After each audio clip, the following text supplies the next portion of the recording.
patronage check that we receive once a year has been great for us. You know, the cashback patronage is like a little bonus almost. I mean, it shows up when you're not expecting a dividend. When you're paying it into a business that you are part owner in, that money comes back to you. It takes the edge off of that. It makes it feel like you're doing something a little bigger, a little something better, using your money a little more wisely.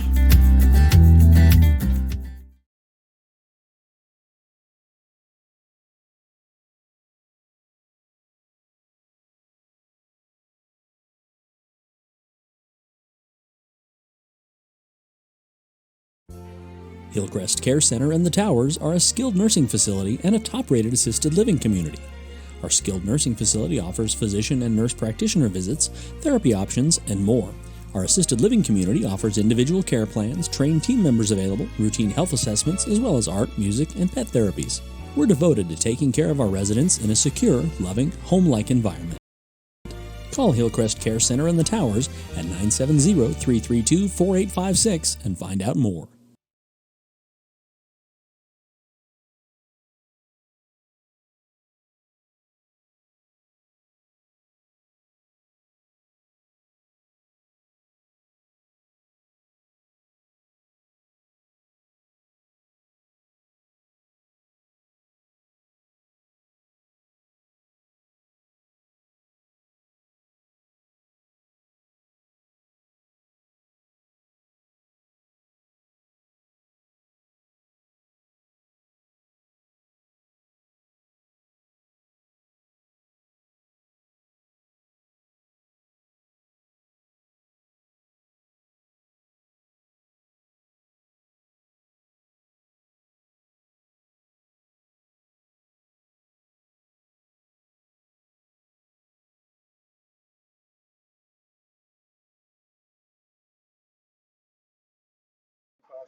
Tomorrow. So we are ready to go. It looks Yes, like it does. with Reed Brown Against the I'm gentleman trying to from pull up Wiggins. the Sorry about this that. is a Burlington wrestler. We got Luis Enriquez and Reed Brown on mat 1. Right. And then Chase Bowie and Ethan Opotic from Wiggins are going to be going on mat 2. Reed Brown is definitely one of those that is looking to be in that championship match this evening. And if he wrestles the way we all know that he can, he should definitely be there. Yeah, he should. We'll see what he does with his underhook here. We've got Chase Bowie getting ready to start here on mat 2. I love that. Every time that Ray goes out there, they leave their mask on, they go check in, then they go back to the coaching staff. The coaching staff gives them some good words of encouragement. They get their headgear on, then they get out there and go. Yeah. Oh, there's Chase there with a quick takedown and put the Wiggins wrestler on his back. Reed's working a front headlock right now. Let it go. So Chase Bowie's got Ethan Opotic on his back from Wiggins. He's looking for the pin right away here in the first period. Only 30 seconds gone here in the first on mat 2. And there Reed with a slick little duck to get under. It's going to be just like this all day, guys. We're going to be going back and forth real quick when things are happening and trying to, pick the mat that you want to watch. And we will do our best to make sure that you know who's on there. and what the score is. We do have the score on the bottom left. We are focused in on the scoreboard, so that'll be a little bit easier on us. But Chase Bowie. There's the Mills that Reed's got. Oh, running it very around. nice. Very nice from Reed Brown over there going for the pin. And we got Chase Bowie going for the pin there. He's got it cinched up tight. There's Chase. the pin. Chase Yep. Bowie Back at to back. almost the exact same time. Back to back. Chase Bowie gets the pin over Ethan Opodic from Wiggins, and Reed Brown gets the pin over Luis Enriquez from Burlington. So they both will move on to the round of 8.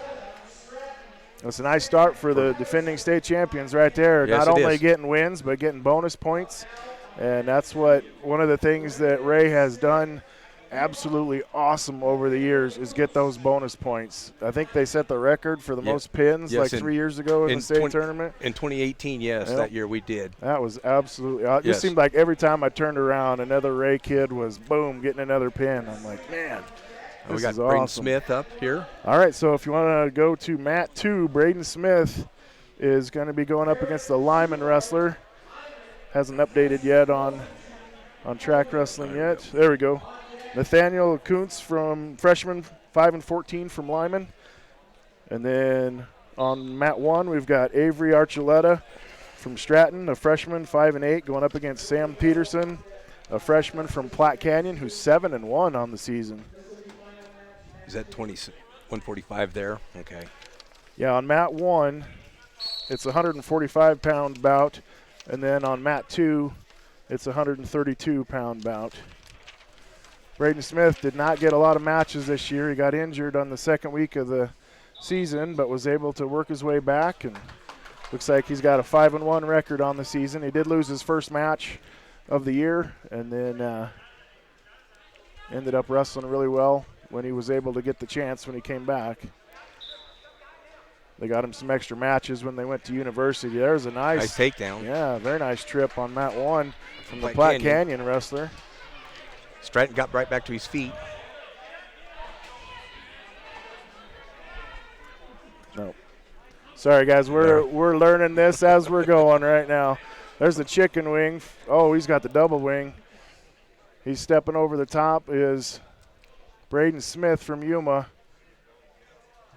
over Nathaniel Coons from Lyman.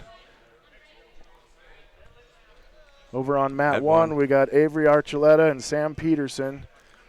And it's 2-1. Platte Canyon leading that one. Braden Smith gets the pin over on mat 2, so that's a good start for him. He comes in as he did get the number 1 seed, even though he only had 6 matches on Right. the year. But he's definitely a pretty solid wrestler for the Indians, and will be looking to get to that finals match this evening.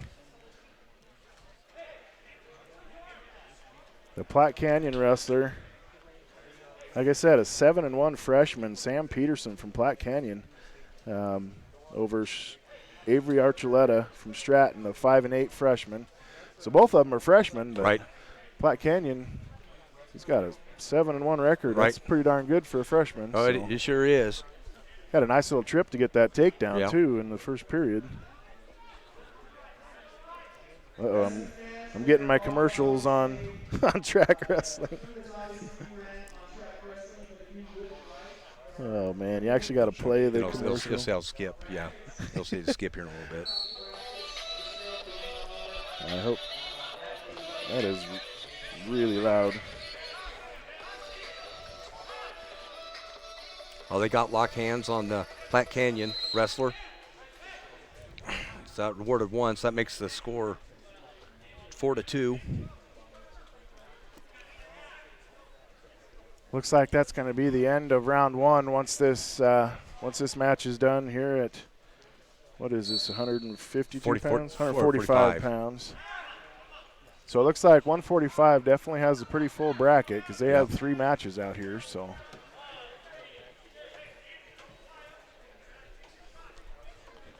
we do have 4 referees here today. Looks like they're kind of tag teaming each match. And Right. I always like that when they're able to tag team it. That way they can, if there's a locked hands or something that the main referee can't see, the other referee can Right. see it and get that call right. And they made that decision last night, I guess. I like Talking that. to them that That's what they wanted to do. Well, Since there wasn't that very many, matches. It wasn't a full tournament. Yep, they're gonna. And So that scores- is the referee from Wiggins, I believe, down there too. I like him. He's been at state quite a few years. His dad was a referee too, Right. and they were able to ref a state championship match, and I believe that might have been Blaze Brophy and Yapujian. Well, I I don't remember remember. right. Yes. But that's neat, to be able to ref a match with your dad. That's pretty cool. But we've had him quite a few times. I wish I knew his name. Brian but- Talmadge. Okay. Yeah, he's. We've had him a lot He this wrestled. year. He wrestled in high school down. I want to say Lahana. Okay. I think at Lahana. I believe it's Lahana. Lahana or Lamar. It's one of those two down there. Yeah, there's. When you look at, I wrestled that referee. I actually wrestled two of the referees that are down there. Yeah. One's from Holyoke, one's from Yuma, and we've got a third one here that I Yeah. don't think either one of us have seen. I've not seen that young kid. But he's in charge of this match over here with the Platte Canyon wrestler and the Stratton wrestler.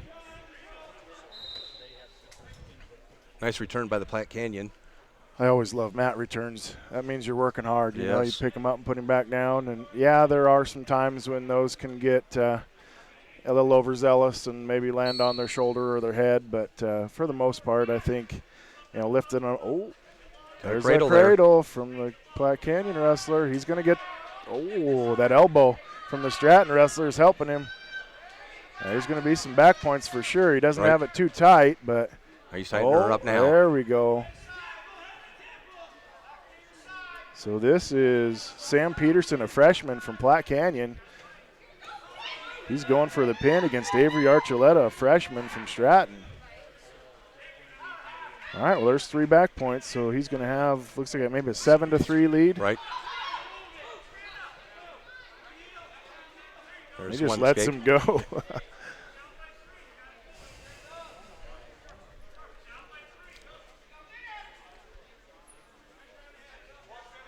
These guys both know that if they don't win this match, then their season's done. Because this is the round of 16, and if you lose here, then it's it. Nice double. Just didn't finish it from the Stratton. Yeah, if he could have kept driving, he might have been able to come up with it, and he Right. definitely needs to hurry up and get some points quick.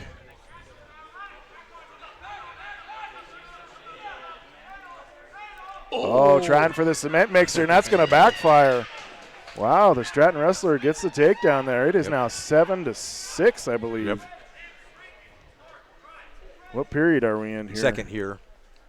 With what short time, 15 seconds to go.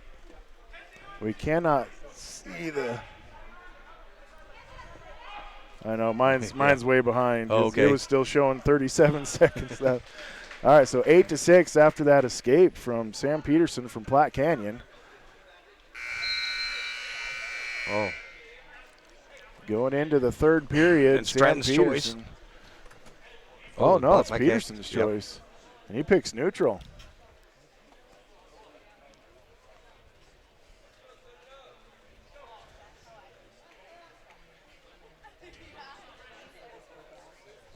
So it is 8-6. Both wrestlers they know it's at stake, They're both Right. going out there wrestling as hard as they can, make sure and move on. Because like I said, they lose, they're out. That's a tough position to be in, too. It is. See if you can perform when that much pressure is on you.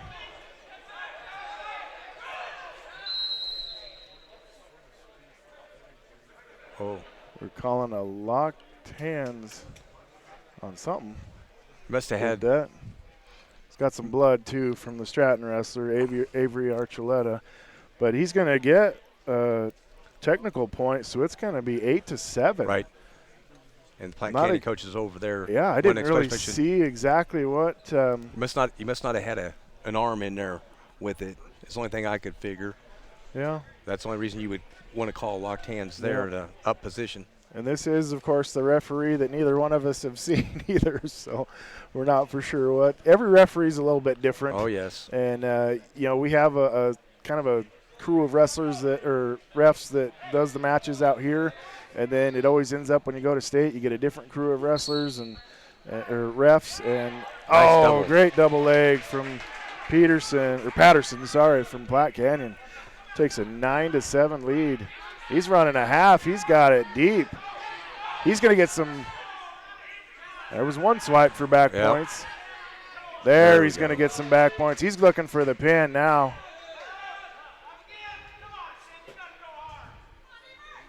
Wow, with 1 point lead, and he's going to get the pin. What a match from two freshmen out there fighting hard. Stratton wrestler doesn't look like he wanted to shake his hand too much. No.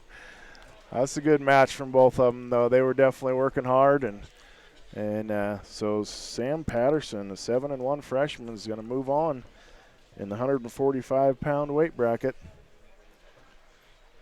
All right. Well, I'm not for sure how we're. Oh, we got another 145-pound match. Right.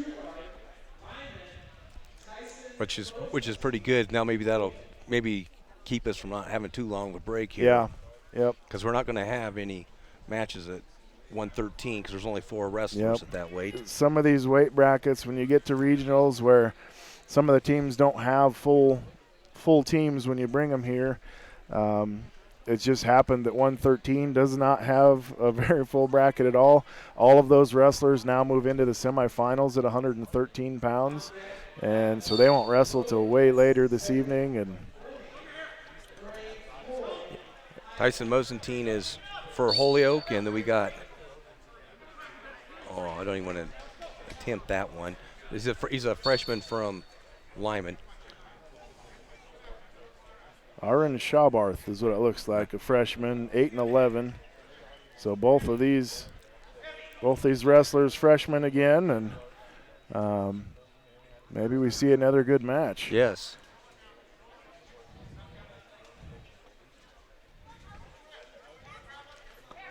Nice takedown by nice Mosentine. Double leg right there. That Holyoke program only has 3 wrestlers this year. Yeah, I know. That's been, they've had some good wrestlers over the last couple of years, and 152-pounder last year. 100. Or maybe it was 170. He was a pole vaulter too, but for the life of me, his name Shafino. is. Yes, Luis Shafino. That's right. 170 last and year. he ended up wrestling really well for the Dragons, and but after him, they didn't have much left. It looks like. No. And that's. Oh man. The Lyman wrestler has him. Yep. Wow, that's going to be a 5-point move from the Lyman wrestler. Right. So it's going to be a 5-2 lead from Schabarth from Lyman. And he's got him on his back again.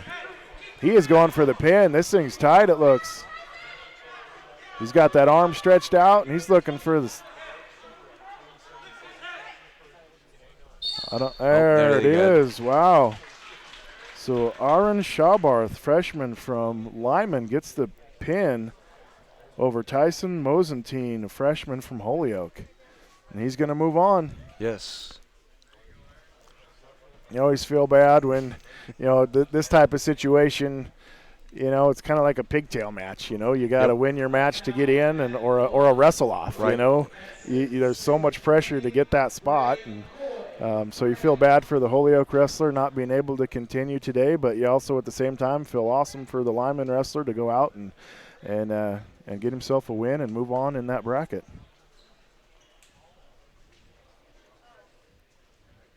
Now we have. Is this Coy from? Greg Coy from Highland, 14-6 junior, going up against Logan Edson, a 6-9 sophomore from Sedgwick County Fleming. This is also 145 pounds, isn't it? Yep. This is almost a full 16-man bracket. So 145 pounds was definitely the popular weight to be in. It's almost like a dual atmosphere right now. We do have a lot of people here today, which is really nice to see. Maybe not a ton of fans, but all the wrestlers are here in the stands, and we do have some family, and so this is okay. Well, we're getting quite a few viewership. We like that. So thank you very much. And like I said, We are doing the best that we possibly can to get you every match that we can.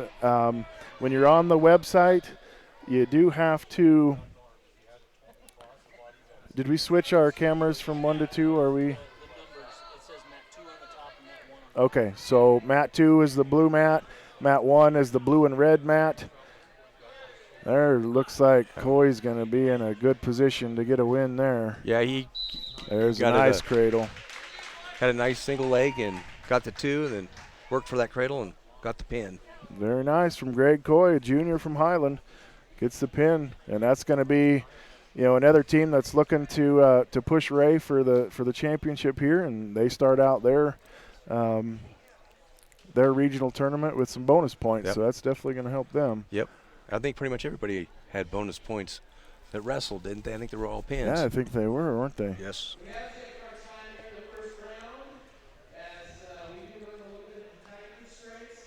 We knew that this was going to be a little bit of a problem, so why don't we step away and we'll get some. We've got to wait. Hold on. They can't wrestle Chase yet because No. he just wrestled about 30 minutes ago. So they do have to wait 45 minutes between matches. A wrestler can't wrestle 2 matches within 45 minutes of each other. So it looks like you're going to take a little bit of time and sanitize the mats. I don't know what they've decided to do. I don't. We keep thinking it's going to be one thing, and then they do something else.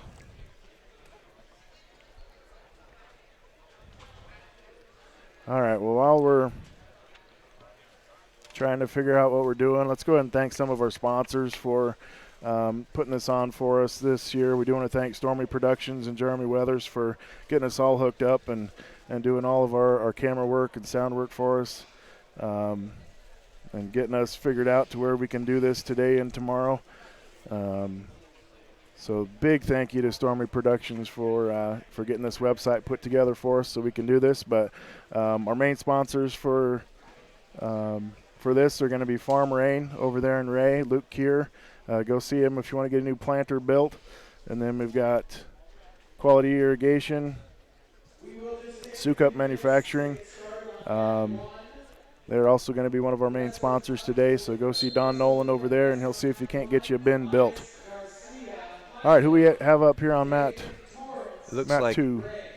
Dean Mahan from Platte Canyon and Colton Dennison from Byers at 126. Okay, there we go. So McMahon is a freshman from Platte Canyon, 6-3, and then Dennison is a senior, 13-6 from Byers. Nice little slide by from Dennison. Gets that 2-point takedown. We get to sit next to wrestling royalty right now. Bob Smith sitting down next to us. How cool is that? It's awesome when he comes over here and talks to us.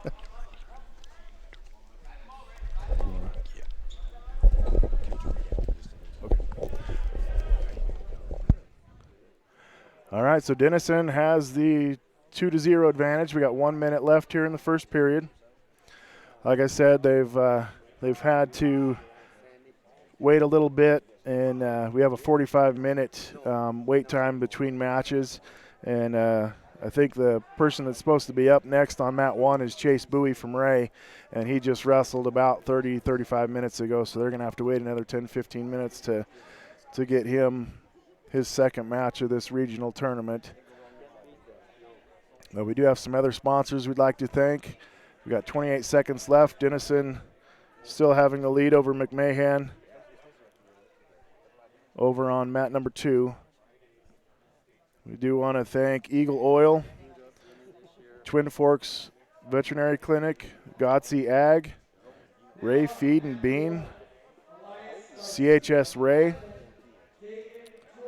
Ray State Bank, Ray Meat Packing, Ray Lumber, Ray Community District Hospital, Dunn Chiropractic. As it looks like Dennison takes that 2-0 lead into the second.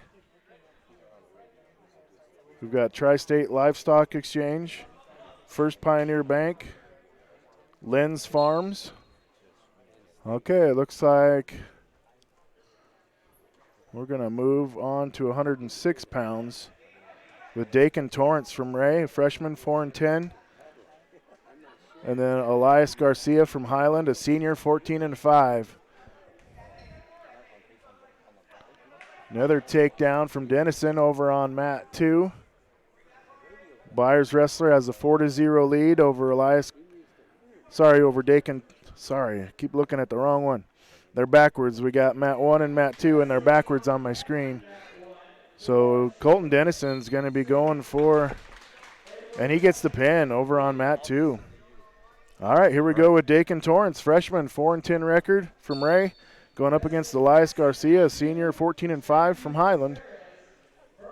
Tied up, nice little whizzer from Dakin. I just wish he was a little bit bigger. Yeah, he definitely looks pretty small, even for the 106 pounds.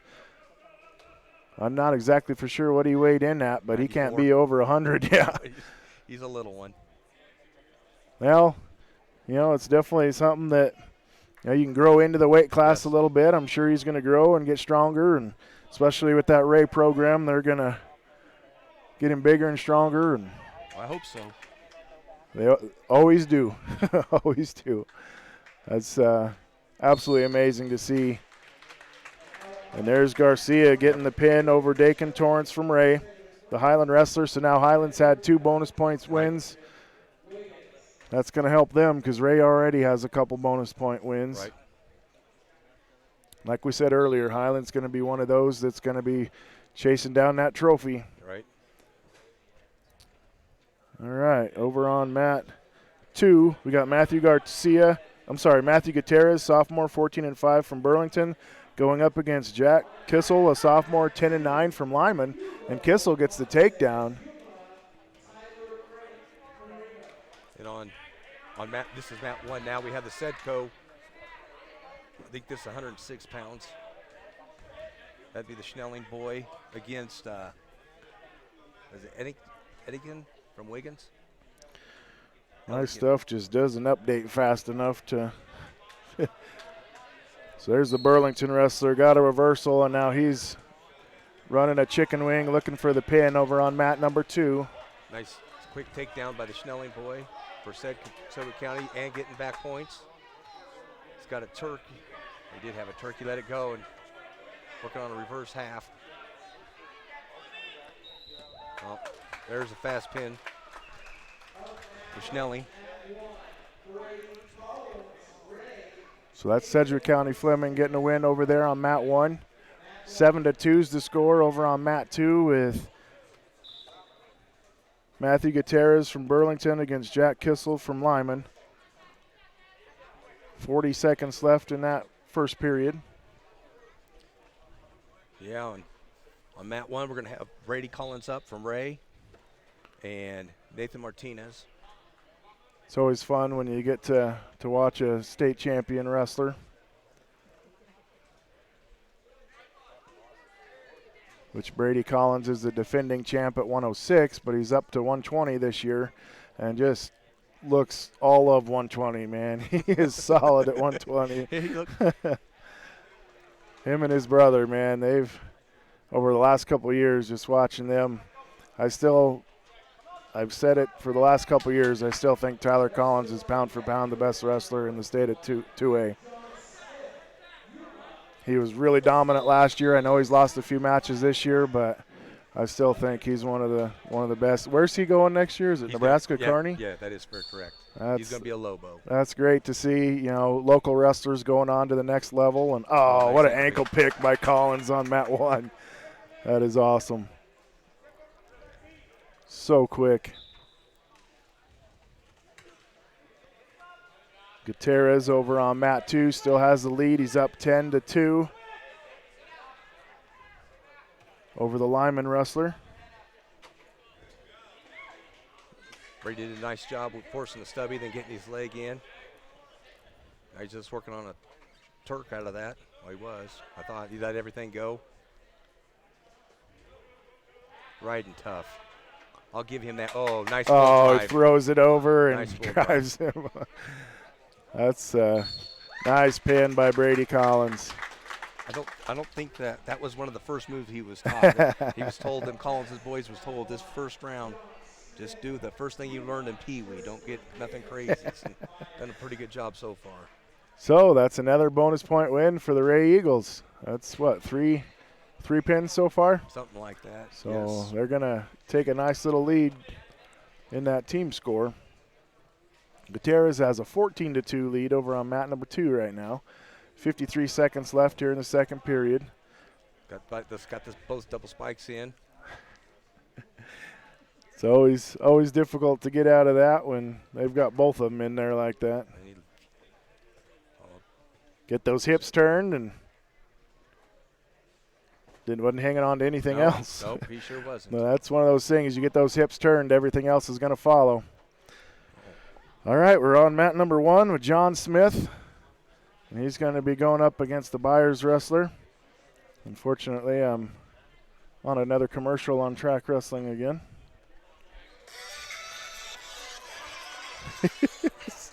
Sorry about our music playing from the John Smith.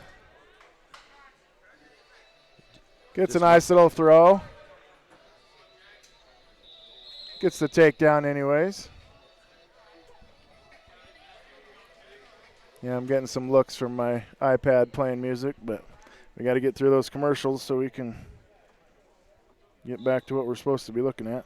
All right, he's going to be, John Smith on mat 1 is going to be wrestling Tristan Davidson, a sophomore, 15-4 from Byers. He's up 2-0 after getting the takedown. Now he gets that nice tilt. He's getting some back points here.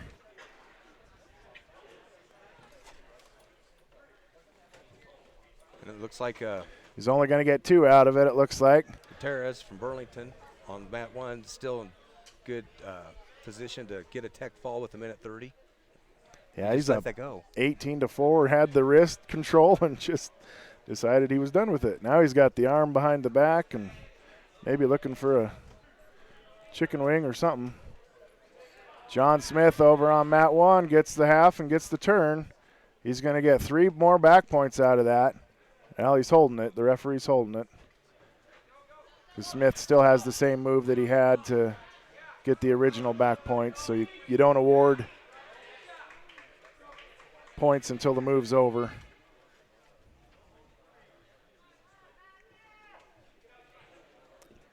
But it will be 7-0 if John does not get the pin here in the first period. And there's the pin from Smith. All right. So Yuma now has 2 bonus point victories, so that'll help them in the team race. And Gutierrez from Burlington ends up getting the tech fall, 20-5 over Kissel from Lyman on mat number 2.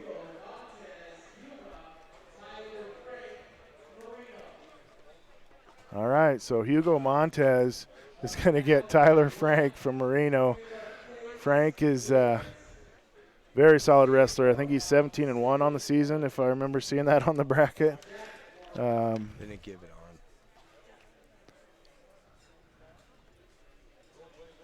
on. John Smith down there getting some extra advice from the Yuma coach. That's one of those that we really want to see this evening. We want to see John Smith and Brady Collins in the finals. That was a 3-0 victory in the duel by Brady Collins. Was that last Thursday evening? Yes. That was a pretty dominant win there by Collins, even though the score was only 3-0.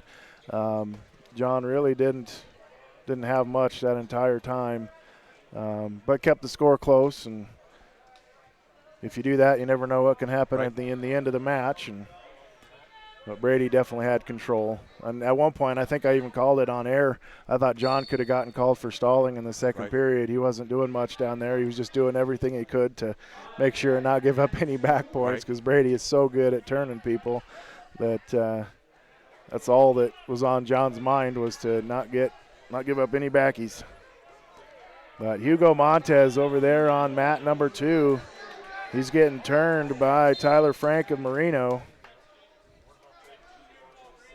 Ornoff did a good job getting a takedown on mat number 1 to take an early 2-0 lead against Kays from Wiggins.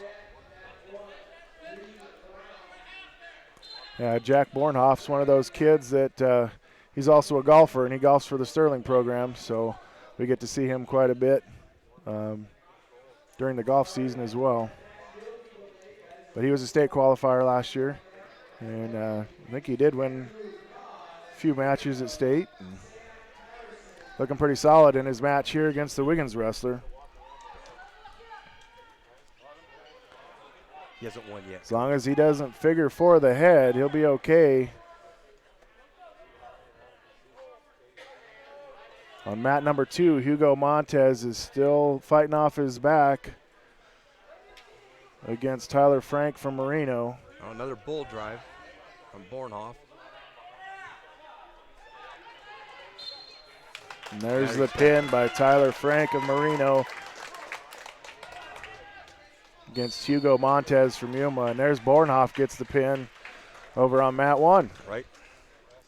So within just a few seconds of each other, we've had that happen a couple times today already. So Caleb Hayes gets pinned by Jack Bornhoff, and Tyler Frank gets the pin win over Hugo Montez from Yuma. All right, we are moving on up. I think we're going to be up to 132. Right, they'll have to come back for Chase Bowie. Oh, he still hasn't had enough time yet, has he? Yeah, and that's one of those. At least they're able to do that, though, and not sit and wait this entire time. But it looks like we're going to get Keegan Colglazer, a freshman, 12-4 from Sedgwick County. He's going to be going up against Layden Sampson, a junior from Akron, 14-4. They're going to be on mat 2. This could be, just looking off the record anyways, this could be a pretty good match. I'm sure we've probably seen both of these wrestlers at some point this year, I've seen both of them at the raid duels. Okay. But I don't remember seeing them head to head with how they did. They've already got Reed Brown up on the track wrestling, and they wrestled at the same time, didn't they?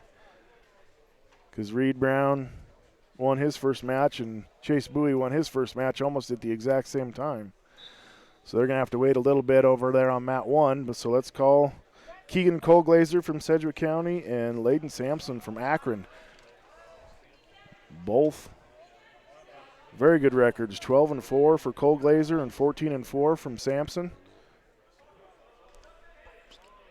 Trying to get that front headlock is Sampson from Akron. But Colglazer's, he's got that leg and he's got hands locked. He's stepping in. What a front quarter that Sampson has, the old Akron wrestler. Yeah. Sometimes he's wrenching on it hard. That is hard on the we are neck living when through they're a pushing time that of hard. extreme and unprecedented He's able to change. do that. And even though slide by things seem far from normal, get that 2 the points. comeback is always better than the setback. Boy, now he's got the This past year has chicken been wing out hard, to the side. and even when times seem the hardest, we'll be here to provide the banking services you need most.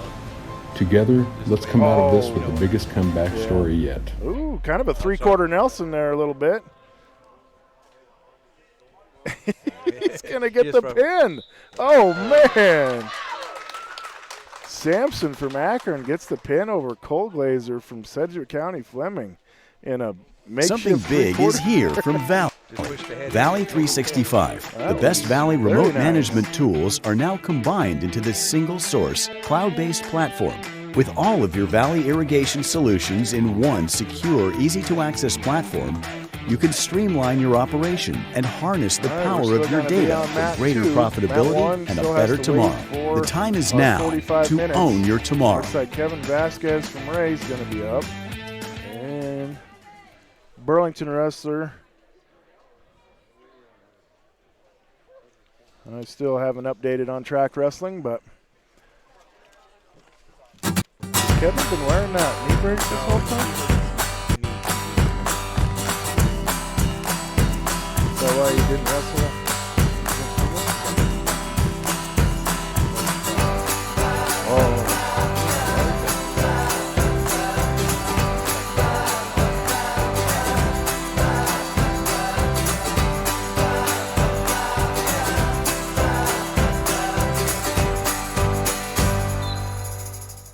What was that right off Providing the bat feed, from the fuel, and Burlington? fiber for the It's world like is he a had to tough flick his job. hair out of his way or something. Sukup I don't know what Manufacturing that and was. Quality Storage Solutions are here to help you do it. Sukup Good offers a hand full fight line going of on, at bins least. ranging from small on-farm storage bins to large commercial tanks, including our always hope 1.5 that, million bushel something bin, like that at the the world's very largest beginning of the match free-span doesn't end bin. up getting All a Sukup little, bins are constructed from little high-grade aggressive steel. at the end. Visit Oh, Quality that's Storage nice Solutions drag. or call Nice. 848-3846 for Very your nice solution by today. Vasquez. Sukup Manufacturing, 2-1 going for the engineering Alamos solutions tilt. since 1963. That's a good bridge by the Burlington rusher there. He hasn't gotten any back points out of that. Wow.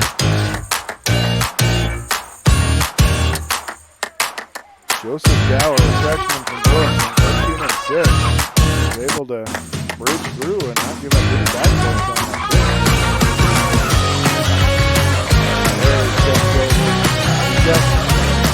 He only counted one time again. And then he just sticks out the three. Yep. Vasquez going for the pin against Gower from Burlington. If he can get this will be another bonus point win for the Eagles. Half.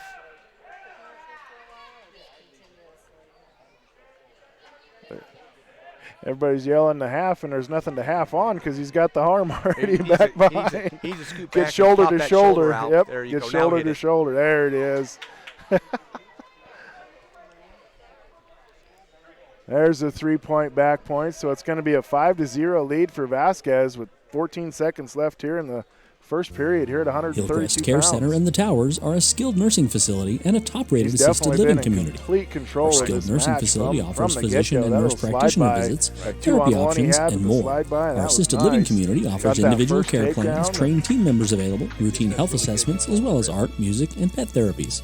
We're devoted to taking care of our residents in a secure, loving, home-like environment. Call Hillcrest Care Center and the Towers at 970-332-4856 and find out more.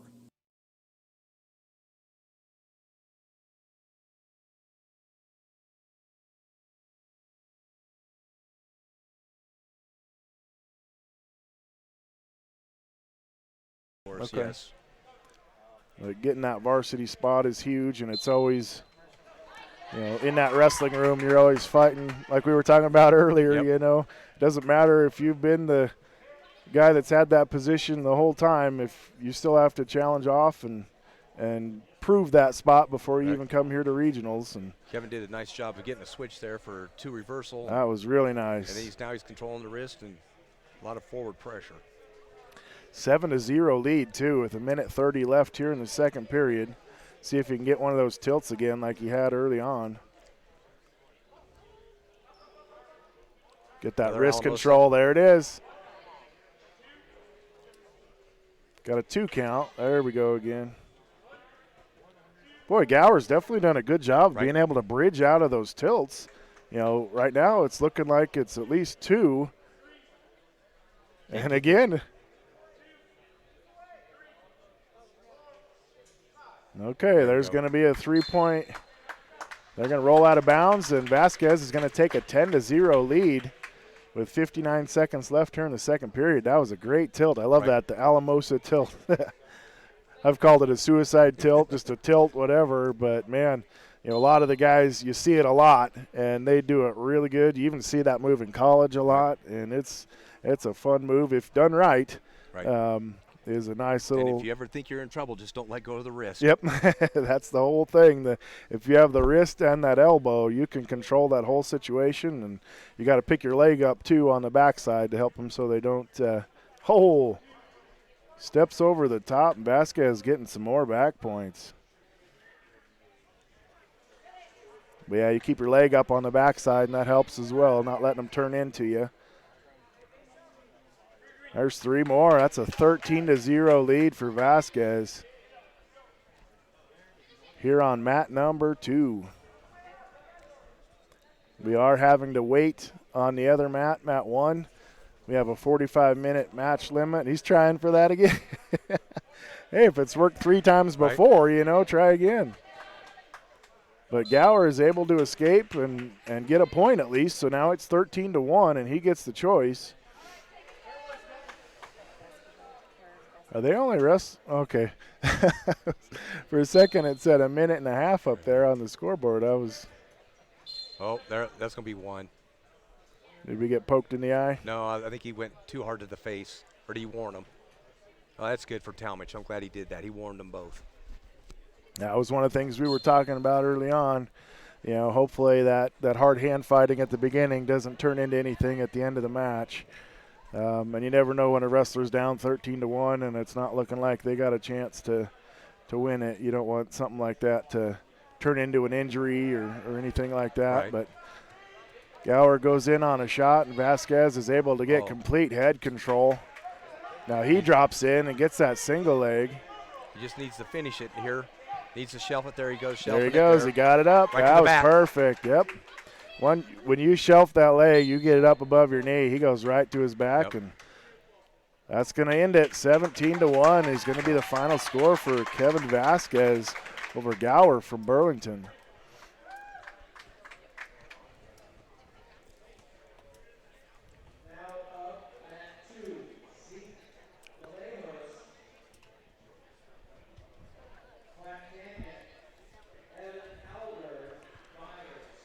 Okay, so we're going to stay on mat number 2. Still waiting on mat 1 for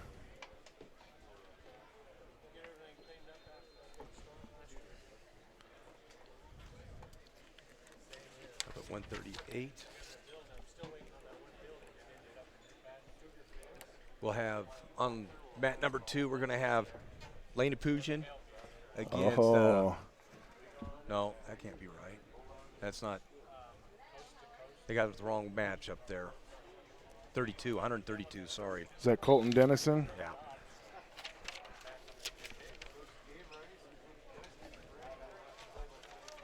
Byers kid got in quick for a quick 2.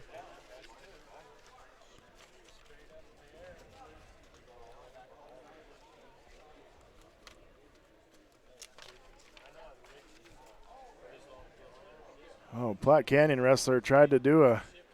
Ackler. Yeah, that was. Adler from Byers, excuse me.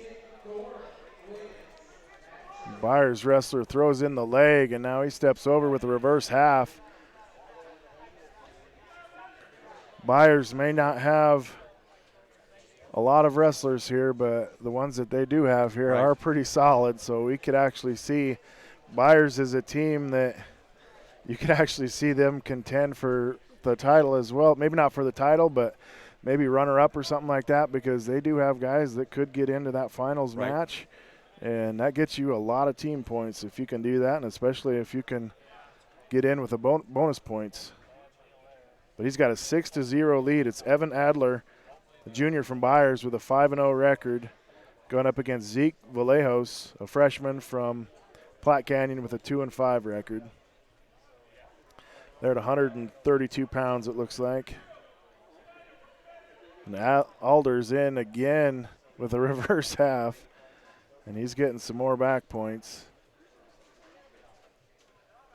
Is that 3? Yep, 3 more, so he's up 9-0.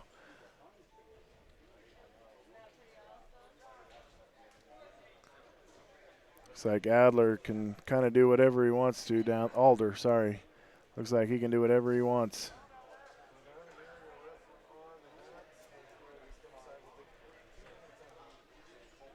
We wrestled Byers. Yuma wrestled Byers earlier in the year, but this is definitely somebody that was not on there. They didn't bring him that day. Platte Canyon wrestler chooses both up to start the second.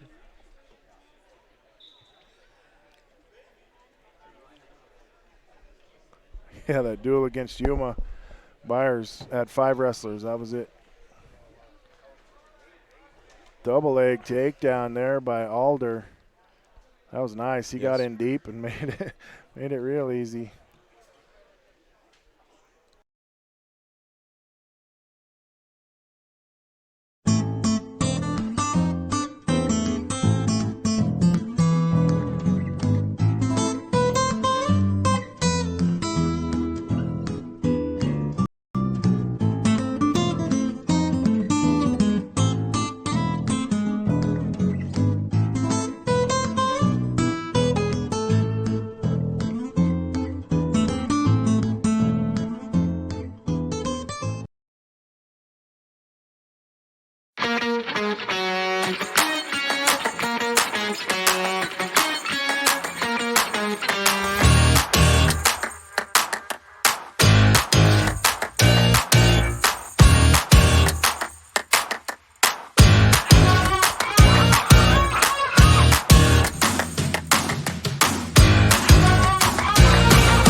What makes Colorado special? It's all the places to live and the ones who make them feel like home. It's new opportunities and the ones we share them with. It's finding that one perfect match for every member of the family and finding the bank that helps you make it your own with local mortgage experts who treat your one like the only one. Talk to a lender today. Bank of Colorado. There's only one. Wow. Yapusian is just.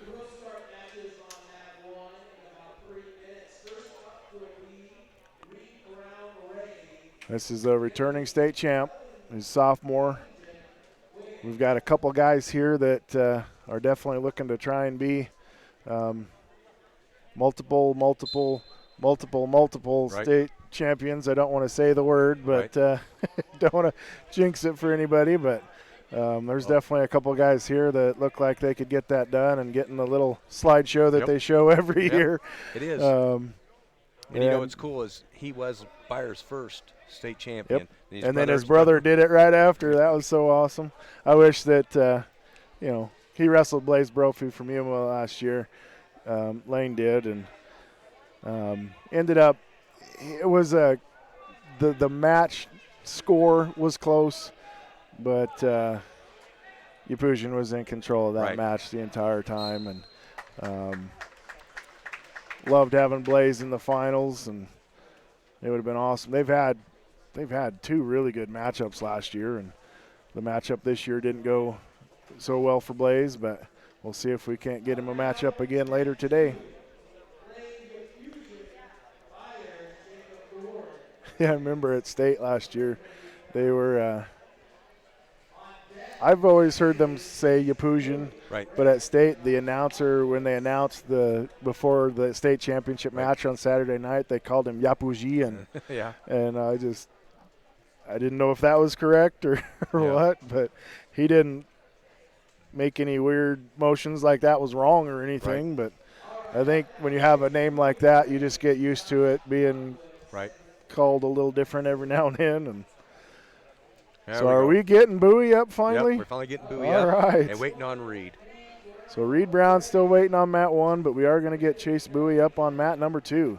So for all you Ray fans out there, we're going to get 2 up right now. Looks like Reed Brown's checking in. Chase Bowie has already checked in. So Reed Brown will be on mat 1, and then Chase Bowie will be on mat 2. Reed Brown is going to end up wrestling Anthony Ellingen from Wiggins, a 2-16 sophomore. And then Chase Bowie's going to wrestle Josh Lockwood, a 0-5 sophomore from Sedgwick County Fleming. So just looking off the records anyways, which you can't really do. You know, they have to go out there and wrestle the matches, but these definitely are matches that you could see Ray getting some bonus points in again and just keep that streak going. Right now, I don't care about bonus points. I just want to win and move on. That is what you need to do at this point, right? You Yes. know, just keep getting wins. Doesn't matter how you do it. Doesn't matter if it's 1-0 or if it's a 5-second pin. You know, you just, oh man, Nice big lateral. old, yep. Very nice by Bowie.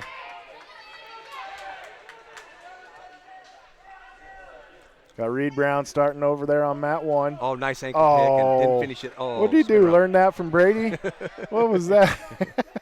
Wasn't quite as quick as No. Brady's, but he got it done.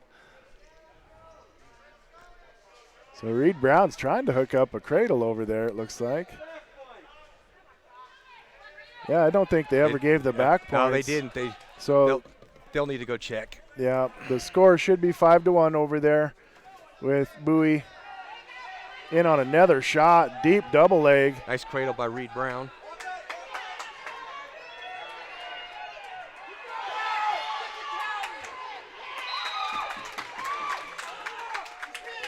There's the pin over there by Reed Brown, and then the pin. They did that almost exactly the same as they did in the last. But last time it was Bowie first, then Reed. It was pretty good. All right, well, Ray does what they're supposed to do and get the wins here in the second round. So both of them are going to move on to the round of 4. So they're in the semifinals.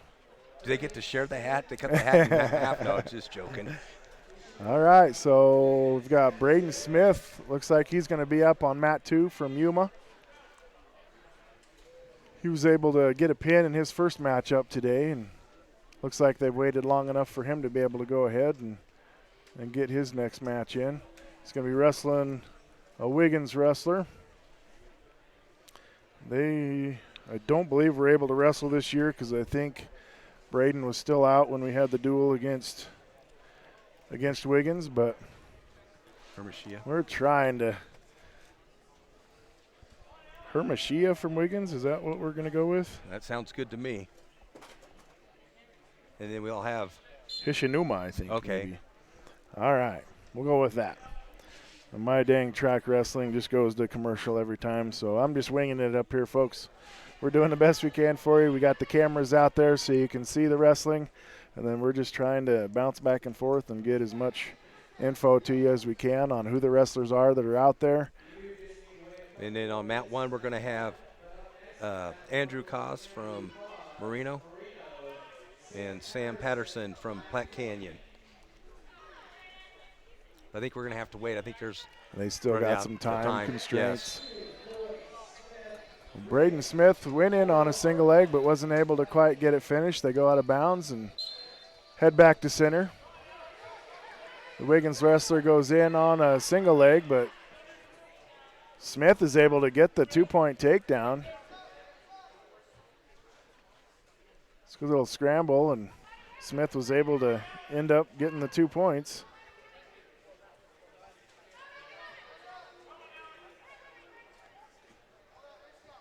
Smith really loves getting those arms, getting the wings in, and what were you calling the? I call it the chicken wing arm bars. Yes. Yep.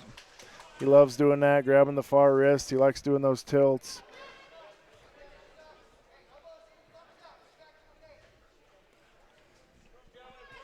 For Yuma, we'd really like to see, obviously you want to see him win in advance, but you'd love to see a bonus point victory as well. Because Yuma is one of the teams that's definitely trying to unseat Ray. Right. That's definitely going to be a tall task, but, you never know. Especially where every win that Ray has had so far today has all been bonus point wins. Except for wins, yeah. Nice. Smith looking like he's in a good position to get 3 more back points. See if he can go with 10 seconds left. Smith gets the pin. All right, so Smith is going to move on to the semifinals at 132 pounds. Great win from the senior.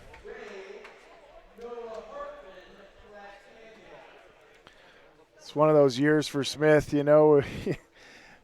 it was just a random thing that happened to him and ended up having to sit out for most of the year, but was able to work his way back and still get that chance to get back to state. Yep. He was able to get into Saturday for us last year and wrestled really well. I mean, that's all it is, Underclassmen, is all about match times and experience at state so you can, want to experience more. Yep. All right, so it looks like we've got Coy Smith. Coy from Ray. Smith. You can't miss him. No. He's a tall, lanky white guy. Yes. And he's got Hartman from Platte Canyon. 11-0 senior.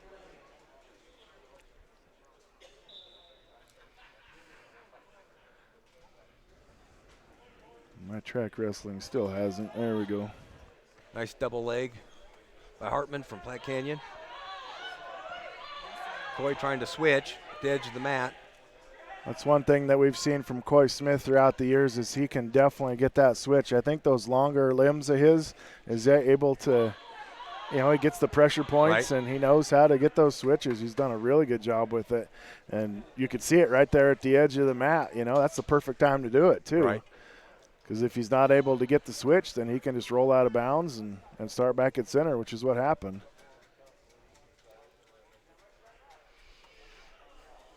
It's like maybe the Platte Canyon wrestler got on a little too hard, maybe. I didn't think he had his hand on the belly. Oh, okay. There he is with again, trying that switch.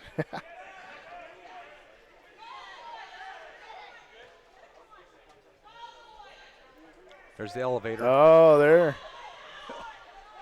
You see Jake Johnson use that quite a Yes. bit, too.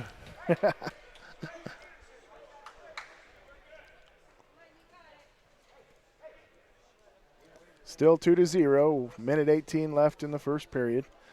Waiting over on mat 1.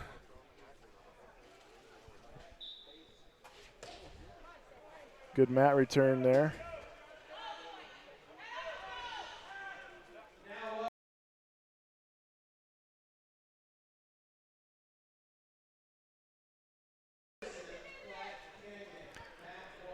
All right, so mat 1. Looks like we're finally going to get some action up. Going to have Nice Andrew. reversal by Coy Smith there. I was looking down. Did he do the switch? Nope, he did not. He just came Oh. out sort of like the back door. All right, so sit out, going out the back door. there we go. So it's tied 2-2, 40 seconds left here in the first period. Over on mat 1, we're going to have Andrew Cause, a freshman from Marino. 11-7 is his record. Going up against Sam Patterson, the freshman, 8-1 from Platte Canyon. We saw his match earlier with that Stratton wrestler, and that was a good matchup. Yes. So we'll see what the freshman can do. Actually, they're both freshmen again. That 145-pound weight class has quite a few Yes. freshmen in it. Coy's working on a rooster tail, trying to lift it forward so he can half. Oh, he's going to hook it. Trying to get cheap tilt before the end of the period, but it ain't Yeah. going to happen. 2-point takedown by the Platte Canyon wrestler over on mat 1, Sam Patterson. Coy chooses the bottom position to start the second. Score tied 2-2.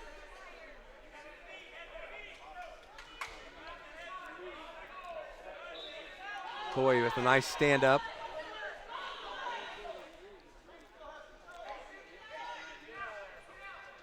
Just so tall, he just reached around and put a wizard in. Oh, nice there's throw. the lateral. I don't know if he got back points out of that. That was a Oh. one swipe, and Yeah, I know he's going to ask for back. I know he's not going to get it, but he's going to ask. They should have counted before he.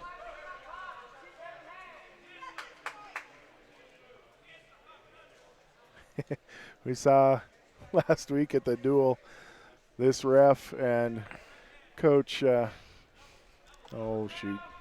Coach Brown or No, Dave Keeler? Keeler. Hey, Dave Keeler, yes. Coach Keeler grabbed the ref and was trying to show him, and I was on air with that one. And even if you know each other personally, which they do, you still should never touch the referee.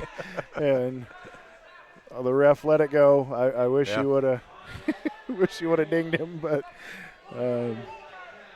yeah, it was a situation where there was some locked hands around the neck, and it was a weird position to be in to have locked hands, and it didn't seem right to call it, but it was locked Right. hands around the neck, and so he called it, and so the ref, had to have a little talk with Keeler, right. and it. Can't remember which match that was in, but Coach Keeler didn't like it too much and thought he needed to Right. do a little lesson right along the side of the. Coy doing a good job controlling wrist and keeping forward pressure. We're working the best we can here, folks. We're trying to get our sound right, our video right. We're set up here at Akron High School, and I think as of right now we're doing okay. I know our sound has been a little off, and we're trying to work with that. So Platte Canyon wrestler doing a good job controlling the match. He's up, I believe, 2-1 against the Marino wrestler. two freshmen going at it over there on mat 1 again. So Coy Smith over on mat 2 does have a 4-2 lead over Noah Hartman from Platte Canyon. And that's a senior he's wrestling. The senior is also 11-0. Right. So going into the third period, Coy Smith's going to have a 4-2 lead. This matchup gets you into the semifinals. Oh, nice drag for a Very takedown. nice.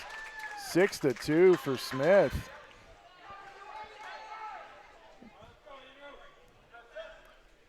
Looking over at mat 1, Sam Patterson from Platte Canyon has a 2-1 lead over Andrew Koss from Marino. Oh, it's 2-2. He locked his hands, so the score's now 2-2.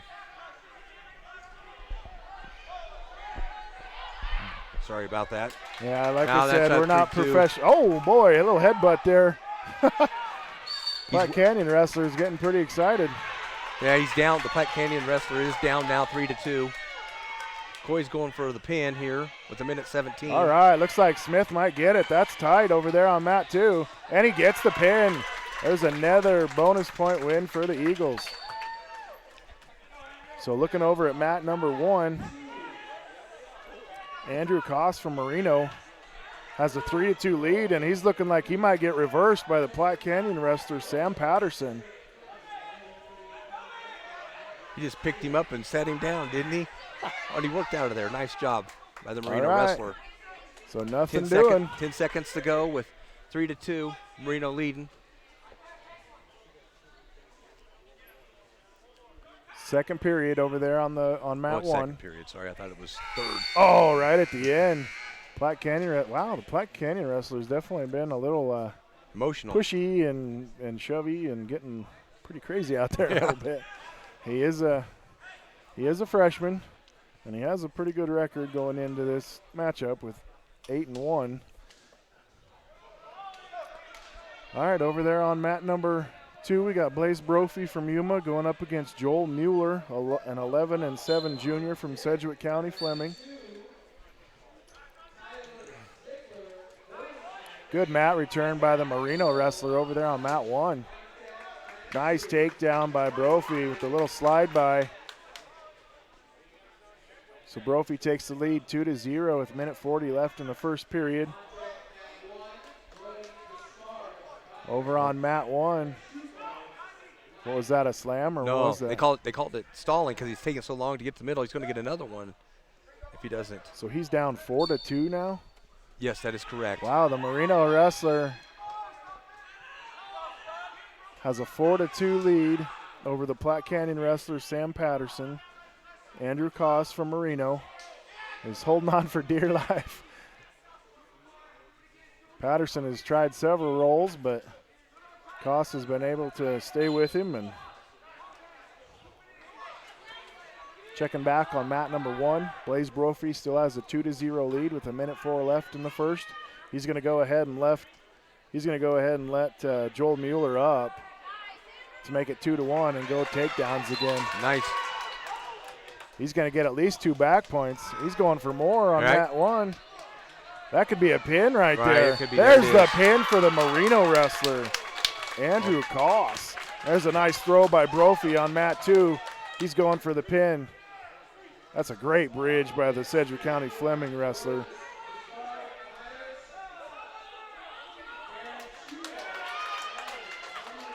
Got 36 seconds left. Brophy's going for the pin on mat 2. There's the pin from Brophy moving into the semifinals. All right, the Marino wrestler over there, Andrew Koss. Nice. That was a good Yes, it matchup was. from both freshmen, and then he was able to get the turn and get the win. Right. It was a very good job. That was a little Just- weird from that Platte Canyon wrestler getting a little aggressive and shoved the Marino guy a couple times and actually headbutted him. Yeah. You don't like seeing that, but Was it Brody Bazard from Lot Byers and who's the lineman? is this Despard? Yeah, Despard. And then the freshman from Lyman. Lyman? Yeah. So real quick, we do have we'll go at least the top 4 anyways on the team scores. So Ray right now has 27.5 points. Byers has 17.5. Yuma has 14, and Sedgwick County Fleming has 12. Those are the top 4 team scores as of right now. He could get a pin on a tilt. Yep. Did you see that? Yes. He's getting after it.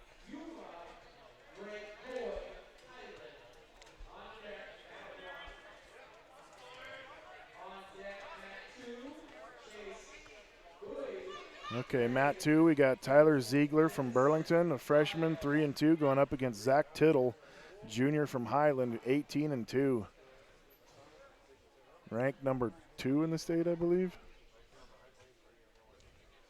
Behind Yapoujian. Yapoujian, yeah, a top 3. Yeah, we've got the top 3 wrestlers in the state Yep. at 138 pounds, all at this regionals. Yep. One of these guys, it's either, the top 3 are Yapoujian, Tittle, and Brophy, and one of these guys is not going to make it to the state tournament.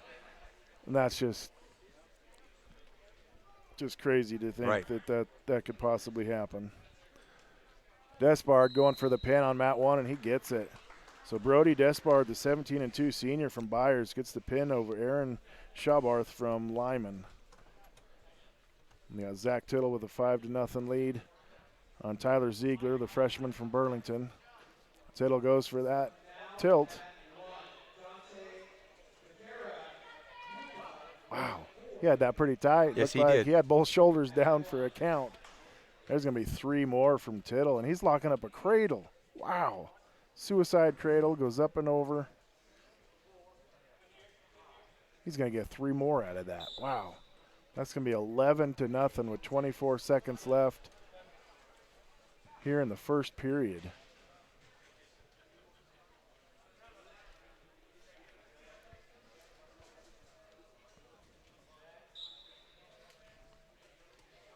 Crab ride by Tittle, and it comes up with a half.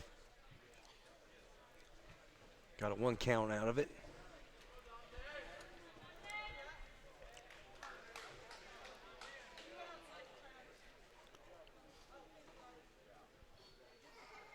Bull rider. He's going to get, nope, he's not going to get any back points there.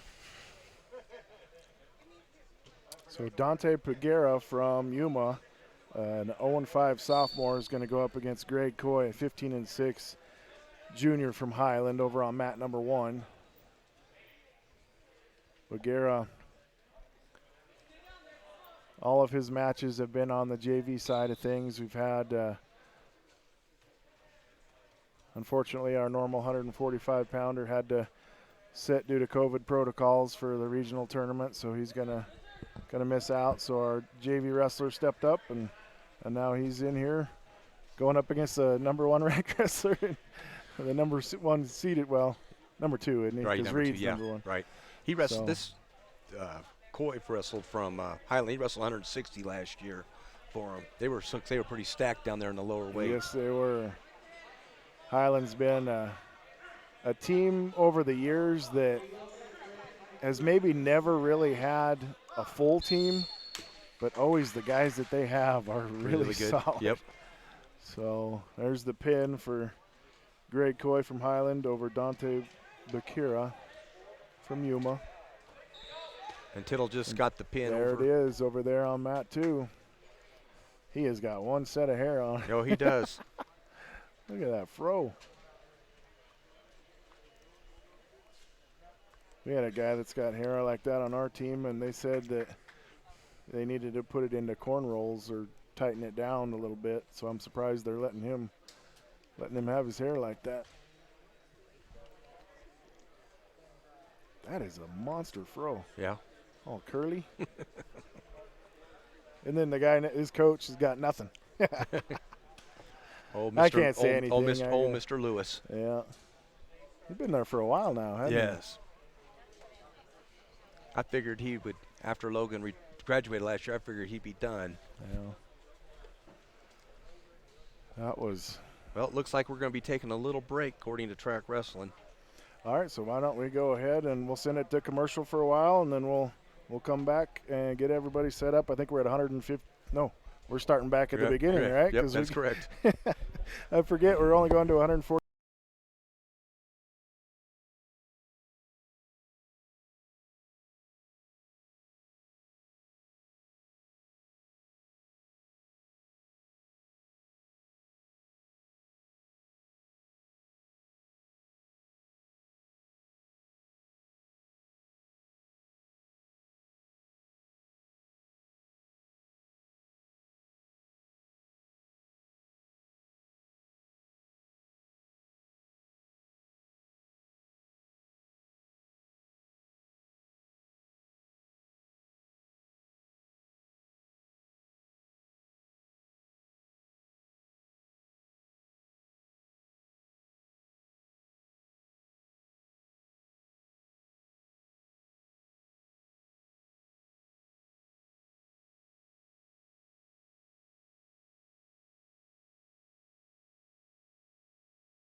What makes Colorado special?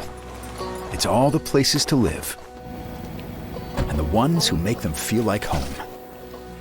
It's new opportunities and the ones we share them with.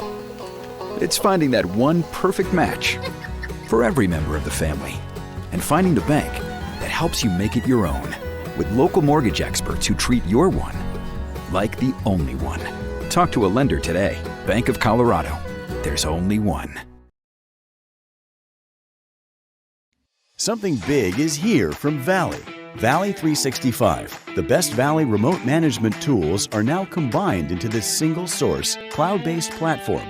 With all of your Valley irrigation solutions in one secure, easy-to-access platform, you can streamline your operation and harness the power of your data for greater profitability and a better tomorrow. The time is now to own your tomorrow.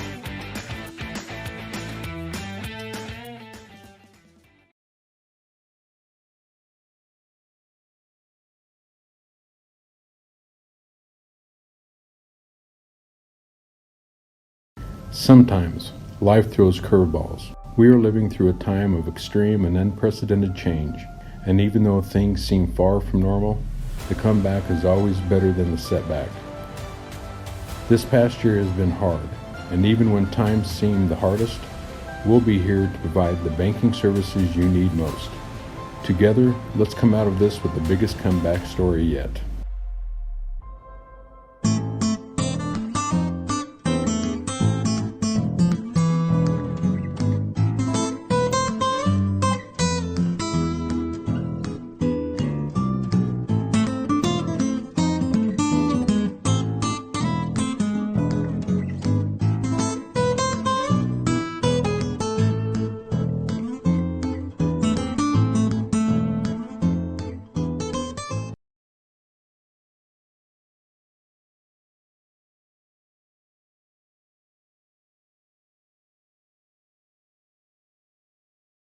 Providing feed, fuel, and fiber for the world is a tough job. Sukup Manufacturing and Quality Storage Solutions are here to help you do it. Sukup offers a full line of bins ranging from small on-farm storage bins to large commercial tanks, including our 1.5 million bushel bin, the world's largest free-span bin.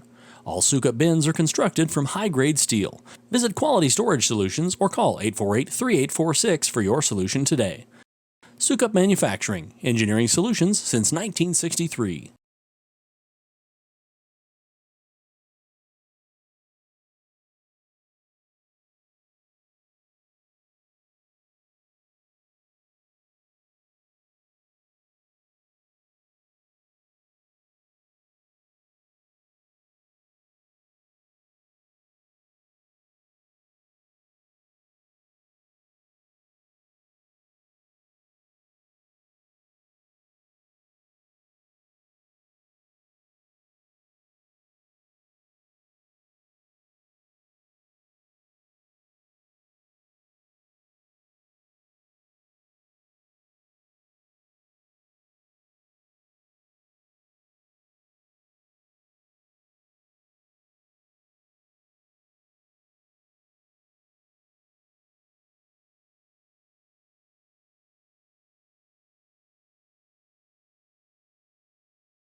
What makes Colorado special?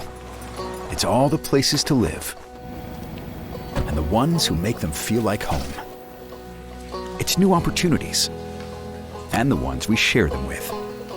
It's finding that one perfect match for every member of the family and finding the bank that helps you make it your own with local mortgage experts who treat your one like the only one. Talk to a lender today. Bank of Colorado. There's only one.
Sometimes life throws curveballs. We are living through a time of extreme and unprecedented change, and even though things seem far from normal, the comeback is always better than the setback. This past year has been hard, and even when times seem the hardest, we'll be here to provide the banking services you need most. Together, let's come out of this with the biggest comeback story yet.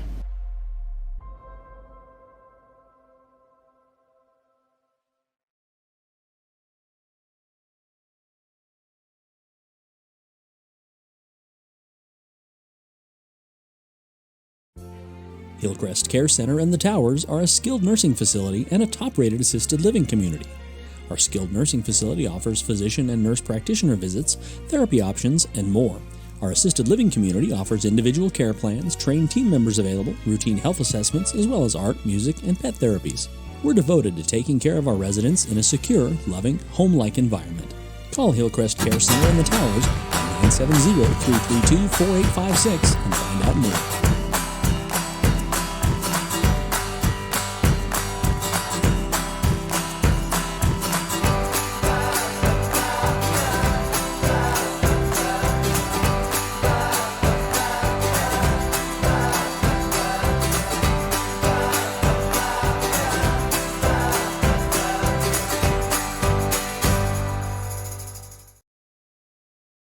Providing feed, fuel, and fiber for the world is a tough job. Sukup Manufacturing and Quality Storage Solutions are here to help you do it.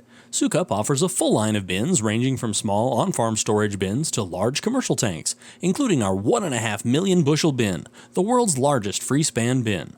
All Sukup bins are constructed from high-grade steel. Visit Quality Storage Solutions or call 848-3846 for your solution today. Sukup Manufacturing, engineering solutions since 1963.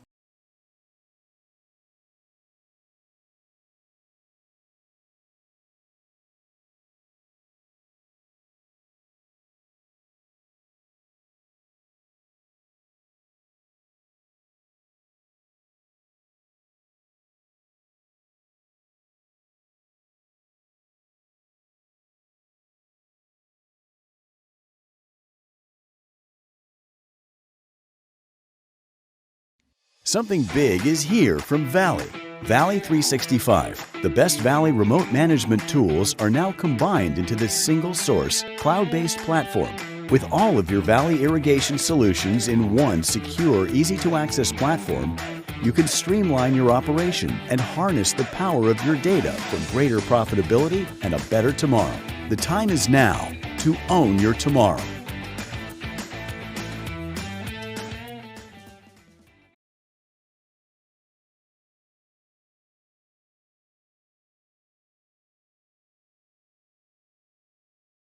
Back and getting ready for wrestling.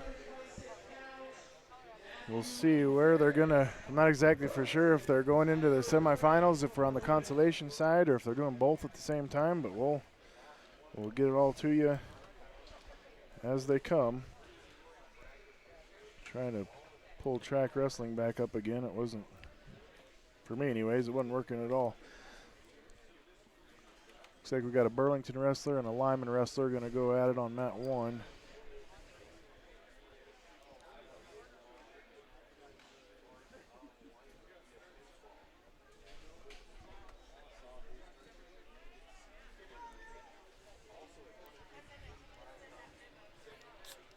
They had to, well, I think that was kind of the end of the session, and we just waited that one out a little bit, make sure everybody for sure had their 45 minutes of off time, and now we're back at it. We're going to have 2 Burlington wrestlers out here.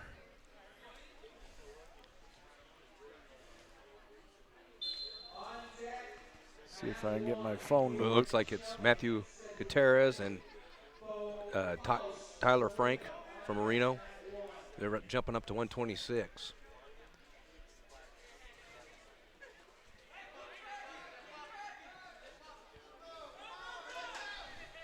I've got, oh, that's a Highland wrestler, not a Yes. Lyman wrestler. So that's Elias Garcia from Highland and Aiden Rentz from Burlington. And that's going to be a 5-point move right off the back for Garcia from Highland. So he's going to take a 5-0 lead. Real quick into this match, 28 seconds in. The other matchup is going to be on mat 2, Tyler Frank from Marino and Matthew Gutierrez from Burlington.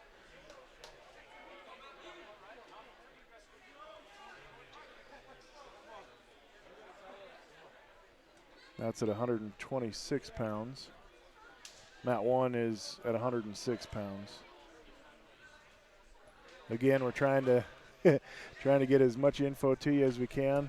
We know we've got the scoreboards on each mat. Looks like Garcia's going for the pin on mat 1.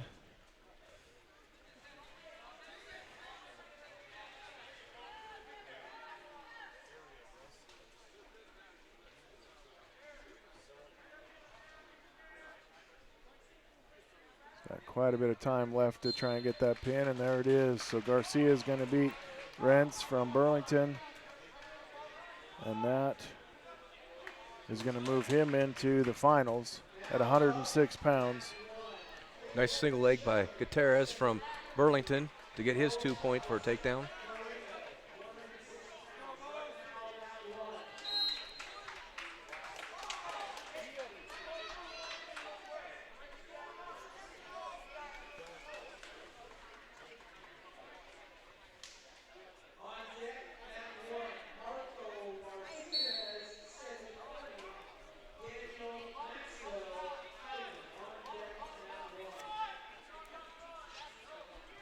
All right, so Caden Schelling, a freshman from Sedgwick County Fleming, 15-4 record, going up against Bo Klaus, a freshman from Marino with a 17-2 record, over on mat number 1. So it looks like a good matchup. That is a semifinal matchup at 106 pounds.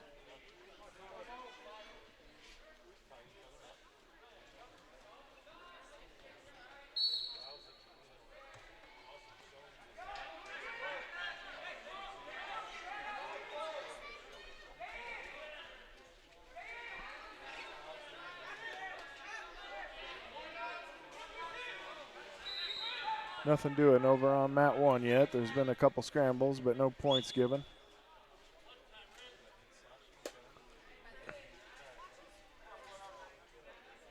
Looks like we're going to have some blood time now. Gutierrez from Burlington on mat 2.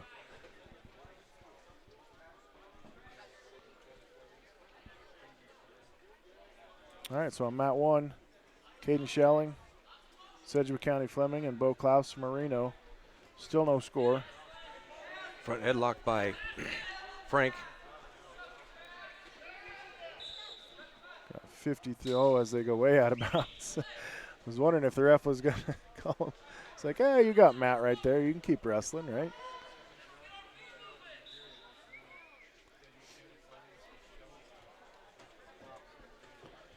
These are two freshmen going at it on mat 1 here. You tend to see that a lot, in the lower weights, but these are two freshmen with good records too, 15-4 and 17-2. Oh, nice. Oh, nice double leg by Schnelling. All he has to do is finish it.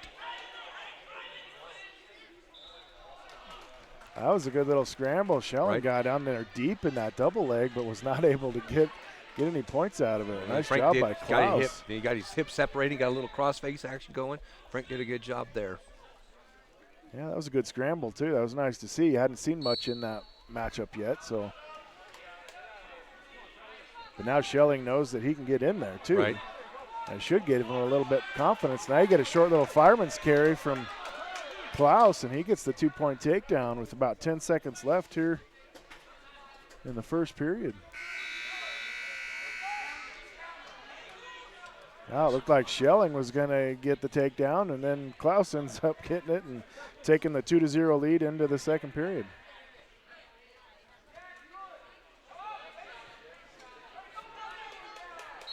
Frank Marino got away from Gutierrez there in the second to make the score, or on the first, excuse me, 2-1.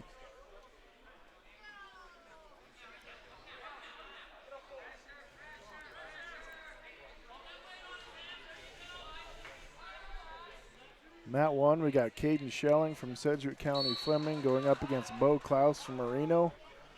And Klaus has a 2-0 lead right now. Klaus took bottom to start the second period, and Schelling has been riding him so far.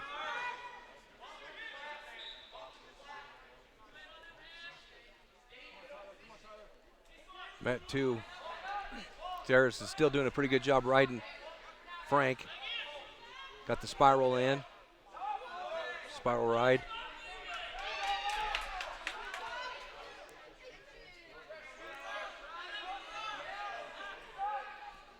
All right, so Bo Klaus over on mat 1 gets a reversal. He's going to take the lead 4-0 over Caden Schelling from Sedgwick County Fleming. And now we get a reversal back. Schelling gets a reversal back, so now it's 4-2 with Klaus from Marino in the lead.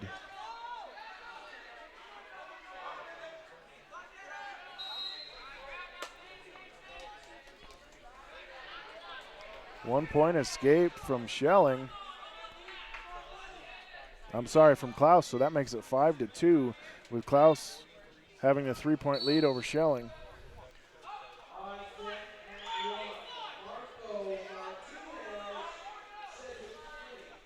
I think that announcer likes saying Marco Martinez's name.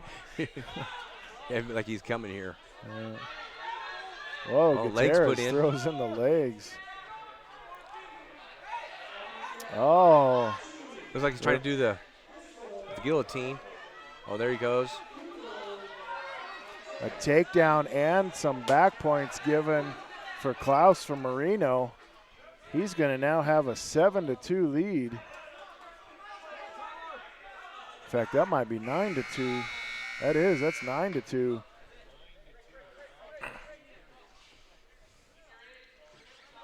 That was a takedown and 2 back points for Klaus. So he's got a 9-2 lead going into the third. Terrace rode tough for the full 2 minutes there to keep the score 2-1 with his choice at the start of the third, and he chooses bottom. I always love it when wrestlers are able to ride somebody out a whole period. That just, whether you get points or not, I still think that just shows good domination from that wrestler, and shows they know what they're doing too. Even if they didn't get points. Right. You know?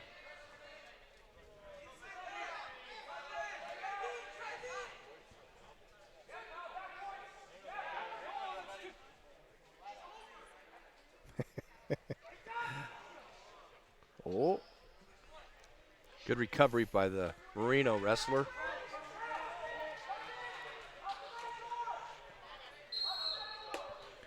Yeah, it looked like Gutierrez was going to be able to at least get an escape out of that, and then Frank was able to get back in control right as they went out of bounds. So over on mat 1, We've still got Klaus from Marino. Big lead, 9-3 over Schelling from Sedgwick County Fleming. Looks like we got about 1:40 left in the third period over there. These are both semifinal matches, so the winner of these matches moves on to the finals, and then the loser ends up going into the consolation side, and we'll have to hope that if they get third place, they'll have to hope that they haven't wrestled the person that gets second to try and get that wrestle back for that spot at state. Terrace did a good job getting a 1-point escape and shooting right back in.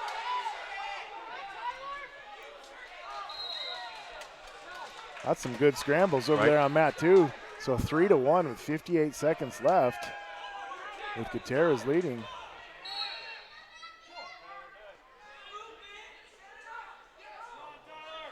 That's 2 sophomores over there on mat 2. We got 2 sophomores on mat 2, and we got 2 freshmen over on mat 1. Both in the semifinals. That's pretty impressive.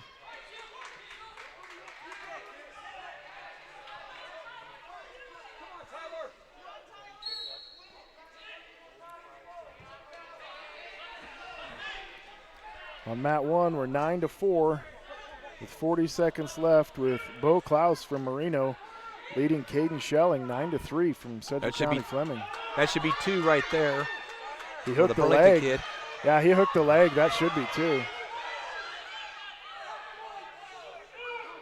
Wow, it's going to be tied with back points. The Marino wrestler's going to take the lead with 10 seconds left. Could get the pin. Wow, right at the end, getting 6 points to win the match. Very nice from Tyler Frank of Marino. Moving on to the finals. The Burlington wrestler is definitely, I don't believe that he's hurt. I think he's just upset that he's not going to be in the finals. Right. You never know, though. Moving on to mat number 1. They got a stoppage over there too. Looks like the referees are conversing about something.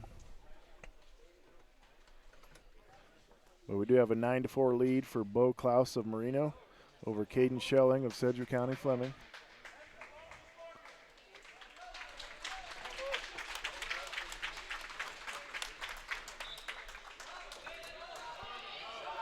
There's 17 seconds left over there for Sedgwick County Fleming. He's going after it, isn't he? He definitely is. He's trying to get that stalling call. That referee is using the buzzer whistle instead of having the whistle in his mouth, and sometimes that just isn't loud enough, and so the wrestlers kept going. Right. Sedgwick County wrestlers fighting hard over the last few seconds here, but it's like he's going to lose 9-4. Bo Klaus moves on to the finals for Marino. That's 2 wrestlers back-to-back for Marino getting into the finals. They don't have a lot of wrestlers, but they've got 2 in there.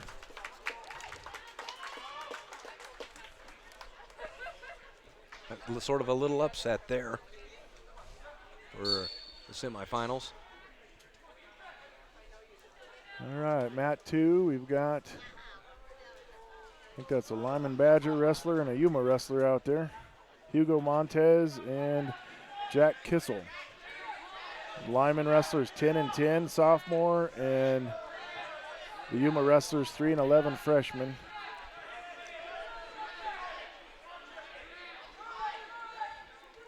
Kissel's in on a single leg.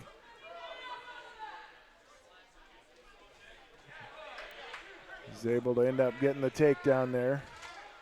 Make it 2-0 with 20 seconds left. That is a consolation matchup, so they are doing the 1-minute first period. So there's only 10 seconds left in that first period over there. Mat 1, we got Marco Martinez against Daniel Maxwell from Highland.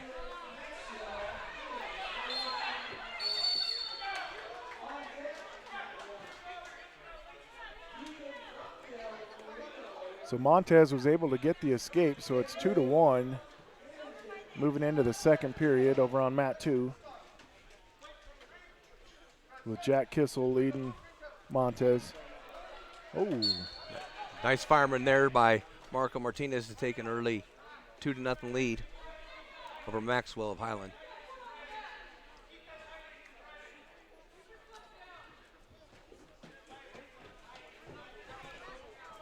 We hope you guys are enjoying the action here. We're doing the best we can to get you as much info as we can.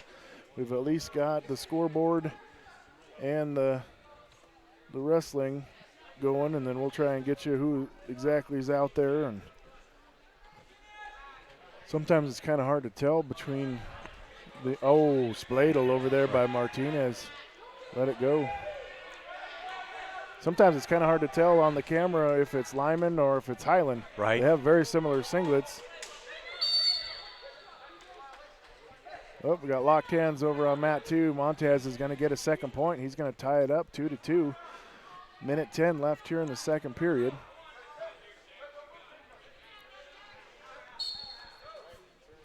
Another 2 for Martinez to go up 4-1. So we've got Jack Kissel from Lyman and Hugo Montez from Yuma on mat 2. And then we got Marco Martinez from Sedgwick County Fleming going up against Daniel Maxwell from Highland. We'll try and let you know as many times as we can so you guys know who's out there. Montez looks like he's going to have to try and fight off his back here. He's given up a couple back points. He's got 30 seconds left.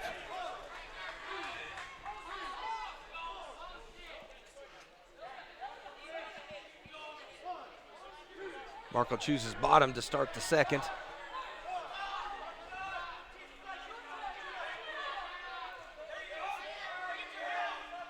Montez has 10 seconds left to try and fight off his back and get to the third period.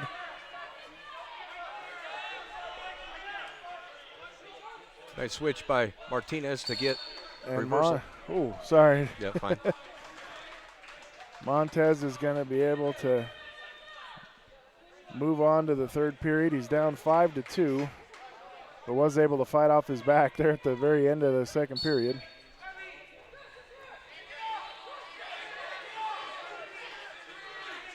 Martinez doing a good job getting more back points.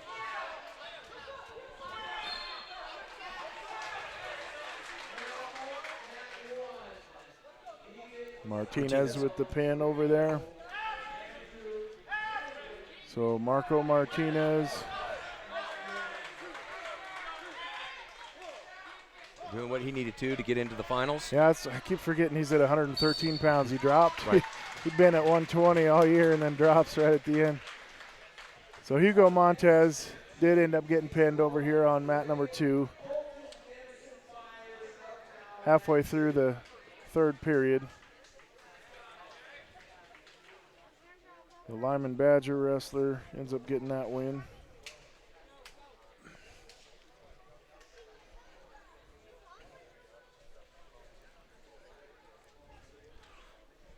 I guess maybe I should pay for track wrestling. I keep getting the commercials. Chase Bowie up on mat 1 against, I think, Dennison from Byers. Oh. Yep, Colton Dennison. Yes. So that is a semifinal matchup right there. The winner of that gets into the finals. The loser goes down into the consolation side and then really has to hope things go their way the rest of the day. Nice little, wow. Chase is being aggressive. You got like that. We've seen that several times today. Over nice here, little ankle pick. Black Canyon, Andrew Hannigan up against Buchel from Marino. 2-0. He's got that cross face. Well, he was trying to. Yeah, he did get 2 back points out of that. So the Platte Canyon wrestler is going to be up 4-0 now.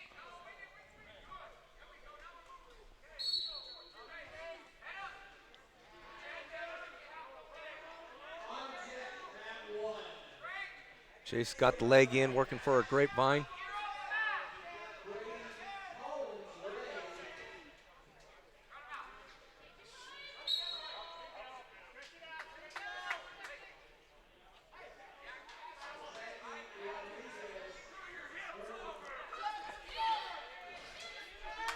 Chase doing a good job locking that grapevine up. He might get that pin. That is tight. You can hear the Byers wrestler grunting from up here with our headphones He's on. strong.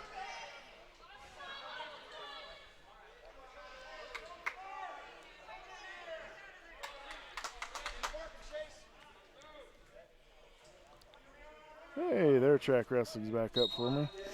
Okay, bat one. We do have Deegan Butchell, a freshman from Marino, 14-4, going up against Andrew Hannigan from Platte Canyon, sophomore, 5-3. And the Platte Canyon wrestler has a 4-0 lead. Late in the first period, it looks like. 15 seconds left over there.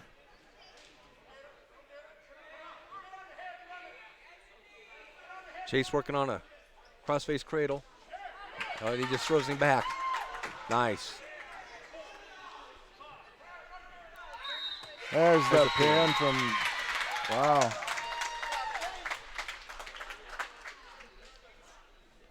They just, Ray never, wow. It's just, Platte Canyon still ahead. Chooses bottom to start the second. Up 4-0. always reloading, right? Oh.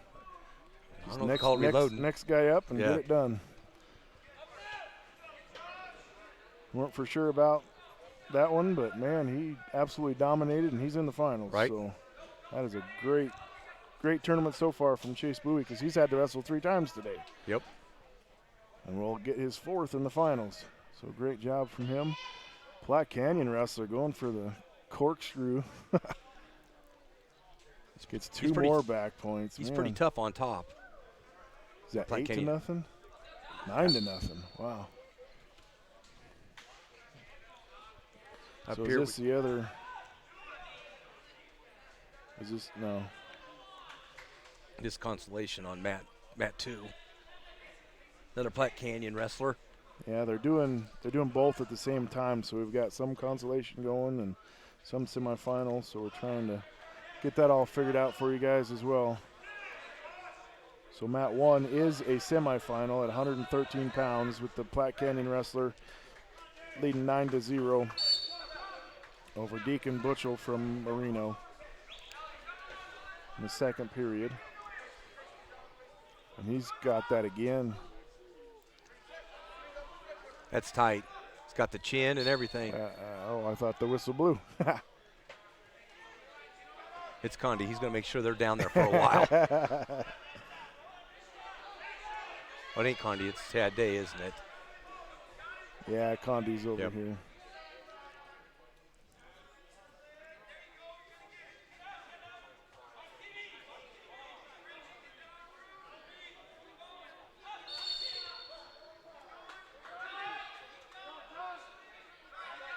All right, going into the second period over here on mat number 2. We got Josh Lockwood, sophomore, 0-6 from Sedgwick County, going up against Dean McMahon, sorry. Freshman, 6-4 from Platte Canyon. And the Sedgwick County Fleming wrestler is up 2-0 right now. Working.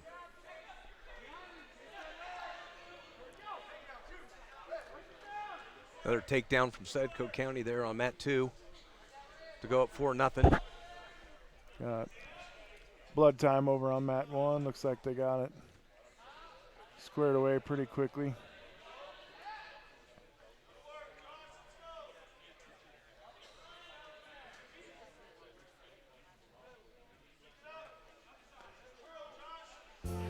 Hillcrest Care Center and the Towers are a skilled nursing facility and a top-rated assisted living community. Our skilled nursing facility offers physician and nurse practitioner visits, therapy options, and more. Our assisted living community offers individual care plans, trained team members available, routine health assessments, as well as art, music, and pet therapies. We're devoted to taking care of our residents in a secure, loving, home-like environment. Call Hillcrest Care Center in the Towers at 970-332-4856 and find out more.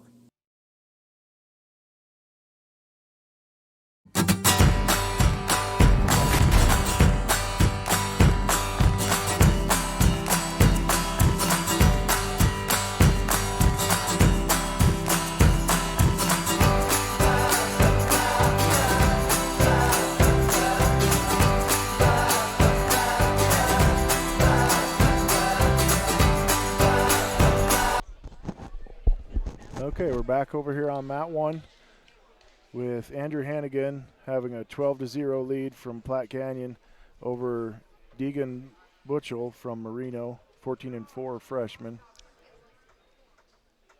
We're starting the third period. Nice. Wow. Got right out, got the escape, and right back in on a takedown. Chad just called that just a reversal. reversal? Just a reversal. Okay, so it's 14-0 now. He's working for the tech fall right now.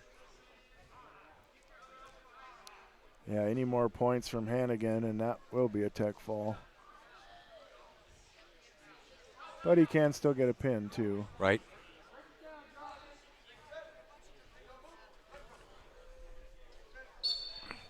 Okay, we're back over on mat 2 as well.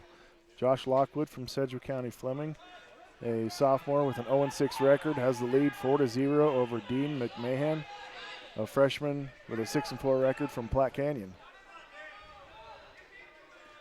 He's been kind of dominating that riding on the second period. Yep. Don't really know what that is, but he got a swipe for a back point. Wow, Sitko's done a really good job controlling the arms and everything. Definitely has. I mean, this says he's got an 0-6 record, and he's looked pretty tough up there. No, I can't believe they're counting that. Yeah, he was way off the mat. Yeah. Now he's going to call blood. There's 4. Yep, so it's when they do 4 points near fall like that, that means they stopped it because of an injury or blood or something like that, and in this case it was blood. So 25 seconds to go. Platte Canyon still up. He's going to give it up. He's going for the he tech wants ball. to take down to get the tech. Little victories.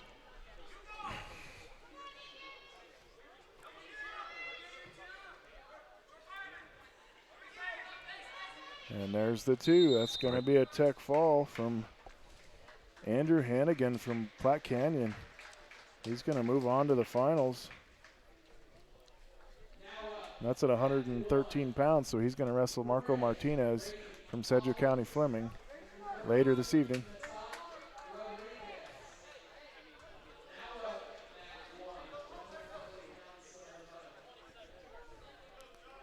Josh Lockwood now has an 8-0 lead from Sedgwick County Fleming over Dean McMahon from Platte Canyon, the freshman with a 6-4 record.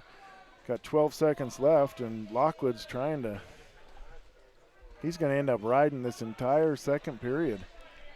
When you see something like that, either the guy has stepped up to really try and get that spot at state, or I don't know. Yeah. I mean, he's 0-6 going into this match. Right. It doesn't make sense. Brady Collins up here on mat 1, going up against Burlington Rodriguez.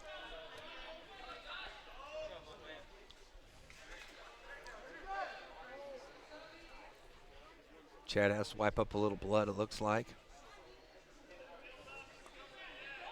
Yeah, especially nowadays with all of the restrictions and everything, they've got to make sure that these mats are as clean as they possibly can be, so we can, go with CHASA's rules and all of the guidelines, and then also the county variances and stuff like that. So they looks like the refs and Akron High School are doing a really good job of getting everything cleaned up. And nice little takedown there by Collins.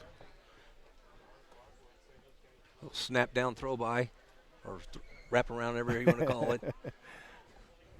It was called being a lot aggressive. stronger than your opponent and throwing them around.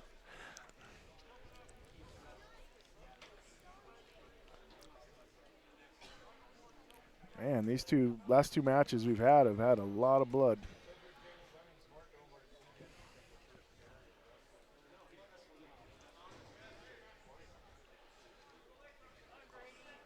We're trying to, anytime that we have a minute, to get our sponsors in there. So if you see when there's a blood time or if we have a wait, we'll go ahead and throw in our commercials from all of our sponsors. And, please go and support them. If it wasn't for them, we wouldn't be able to make these broadcasts possible. So, is that? Yep, one escape from Rodriguez to make the score 2-1. And Brady's back again to get 2. To be up 4-1 with 28 seconds. It almost looked like he let him get that escape on purpose, and then as soon as he stood up, was able to get to that leg again. And yes, I'd rather give up 1 than 2. It's always the case. Yep. Especially if it's going to put you in a bad position, Yes. And Brady never does that. You don't like to be out of position. So is it 4-1 over there? Yeah, that is correct. Okay, Lockwood, looks like Matt 2's going to get back going again after they get all the blood cleaned up. And Lockwood does have a 10-0 lead in the third period here over Dean McMahon from Platte Canyon.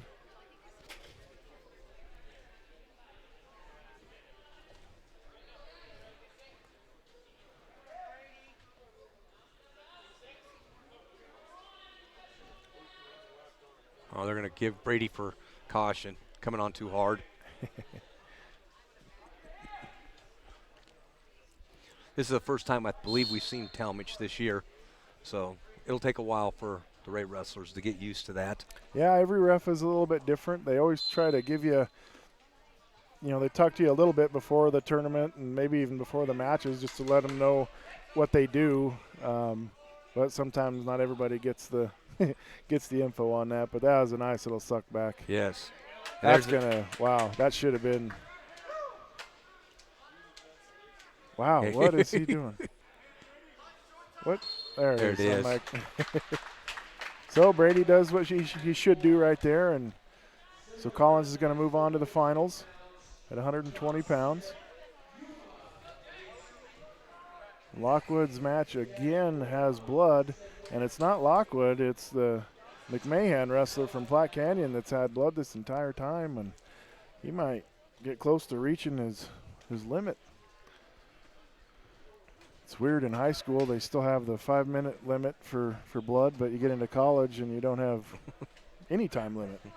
Injury time, yes. but blood time, you can have as much time as you want. All right, they're back over there, and Lockwood is back riding hard again on top. Mat 1, looks like we're going to have John Smith going up against Jack Bornhoff from Sedgwick County Fleming.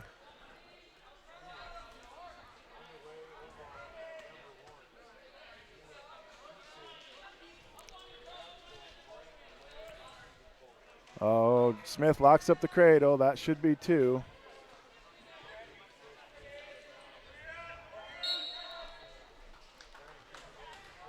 I've never every ref is different at all times, but it's supposed to be 2 points of contact, and you're still in bounds, and there was 2 points of contact still there. Looked like 3 to me, but yeah. I'm not going to. Smith is really good on top. He loves to get the wrist and the elbow and do those tilts. Chicken wings. Oh, Lockwood right at the end of the match. Hurt his hip. Looks like he hurt his hip as they went down. Lockwood's going to get the win, 12-0. And the Platte Canyon wrestler is bleeding again. So we'll just focus on mat 1 right now until they get that all cleaned up. Braden Smith will be up on mat number 2 from Yuma here in just a little bit. The matchups, when you have a shorter wrestler going up against a longer, lankier wrestler, it always tends to be a struggle for the smaller shorter wrestler a little bit, but Smith has got the turn and going for the pin. Yep. There we go. So Collins and Smith in the finals. That's what we wanted to see. Yes, it is. All right. Those are two of the best wrestlers in the state, and we'll get to see it this evening. So good job for Smith to move on there. And that's, again, that Bornhoff kid, that's the kid that was at state last year. So he gets a pin in the first period against the state qualifier. So, okay, mat 2.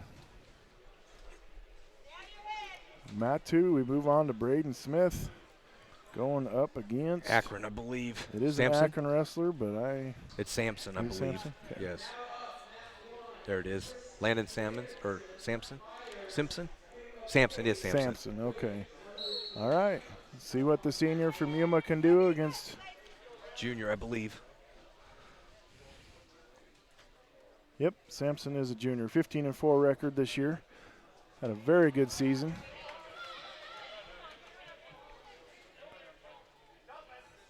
Smith switches off to a double leg and gets the takedown. Very nice by Smith.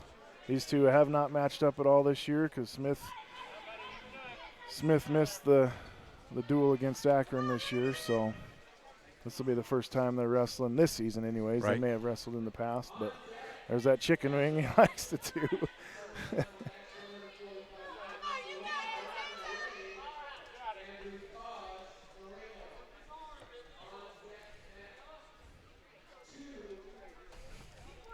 Mat 1, we're going to have Tristan Davidson against Caleb Kays from Wiggins. And there's Smith going for the pin here on mat 2.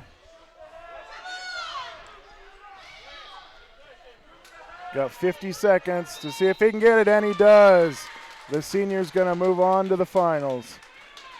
Very nice job from Braden Smith. So he's wrestled twice today and gotten 2 first period pins. So he's done very well. So there's the second wrestler from Yuma into the finals. Byers with a nice drag. Hasn't quite finished his 2 yet.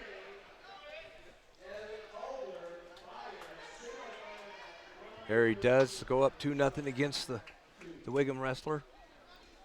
So on mat 1, it's Tristan Davison from Byers and then Caleb Keys from Wiggins. Still 0-0. At least that's what it's showing. It says 2-0. 2-0, Yes. okay. We got Kevin Vasquez against. Evan Alder from Alder. Byers. Right. This is the kid that we really have not seen from Byers. So, and you know he's wrestling Yapujian in the wrestling room. I mean, that Byers group, they're all right there close to each other and in weight. And so they can, I'm sure there's probably some good battles in that wrestling room. But we know there are in the Ray wrestling room, so I'm sure Vasquez is plenty ready for this matchup. Nice recovery from Kevin after a nice shot by the Byers wrestler. So over on mat 1, Tristan Davison does have a 2-0 lead over Caleb Keys from Wiggins. Tristan Davidson's from Byers, and they're going into the second period.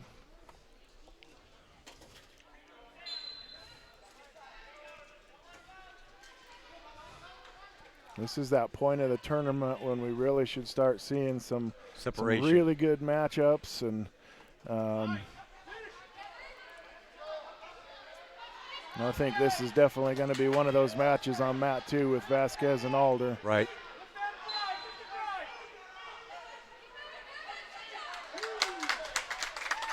Nice takedown. Sorry. Yes, nice. He had a good. little Prescott going, and he got caught, and he worked until he got her. So, get his Very 2. nice. You can never, ever count out a Ray wrestler. Telling you, and he's really tough on top, Kevin is, with keeping the wrist tied usually. Usually when I say that, they let him go. That happens to me all the time, too. Okay, over on mat 1, Tristan Davison still has a 2-0 lead. But Caleb Keys is in on a shot. Davison's been able to get him flattened down, and it looks like Davison is going to keep control there. and get the 2-point takedown. Okay, so he's going to take a 4-0 lead. Nice try, another Alamosa boy. Just quite couldn't hold him there. Short time. Kevin's doing a good job staying on top.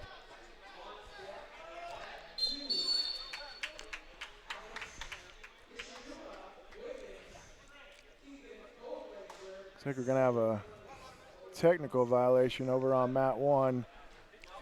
They're going to call it's like an unnecessary roughness kind of a thing. Well, really? I guess I didn't see it. Didn't quite see exactly what happened, but they are giving a point to the Wiggins wrestler, so it's 4-1. Kevin chose bottom to start the second. Nice little switch and re-switch action going on. And he changes to a double. Oh. Figure four. He figure That's a four figure the head. four. That That's a should have point. been a point. Yep. It should have. Yep. Pop it down.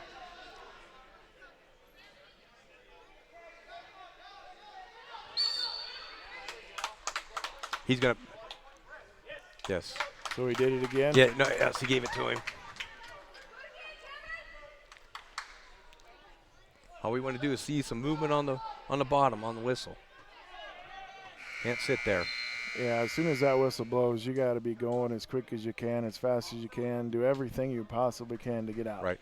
You know, you don't want to sit there and get worked on. You know, you move and move and move and move until you're out. Right. You know, we used to, I'm sure you guys were the same, where we just have battles where you didn't stop until somebody was out. And that's what you want to see here, and he's going to get it. No, he got in a hurry. Oh. Looking for the big move. Locking hands, free move. Oh, he can't stop that. Oh, I can't believe. Yep, you shouldn't have. They shouldn't have stopped that. Yep, you get when there's locked hands, you always get one free move, and he was right in the middle of it, and so there's 2 free points for Vasquez there. So he has a 4-0 lead. Minute 13 left in the second period. There's a switch again. Nice going, Kevin. Kevin doing Very a good nice job. We get a right out here. Then we'll be hopefully the guy chooses both on her feet. You see a tough right out here. Davison over on mat 1 is going to get some back points off of this move. He had a chicken wing tried to step over and ended up losing all of it. And he's fighting to try to get back on top again. So there's 2 back points. So he's going to have, I believe, a 10-1 lead. Nice Alamosa again by Kevin to get some more back points.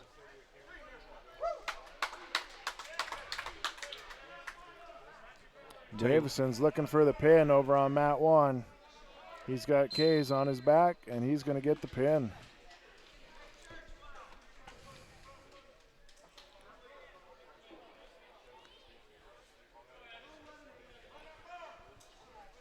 Nice way to finish the second. Kevin takes a 9-0 lead. Dennison, I figure he picked both up, which he would. Well, you can't pick bottom because you just got rode out 2 periods in a row. Right. So. Kevin fast with the hips, with his sprawl. Working a cross face with a little spiral. He's so long.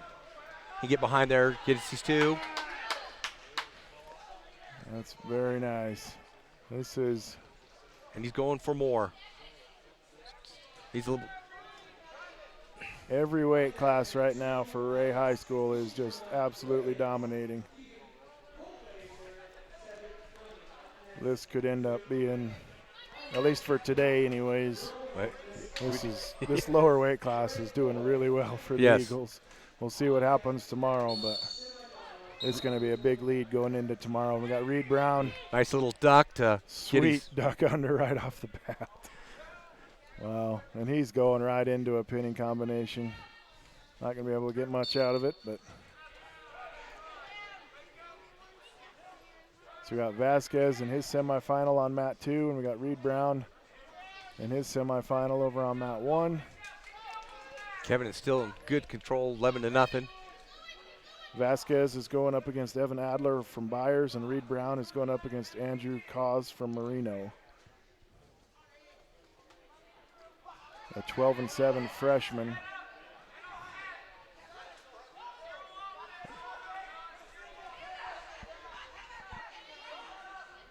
They should give him.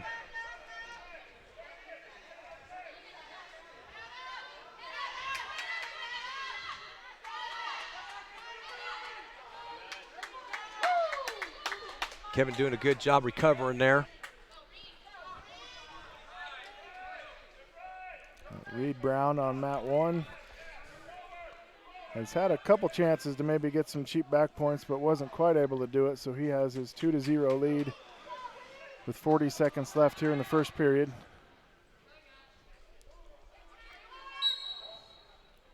He's able to lock up that cradle, but worked it out of bounds, and they'll start back at center. Nice job for Kevin, getting the major decision. Very 11-1. nice. That's an undefeated wrestler he beat right there. I know he didn't have very many matches, but Vasquez going 11-1 in the semifinals and getting a good chance to make it to that state tournament at 132 pounds. Again, you've got to make it into that finals matchup to give yourself the best chance to make it. The only outside chance to make it after that is if you finish third and you haven't wrestled the second place wrestler, and you can have a wrestle back to see who gets that true second place. Reed doing a good job right there in the period to pick up another 3 back points. Nice.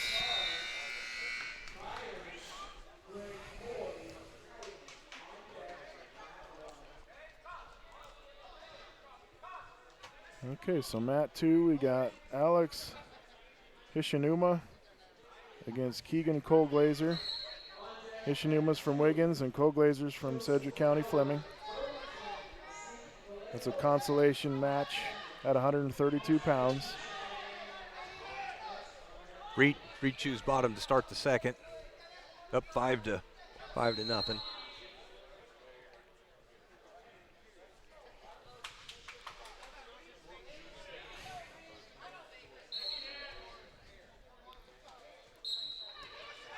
Nice little switch by Reed off the whistle.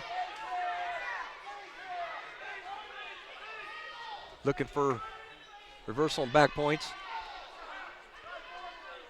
I think Reed might be one of the only upperclassmen in that 145-pound weight class. Well, and he's just a junior. He's right. not even a senior.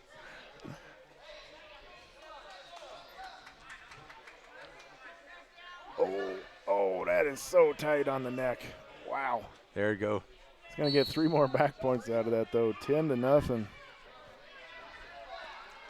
Over on mat 2, we got 10 seconds left. And we got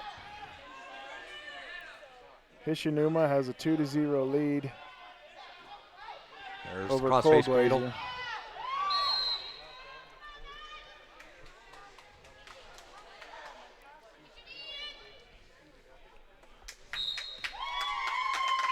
There's the pin from Reed Brown from Ray. Right. So he's going to move over into the finals.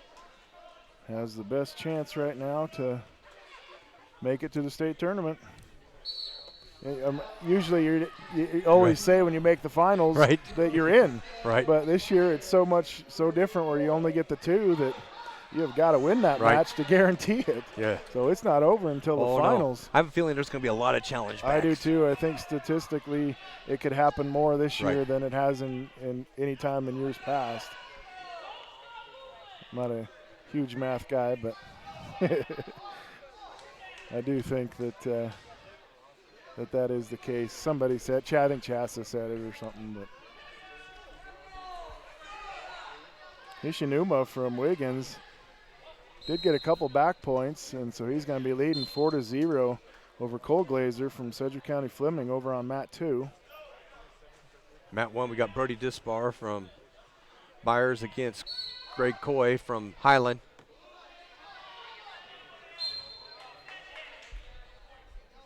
That should be a good matchup yes, over there on mat 1. That's one of those that you just can't believe that one of those guys might not make it to the state tournament, you know?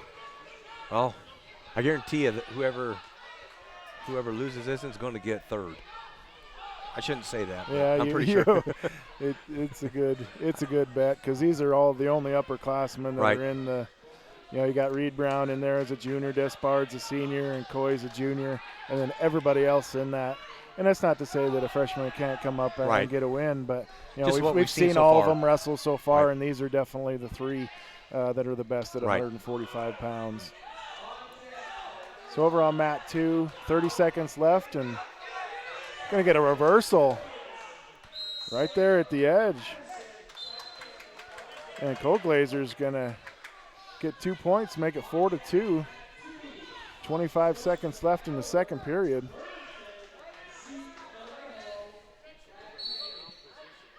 That is a consolation match over on mat 2. So whoever ends up losing that match is out of the tournament. So these guys are both fighting hard. Hishinuma is trying for the reversal here, but Cole Glazer's got that arm and he's keeping it. Oh, Cole Glazer doesn't. I guess he did have an arm there. It looked like he was Right. around the neck without an arm, but He shouldn't let go of the leg. Cole Glazier Yep. didn't. That hurt him there. yep. He panicked a little. Yeah, it's sometimes when you get in that position, Right. where you could get turned, it's hard to not let everything go and just get away. But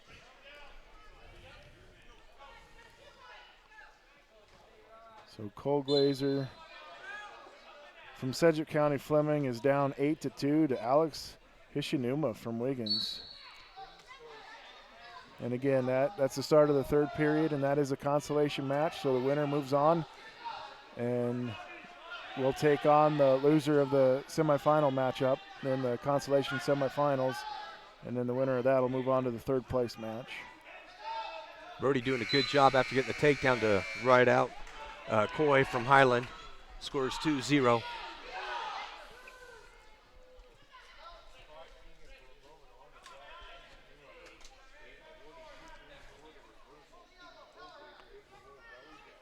So Cole Glazer is a freshman that's 12-5 from Sedgwick County Fleming, and Hishinuma is a 5-11 senior, and Hishinuma has been pretty much in control this entire match. He's up 10-2 now.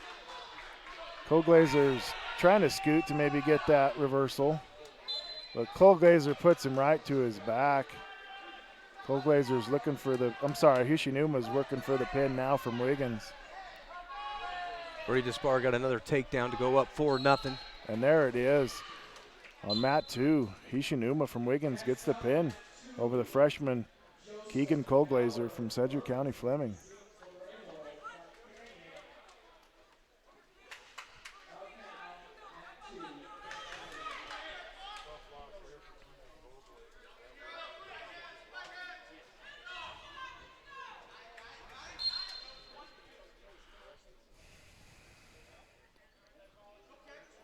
So Despard is now up 4-0.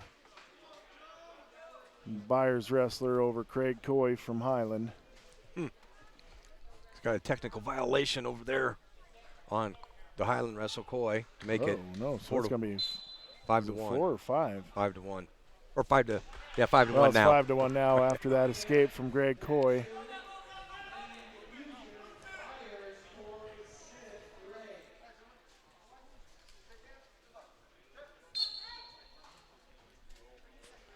All right, mat 2, we got Joseph Gower, a freshman, 13-7 from Burlington, taking on Zeke Vallejos, a freshman, 2-6 from Platte Canyon.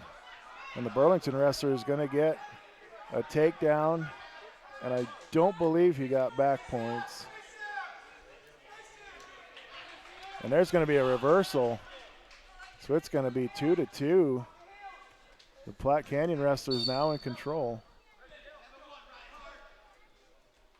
31 seconds left here in the first period. Brody got another takedown to go up 7-1.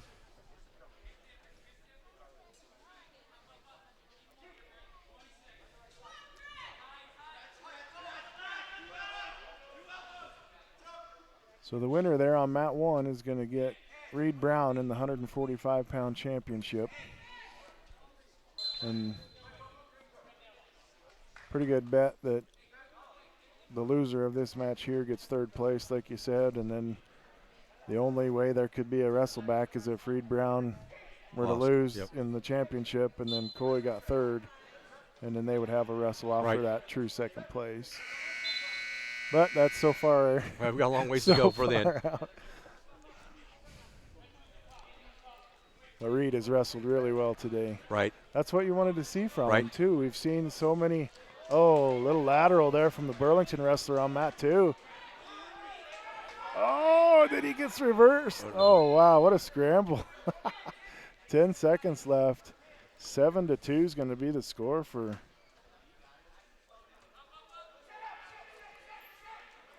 Joseph Gower, the freshman from Burlington. So they're going to go into the second period, 7-2, with Gower taking the lead over Zeke Vallejos from Platte Canyon. Gaspar doing a good job getting out from the bottom to take the 8-1 lead.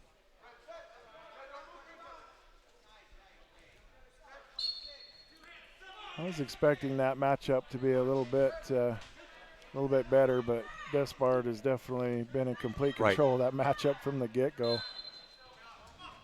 Tough on top. Tough rider.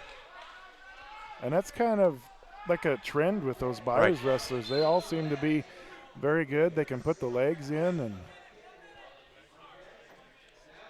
and suck a lot of energy out of their opponents, you know. Wow, the Platte Canyon wrestler's got Gower on his back. He's going to get 2 back points. He got a throw. So now it's 8-6 with 1:27 left in the second period. Joseph Gower from Burlington still has the lead over Zeke Vallejos from Platte Canyon.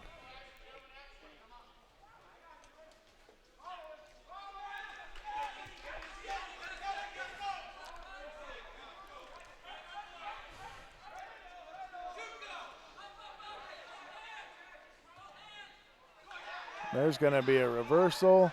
There's a technical violation point for locked hands. And Gower's looking for the pin. And Vallejos is able to roll through. Oh, that is a tight half with, oh man. That has got to be painful.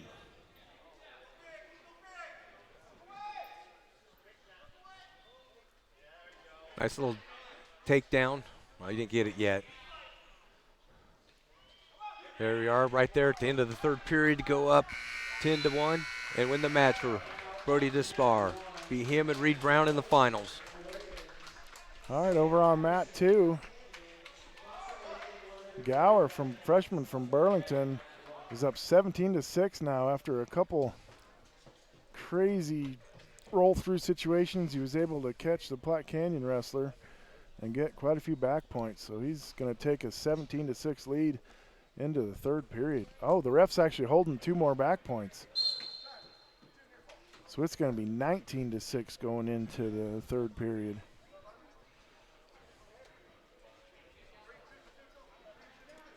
Joseph Gower from Burlington is wrestling really well here in the consolations. It's up 19-6 over Zeke Vallejos from Platte Canyon. Both freshmen. Looks like we got some more blood over there on mat 2. Been a lot of that over on mat 2 today, hasn't it? Holy I think smokies. that older mat, I think, is a little bit harder than what some of these guys are used to. Yeah, well, you can tell when they don't have the smaller sections. It's definitely. I think you said you wrestled on that one, right? I believe so. Yeah, it's all good. Usually you see. I don't know. I'm not gonna. They do have their nice mat over there on mat 1. And, you know, a lot of these other teams that are close have nice mats, and I guess maybe it would have been nice to see maybe one of them be able to bring it. And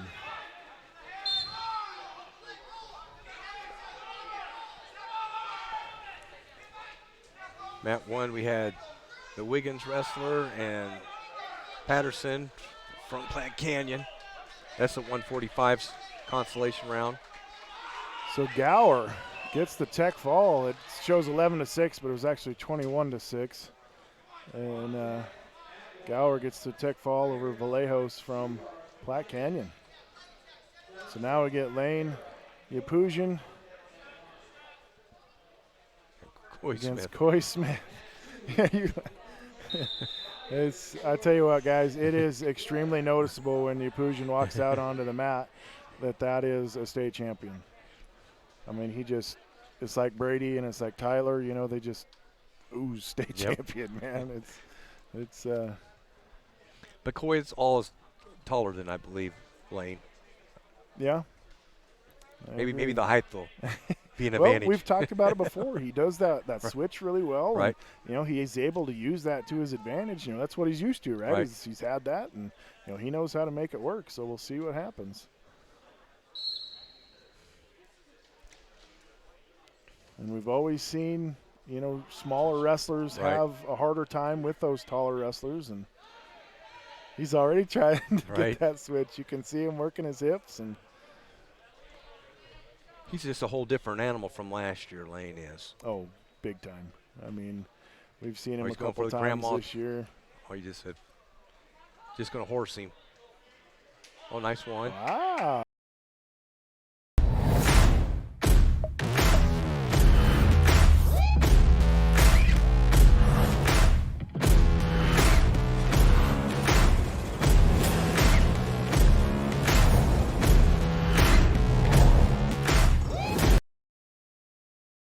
Is Coy.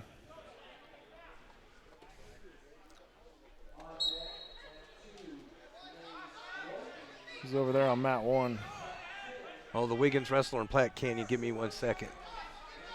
Oh, hey, I'm actually up.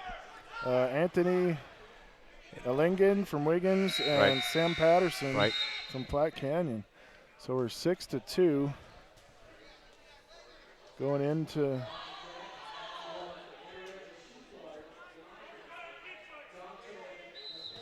there's actually time left on the clock, so I'm not for sure what they're doing. Oh, they look away, and it looks like Yapusian was able to get the pin from over Coy Smith from Ray. All right, as far as I'm concerned, this is a big matchup. Blaze Brophy going up against Zach Tittle from Highland. This is a matchup that Blaze early on in the year, I think it was the first match of the year, Tittle was able to beat Brophy 5-4 at home in the pit, and Blaze will be looking to get back at that. So like we said, there's going to be a state placer going home Both here. of these guys should be, I mean, this should be 1, 2, 3 at state, and one of these guys isn't going. Nope. Either Lane Yapusian, Blaze Brophy, or Zach Tittle will not be going to the state tournament this year. It's just so crazy. It's one of those things you try to take the positives of it, that we are out here getting to wrestle, but at the same time, I mean, there's going to be people at the state tournament that shouldn't even place, and they're going to be there, and then we're going to leave one of these guys home. I mean, it would have been maybe the year to maybe find a different way to do this. I don't know. I mean, this should be a good matchup here.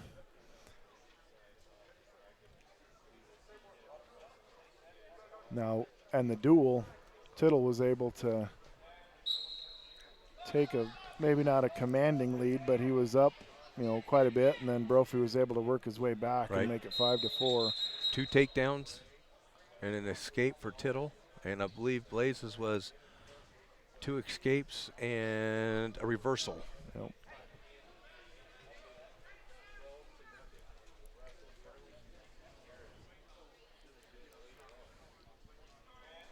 Oh. Okay. So over on mat number 1, we do have the Wiggins wrestler going up against the Platte Canyon wrestler. Sam Patterson has an 8-2 lead right now.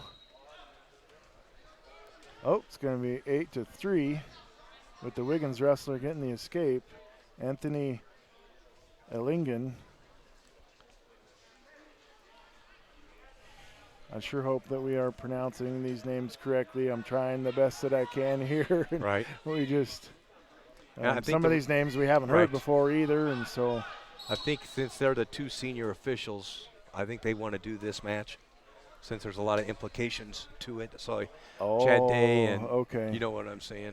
Yep, we And do Talmadge, have. yes. We do have a state. You know, Talmadge has been roughing at the state tournament for quite a few years now, and Chad Day has been reffing for a lot of years as well. He's never gone to state. He's never wanted to go to state. I've always asked him that. Why? He's like, it's a lot of pressure to be a ref just at the regular meets, and then when you go to the state tournament, it is crazy. And there's the pin from the Platte Canyon wrestler. Was he down? No, he was leading in that match, 10-4. That's right. Oh, they're getting, okay, there we go. Making sure we got 2. We do have a younger referee here, and that's what they want. I knew they'd want a senior official for this one. So this is big for team points too between Highland and Yuma. We're looking, you know, when you look at the team race right now, Ray has the lead. I can't see it right now. Ray has the lead with 88.5, Byers with 53.5, and then Yuma with 48 and Marina with 44. So when you look at that as well, you know, getting one of these into the finals for your team is huge, and plus obviously having that a lot better chance to make it to the state tournament as well.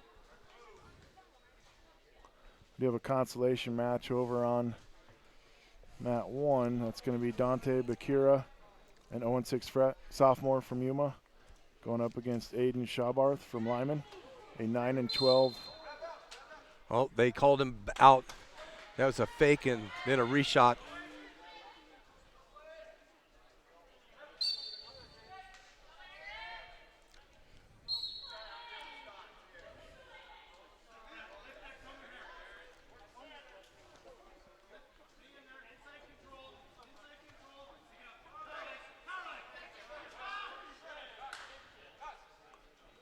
Over on mat 1, Bakira gets the takedown, takes a 2-0 lead over Aaron Schabarth from Lyman.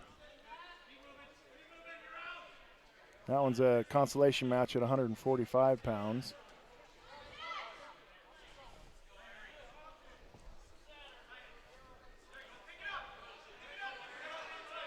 A lot of hand fighting. Brophy's been backing up a lot. I wouldn't be surprised if we see some kind of stalling here in a little bit from Brophy. I don't know if they'd call it in the first period, but I have seen it before. Well, I don't know. I don't think Condi would call it. Nothing against him. I just wouldn't think he would. Got 8 seconds left to see if anybody's going to risk it right before the end of the period.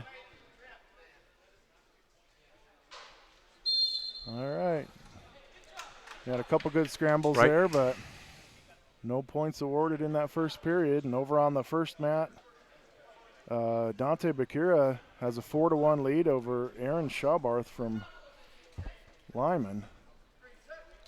And once again, Dante is coming in after only wrestling JV matches this year because Yuma's normal 145-pounder is out due to COVID protocols. So Bakira gets to step up and get his chance. Sorry about that. Just letting know Tittle's pretty fast on the whistle to get a stand up. They go out of bounds, restart.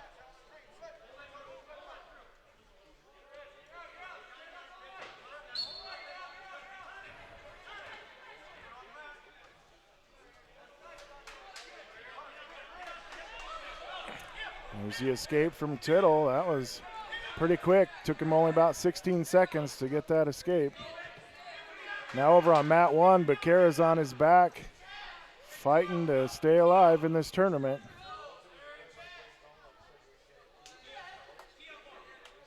Schabarth from Lyman, he's going for the pin. He's going to get at least 3 back points out of it, but he's still...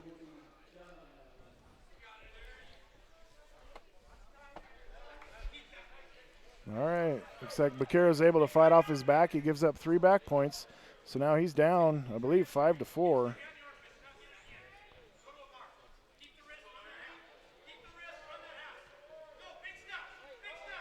Neither wrestler between Tittle or Brophy are, well, I say that, they do a shot, but they're That tied always- up. that always You know, happens. they got taller ties, really tight, ear to ear. Mat 1, Bakira is fighting off his back again. If he can get off his back, he'll give up 3 back points, so he'll be down 7-4. It was tied 4-4 going into that move, so. And Bakira stands up and he's trying to get an escape. And Shawbar throws him back down. Nice double leg by Tittle, takes Blaze right to his back.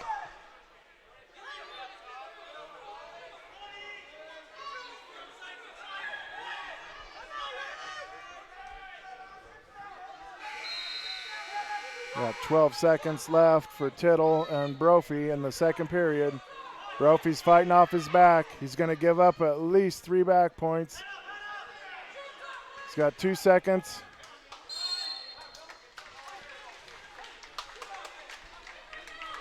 So Brophy's going to be down 6-0 going into the third period. Over on mat 1, Dante Bakira is down 7-4 to Aaron Schaubarth from Lyman in the third period, and Bakira's in on a takedown. He gets 2, so he's down 7-6, getting back points. He's looking for the pin.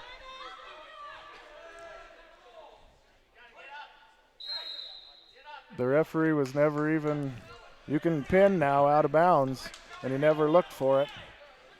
It was like,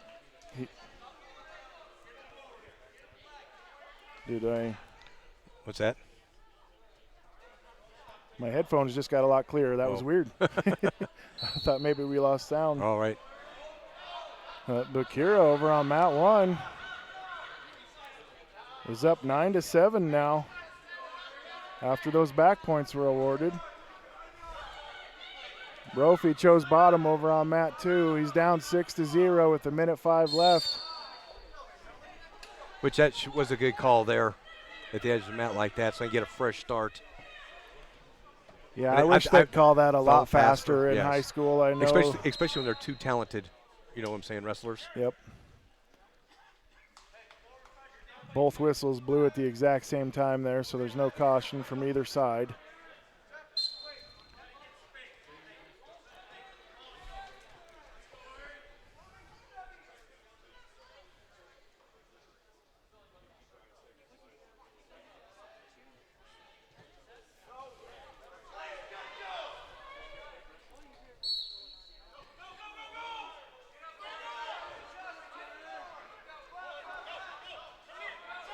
I think there's a lot of people here that are in a little disbelief right now that Blaze is down 6-0.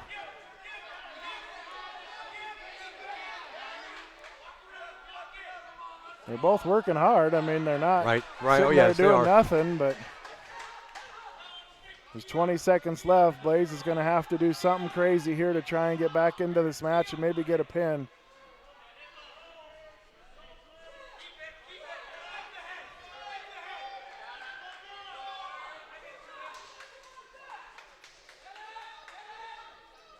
Blaze is going to get a reversal or maybe an escape right They at did the get- end. They did give They him did 2. give him the reversal. So 6-2 with 1 second left. So it looks like Tittle's going to move on and wrestle Yapujian in the finals.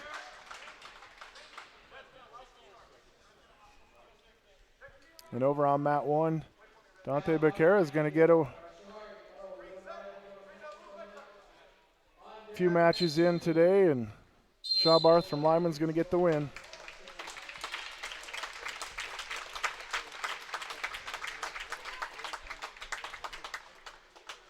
Now is when you really hope that man.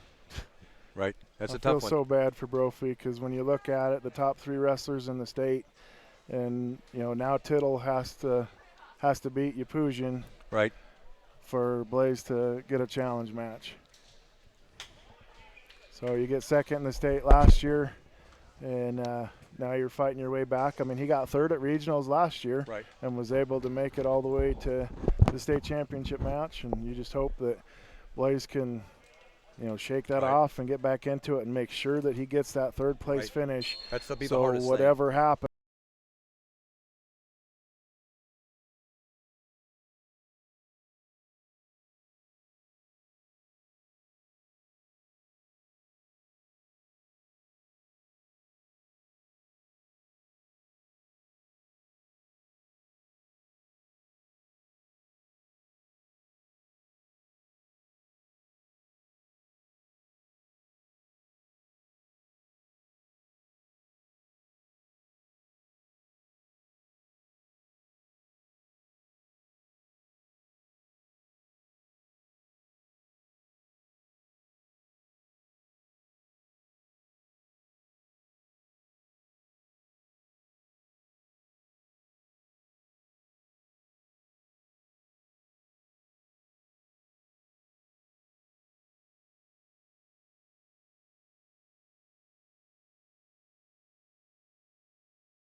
Sometimes life throws curveballs. We are living through a time of extreme and unprecedented change, and even though things seem far from normal, the comeback is always better than the setback. This past year has been hard, and even when times seem the hardest, we'll be here to provide the banking services you need most. Together, let's come out of this with the biggest comeback story yet.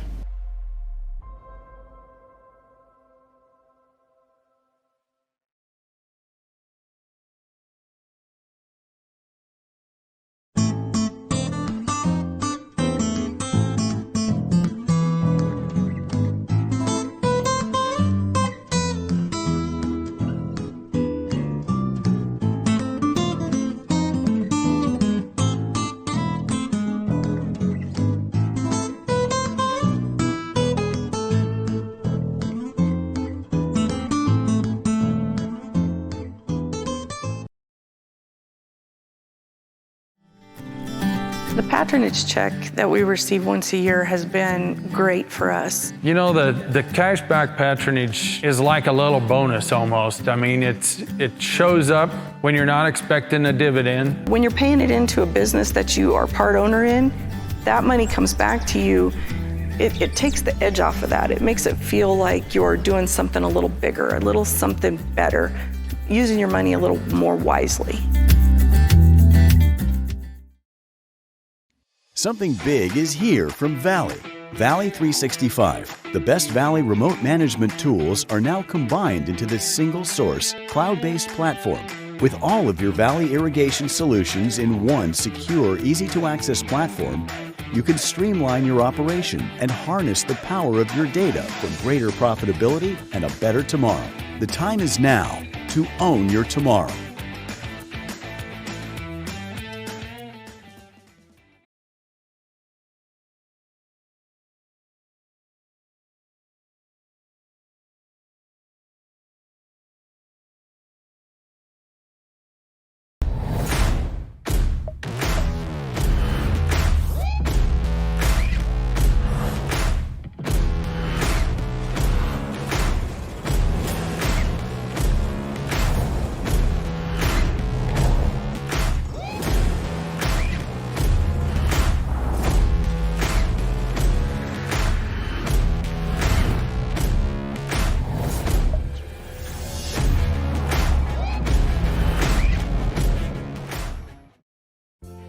Hillcrest Care Center and the Towers are a skilled nursing facility and a top-rated assisted living community. Our skilled nursing facility offers physician and nurse practitioner visits, therapy options, and more. Our assisted living community offers individual care plans, trained team members available, routine health assessments, as well as art, music, and pet therapies. We're devoted to taking care of our residents in a secure, loving, home-like environment. Call Call Hillcrest Care Center in the Towers at 970-332-4856 and find out more. Start your day off right with me, Marky Mark. You never know what we're going to talk about. Each and every weekday morning at 6 a.m. to 9 a.m. right here on Yuma Zone 100.9 KNEC and KNECradio.com. I want you to listen.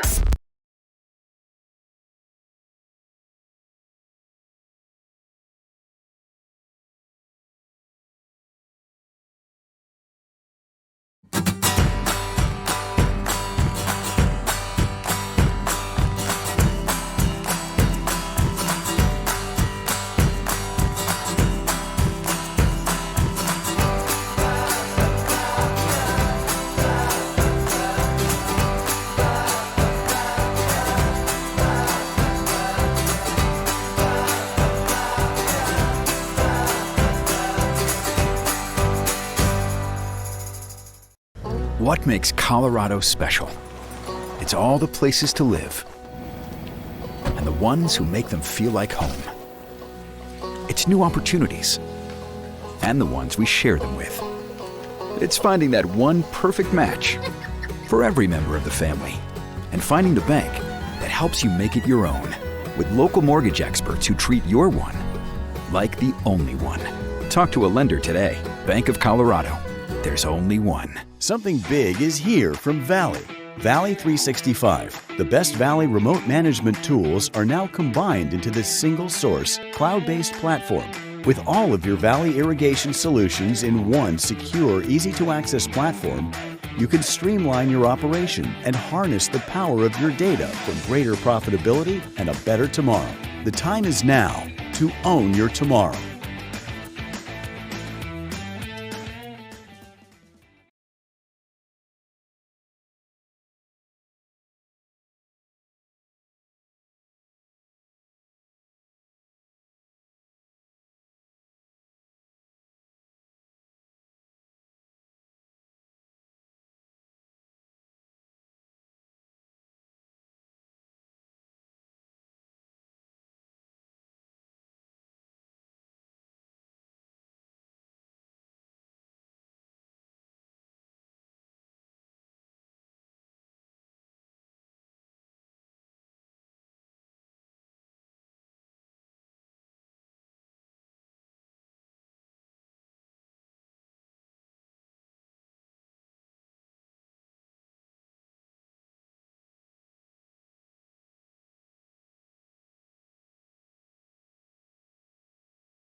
Okay, we are back. We're going to wrestle our consolation semifinal matches right now. And they said they'll take another break after these matches and before we get into our placing matches later this evening. Guess we are already at 5:30, so. And we're moving along pretty good. Yeah. So we got a Ray wrestler coming up. Yeah, Dakin Torrance against Schnelling from Sedco. Probably the two littlest guys at 106. Well, they definitely don't have to weigh check. No. Dakin,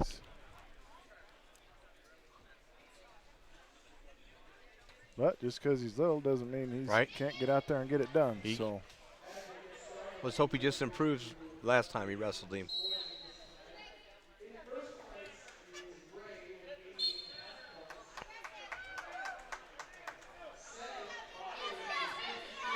Got a headlock. Oh.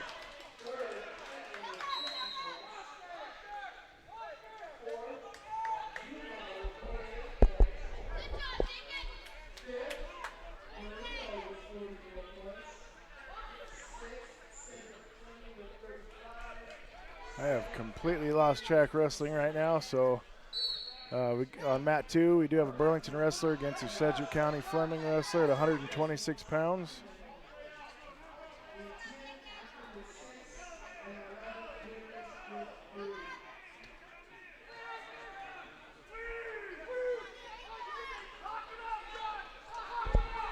Sedgwick That's County Gutierrez wrestler against Lockwood from Sedgwick County.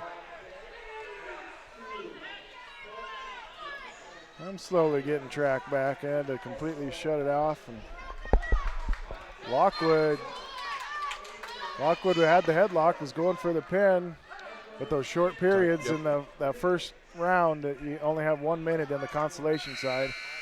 So looks like it's going to be a 5 to. I thought it was 5-0.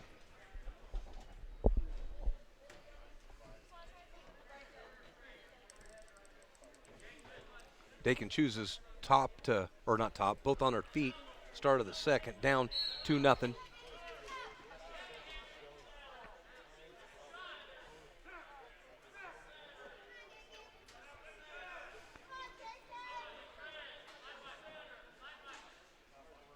Huh. Yeah, that was an interesting call. How did everybody call? I think we both did the at the same time there. Right. Oh, what?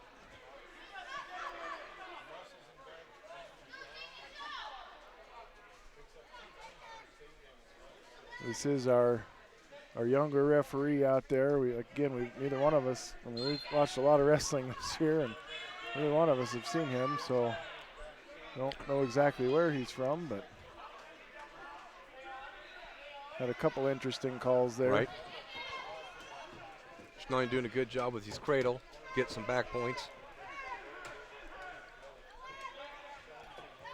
Looks like over here on mat 2, they did keep the score 5-2.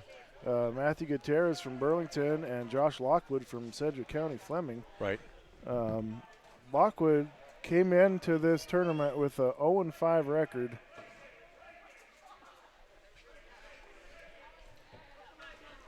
Actually 0-4 record, and has won 2 matches and lost 1. Right. And is still going. And looked pretty dominant in that last matchup too. Look at that with the duck under. Right. Hooks the leg and gets the 2. Wow. That's why you can never look at a record and know exactly what's going to happen. Especially this year. Yeah. Yep. This was a weird year where they were counting forfeits into your record, and usually that's never the case. I don't know why Chassa decided to do that this year, but Lockwood got the leg in and looking to. He's got 3 back points for sure. And then he gives now up. He's going to give up a reversal.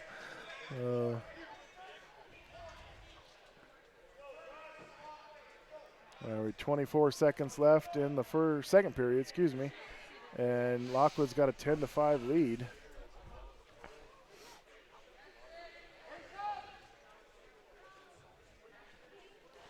Lots of blood over there on mat 1.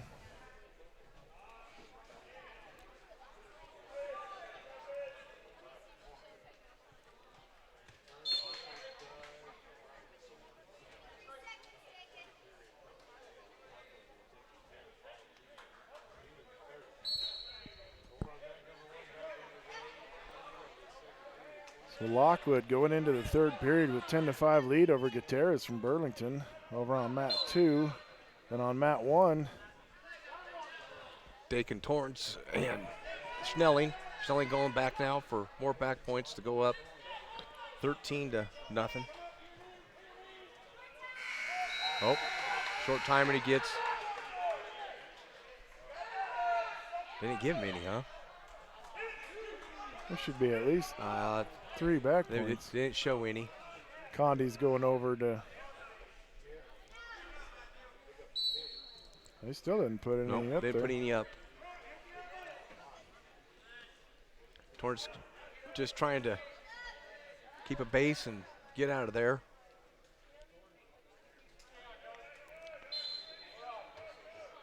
mat 2, Lockwood and Gutierrez. Sedgwick County Fleming and Burlington. Lockwood with a 14-5 lead. Minute 14 left here in the third at 126 pounds consolation semifinals.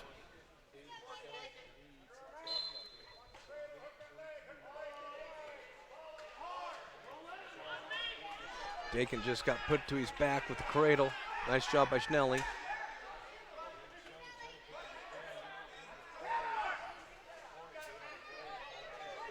Gutierrez gets a reversal to make it 14-7 now with 53 seconds left here in the third. Over on mat 2.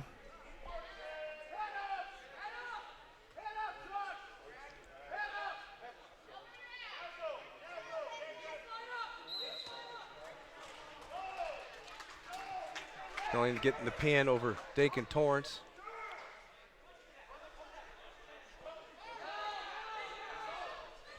Gutierrez is trying to run the corkscrew. See if he can get some back points before the end of this, or pick up a pin maybe.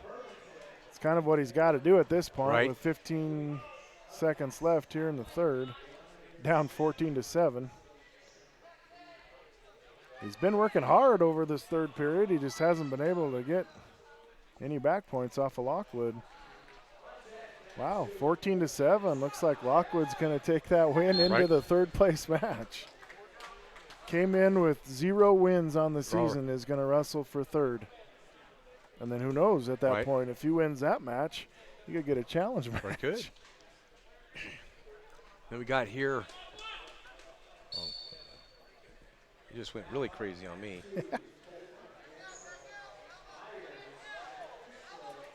Okay, it's Wiggins and Burlington down there. I know on mat 1, but I'm not for sure exactly who all it is.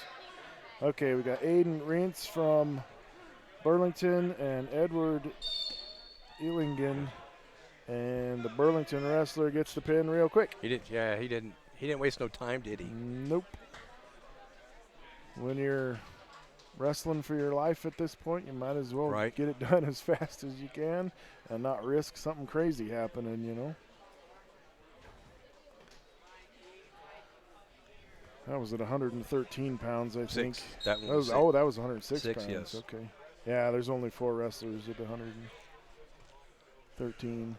So 126 pounds. We got over on mat 2. We got Colton Dennison from Byers going up against Jack Kissel from Lyman.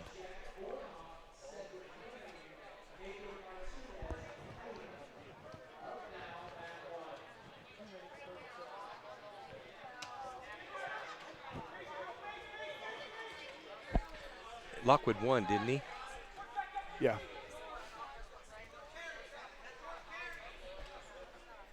Yep, that's the Sedgwick County wrestler. He came in with 0 wins on the season and worked his way into a third place match. Nice mat return by Dennison.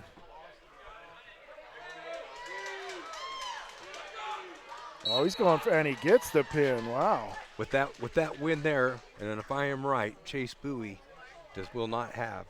If he gets second, will not have. That is a big get to the state tournament for the Ray Eagles. So that was a spot that you just didn't know. Right. You didn't know. I mean, Ray's obviously good enough to get there, but you just don't know.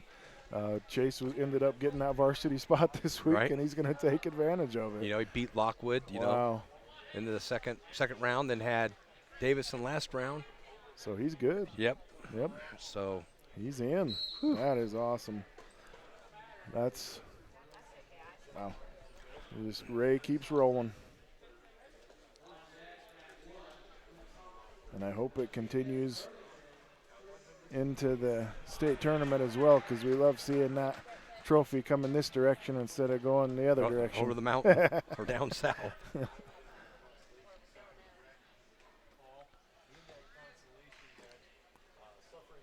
So Jack Bornhoff and Nathan Martinez are going up against each other on mat 1. Bornhoff lost to John Smith in the semifinals. I better look at something real fast. And now he's going up in the consolation semifinals against Nathan Martinez from Highland, who's a 2-5 junior. Bornhoff is 12-8 this season, and again was a state qualifier from last year when you could take the top 4, and now he's hoping to get into that third place match, win it, and then he's got to hope that John Smith beats Brady Collins in the finals so he can get that challenge match.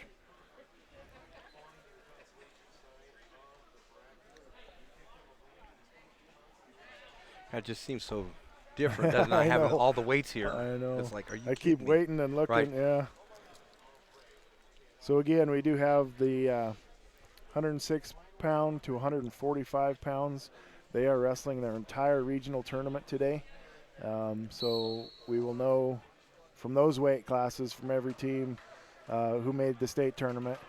And then tomorrow, starting at 11:30 here on 2aregion3.com, we will be the 152 pounders all the way up to the 285 pounders, and they'll wrestle their entire tournament tomorrow. So we'll know the other half of the team that's going to go to the state tournament. Bornhoff looking for the pin. He's got the chicken wing stepped over, and he's got it tight for the pin. Very nice for Sedgwick County. So he's going to get into that third place match, and still has, when you're on this side, it's a very slim chance, but it is still a chance to get to that state tournament. So again, he's got to win that third place match and then have John Smith beat Brady Collins in the finals to be able to get a challenge match. And you never know. That's why you wrestle the matches. We just saw it with Lockwood over there getting into the third place match, and he came into the tournament with no wins. So we must be running against time constraints, huh? Yeah, so that's that's why we haven't what seen it any looks 38s and. Yeah, because Blaze just wrestled about 20 minutes ago, and so he's. All right, so mat 1, we have Alex Hishinuma against. Oh, wait a second. It's 120. No, that's the other one. Right. So we got the Burlington wrestler Rodriguez going up against Tristan Davison from Byers. That's what it is. Ooh. And the Burlington wrestler looks like he's going to get it. No, they're in a dogfight here. Right. Oh, man, when you get in those positions, you worry about elbows going the wrong direction. I've seen that several times in my years watching high school wrestling, and that is no fun. We actually had a Pee Wee wrestling tournament in McCook last weekend, and we saw a kid he broke his arm right above the elbow on that same kind of move. That was a kid from Holyoke, if I remember correctly. It's my brother. Well, he was wrestling. He's from Ray and wrestling from, wrestling Holyoke. Wrestling from Yuma. Yeah, he's wrestling with the Lost Boys too. Oh. Yeah. Yeah, because I know that my brother was calling me about that they had to rush him to North Platte or Kearney. Yep, that was he's a teammate of my son's, and it was hard to see it. My son kept wanting to run down there, and it's like, no, you've got to stay off the mat. Because it was weird. They didn't have an actual EMT on site. We got lucky, and there was, just because of a random person being there. But usually at all of these events, you have our EMT is sitting right down in the middle of both mat 1 and 2. I know that's a Pee Wee event, but you still, when you've got over 200 kids wrestling, you've got to have something there. I don't know if rules are different in Nebraska and Colorado and Kansas, but. So Rodriguez from Burlington has a 7-1 lead right now over Davidson from Byers. That's a 120-pound consolation semifinal. We got Evan Alder against Alex Hishinuma from Wiggins over on mat 2.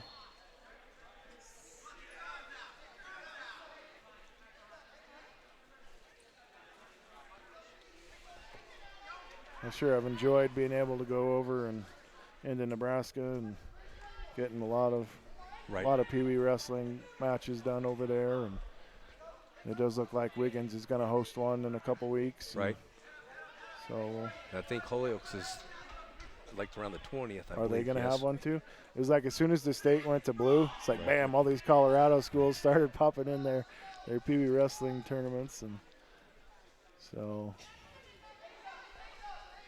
It's good for even these Yeah. younger kids to be able to get out and, because some of them are already, kind of Right. committing to wrestling, and that's already their sport. And Right. so it's nice to see them get out there and have the chance to do that. And especially when a lot of them have been, Right. some of them haven't even been to school. They've been in front of the computer for Right. all year. And, we're pretty lucky in our areas, to be able to have our kids in school almost the entire year. I know we had a couple shutdowns in Yuma early on when we weren't really for sure what to do yet, and Byers got a takedown and wrote out the period for a 2-0 lead over the Wiggins wrestler.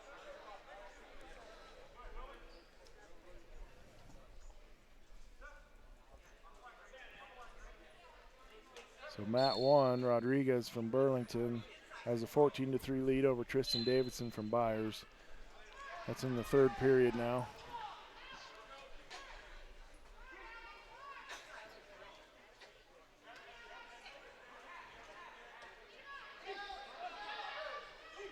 Adler with nice reversal.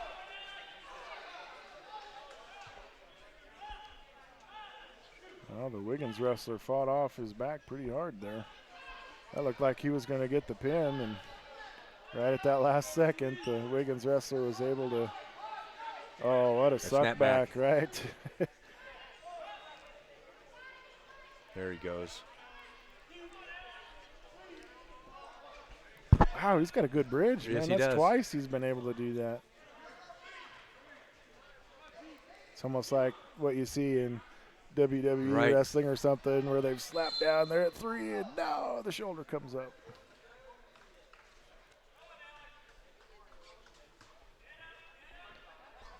All right, Matt 1's going to be 19-3 tech fall for Rodriguez from Burlington over Tristan Davis from Byers. So he's going to move on into the third place match. And I do apologize. I really don't want to mess up his first name, so I'm not even going to attempt it. But it's Rodriguez from Burlington at 120 pounds is moving on to the third place match. Oh, they're going to call that slam. What? Didn't he land on all fours? His knees didn't hit first. Usually if when you do that, your knees have got to hit before your opponent hits.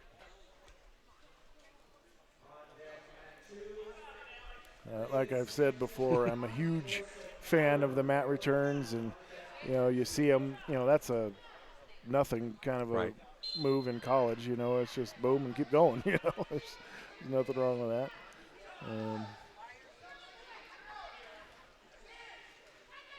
What was that? He reached back for the head and almost cost him some back points. Yep. there. I think maybe he was trying for a switch, but didn't realize his hips were Right. completely covered. So we're waiting over on. Sometimes life throws curveballs. We are living through a time of extreme and unprecedented change, and even though things seem far from normal, the comeback is always better than the setback. This past year has been hard, and even when times seem the hardest, we'll be here to provide the banking services you need most. Together, let's come out of this with the biggest comeback story yet.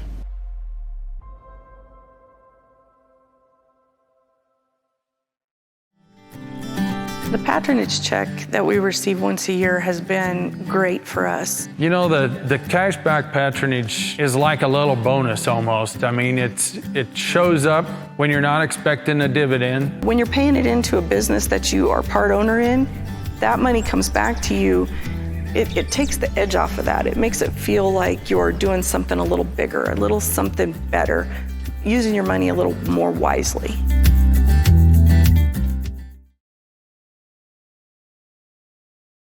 Something big is here from Valley. Valley 365. The best Valley remote management tools are now combined into this single source, cloud-based platform. With all of your Valley irrigation solutions in one secure, easy-to-access platform, you can streamline your operation and harness the power of your data for greater profitability and a better tomorrow. The time is now to own your tomorrow. Hillcrest Care Center and the Towers are a skilled nursing facility and a top-rated assisted living community. Our skilled nursing facility offers physician and nurse practitioner visits, therapy options, and more.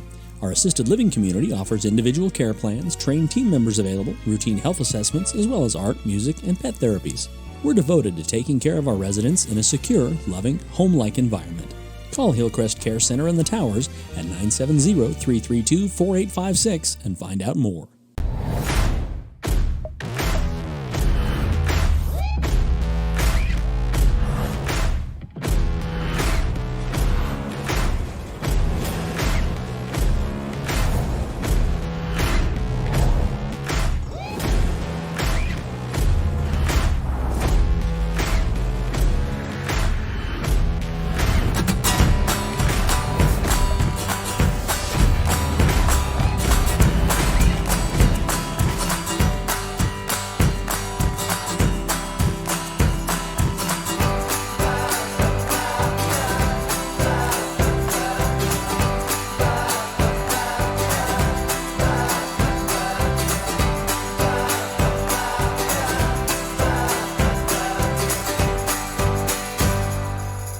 Providing feed, fuel, and fiber for the world is a tough job. Sukup Manufacturing and Quality Storage Solutions are here to help you do it. Sukup offers a full line of bins ranging from small on-farm storage bins to large commercial tanks, including our 1.5 million bushel bin, the world's largest free-span bin.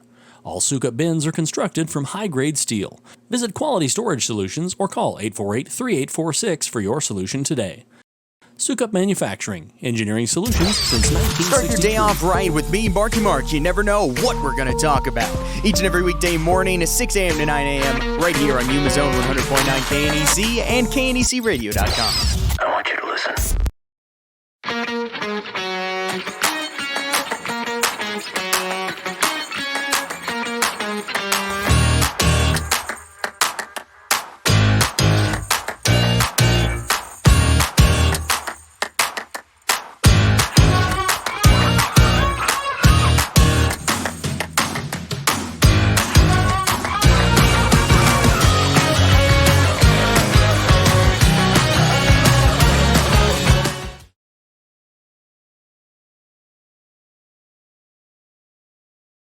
What makes Colorado special?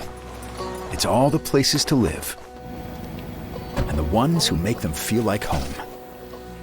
It's new opportunities and the ones we share them with. It's finding that one perfect match for every member of the family and finding the bank that helps you make it your own with local mortgage experts who treat your one like the only one. Talk to a lender today. Bank of Colorado. There's only one.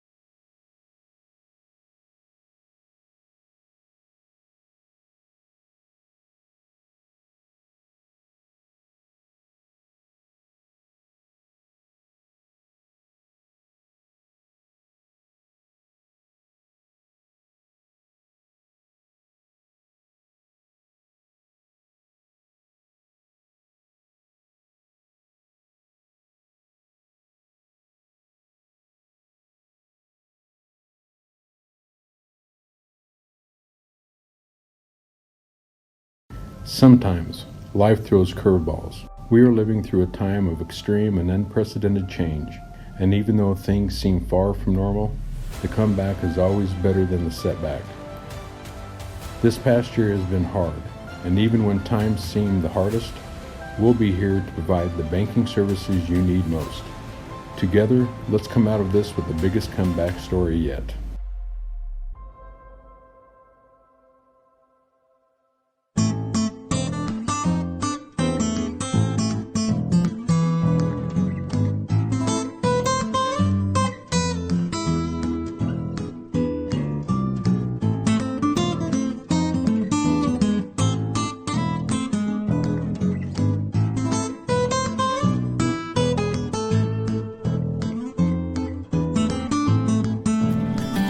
patronage check that we receive once a year has been great for us. You know, the cashback patronage is like a little bonus almost. I mean, it shows up when you're not expecting a dividend. When you're paying it into a business that you are part owner in, that money comes back to you.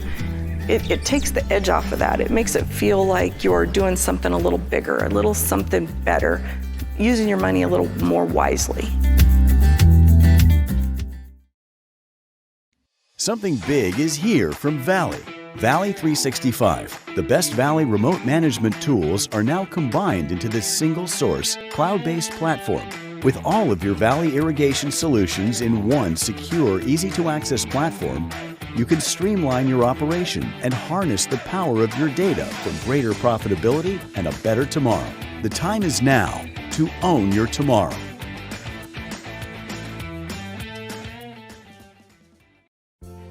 Hillcrest Care Center and the Towers are a skilled nursing facility and a top-rated assisted living community. Our skilled nursing facility offers physician and nurse practitioner visits, therapy options, and more. Our assisted living community offers individual care plans, trained team members available, routine health assessments, as well as art, music, and pet therapies. We're devoted to taking care of our residents in a secure, loving, home-like environment. Call Hillcrest Care Center and the Towers at 970-332-4856 and find out more.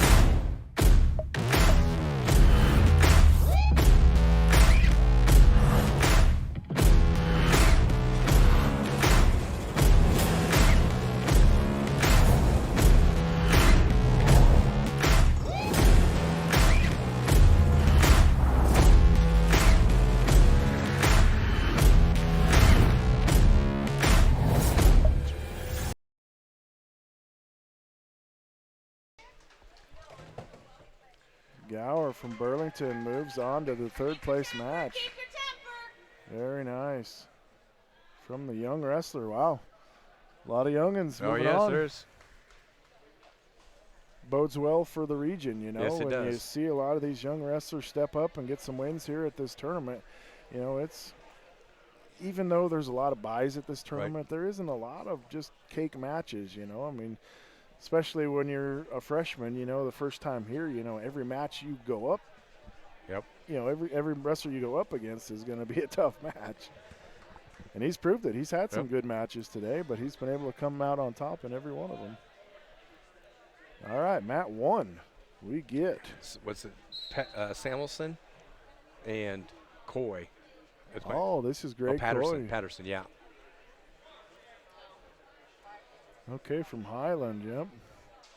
Then it was Patterson from Platte Canyon. Platte Canyon, the freshman still going. Yeah, he had to wrestle. Well, this is 145 pounds, right? So they've all had to wrestle a ton today. It's a good little scramble right there. No points awarded. We have seen the Platte Canyon wrestler Patterson be a little hot-tempered a little bit today, but he's still been able to overcome that and get all the way into a spot where he could get a ribbon today if he wrestles really well in this match. Right. They don't give out medals, I don't think. No ribbons now, isn't it? Yeah. Yeah. But they're only doing the top 4. They're not doing the top 6. Oh, yeah, that's true.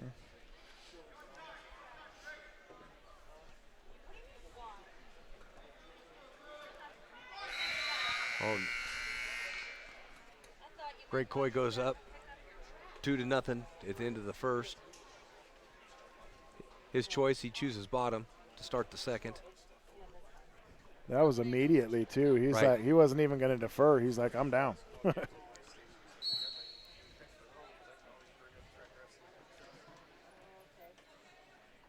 Oh.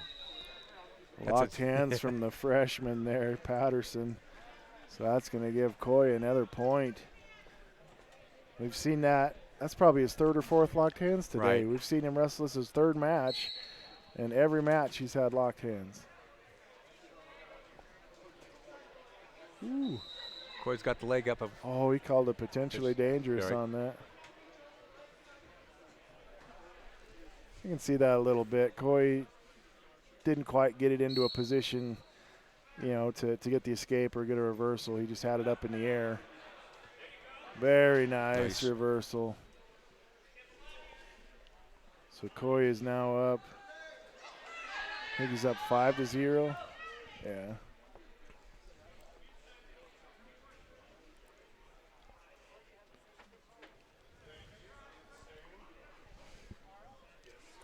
Looks like we're waiting on Mat 2. Blaze Brophy's going to be the next match over there. And there's a Coy. Coy goes for the full Nelson. Yep. So he gives back that point that he got.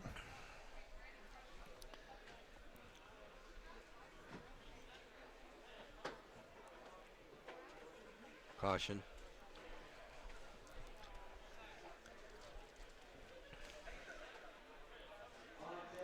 So we got 5-1. Coy from Highland over Patterson from Platte Canyon on that one. So, what is that? Headgear. His headgear slid down his face, I think. Something's dangling there. What's he got? Oh, he's got that snap that goes over the top. Okay.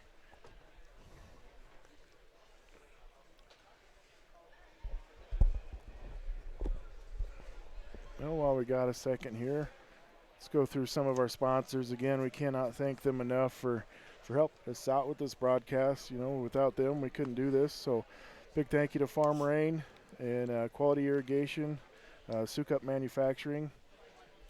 And we've got Eagle Oil, Twin Forks Veterinary Clinic. We got Gotsey Ag, Ray Feed and Bean. We got CHS Ray State Bank, Ray Meat Packing, Ray Lumber, Ray Community District Hospital, Dunn Chiropractic, Tri-State Livestock Exchange, First Pioneer Bank, Lynn's Farms. We got Quality Farm and Ranch Center in Yuma. We got First Farm Bank, Bledsoe Cattle, the Hillcrest Care Center, Ray Family Dental, and Renew Recycling. Thank you for all of them for help sponsor this so we can put this on for you as live as we possibly can. We hope we're doing an okay job getting you guys the information. Looks like Coy is Just turned and he's going to get the pin.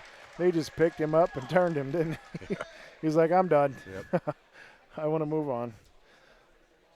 So that's a good tournament from the freshman. I think the only thing he's got to work on, I mean, he's even showing a little attitude there at the end. He's just got to work on that a little bit. Other than that, he wrestled pretty well in a fairly tough, you know, those top three guys in that weight class are really, really strong. Right. So, so he'll end up being one match short of the third place match. And, you know, he probably could have been good enough if he was on the other side. You know, he probably could have been in that third place matchup. Right. We'll find out here. Got the Marino kid. And we have the lineman. So we'll be waiting on this one too, won't we? Yeah. I think these are the less. Well, I think Coy Smith will have a match. So I think we've got 3 more matches, and we're done with.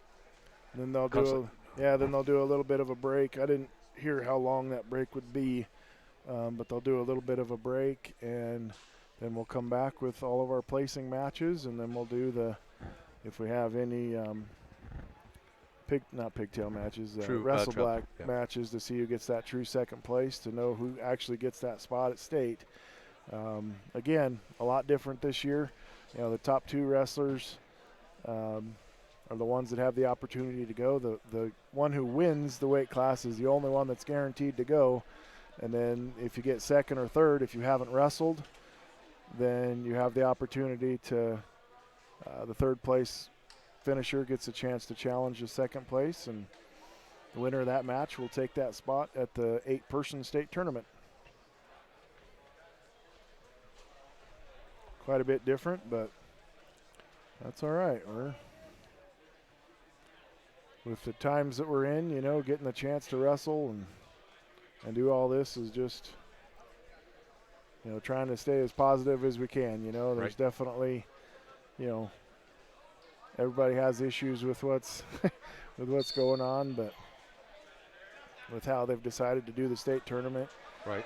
But I do believe that just having the opportunity, we've got to stay focused on that.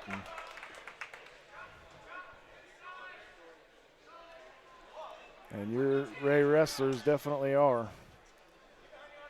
That all but one are in the finals, is that what? What's that? Oh, no, we had Dakin Torrance who's out. Oh, that's so 2. Right. And then Coy's, and we don't have a 13. And then Coy's still in Constellation's semis. Yep. He still has that chance to do that wrestle back. So, and that's the one thing for Blaze Brophy too. He's here in the Constellation semifinals at 138 pounds. And he's got to get this match and get that third place match to make sure that if something happens in that finals match where Tittle beats Yapuzhin, then Brophy would get that matchup with Yapuzhin, and that would be that'd be crazy, because that would be the state finals matchup from last year. Right. Would be a challenge match to go to the state tournament. All right, so this is Brophy on mat 2 going up against Hartman from Platte Canyon, a 12-1 senior. So both of these guys are wrestling for their lives right here. Both seniors, both wanting that spot at the state tournament. And the Marino kid, was it 3-2?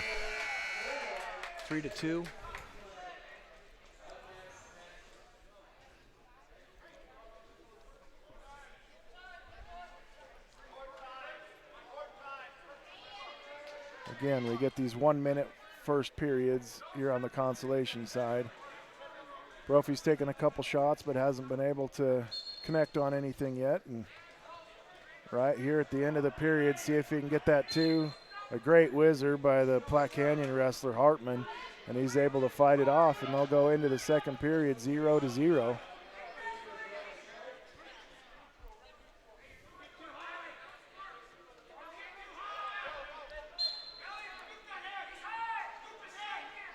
Over on mat 1, we got Aaron Schubarth from Lyman going up against Andrew Koss from Marino. And Koss has a 5-2 lead in the second period over there. Just got a 2 reversal to go up 7-2. Well, there's been a lot of good wrestling by the Marino Rams today. We got 2 in the finals. And now Koss here wrestling really well. Gonna give up a reversal, so now it's 7-4. They Blaze gave up 2 for a takedown there on the edge of the mat to go down 2-0. He obviously did not agree with that. I hope we didn't hear what he said on air there, but there's the escape, 2-1.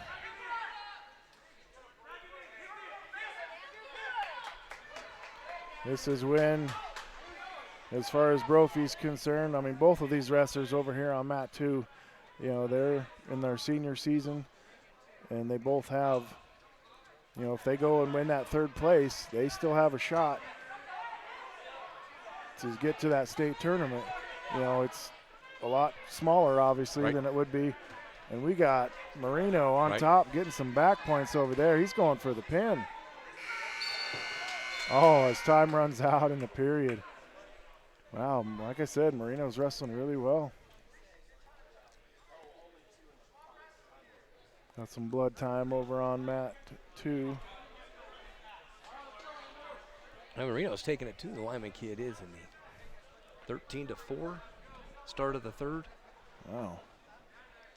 I believe that's a freshman again too. Yep. Mm-hmm. I think they're both freshmen, aren't they? Yep. Andrew Koss from Marino's 12-8 on the season, a freshman, and then Aaron Schubarth is a freshman at 10-12 from Lyman.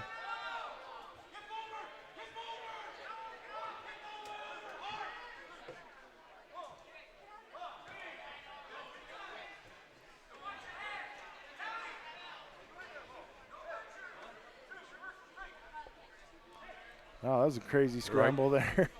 I'm kind of digesting what just happened there, because the Marino wrestler was in a weird spot, but was able to get 3 back points out of it and then let it go like he should have, because he was in a bad spot. And ended up getting a reversal on him, so he's up 13-4 over Schubarth from Lyman. Brophy does have the 3-2 lead now with an escape and a takedown.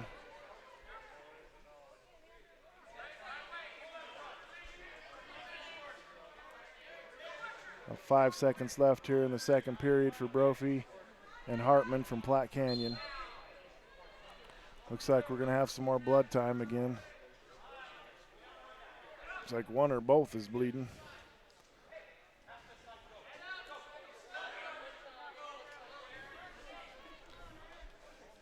Over on mat 1, it's 16-6. Marino up over the Lyman wrestler with 28 seconds left. That's going to be another underclassman getting into that placing match. That's, again, we talked about it earlier, and that just bodes well for this region, man. It does. It just makes it our region is going to get tougher and tougher every year when these kids get this experience. You know, even here, you know, you want to get that experience here. I mean, obviously you want to get it at state too, but, you know, getting a medal here or a ribbon here, you know, bodes well for the future. So 16-6 is going to be the final score, with Andrew Koss from Marino getting the win over Aaron Schubarth from Lyman. It's a good match from the freshman there. So he moves on to the third place match.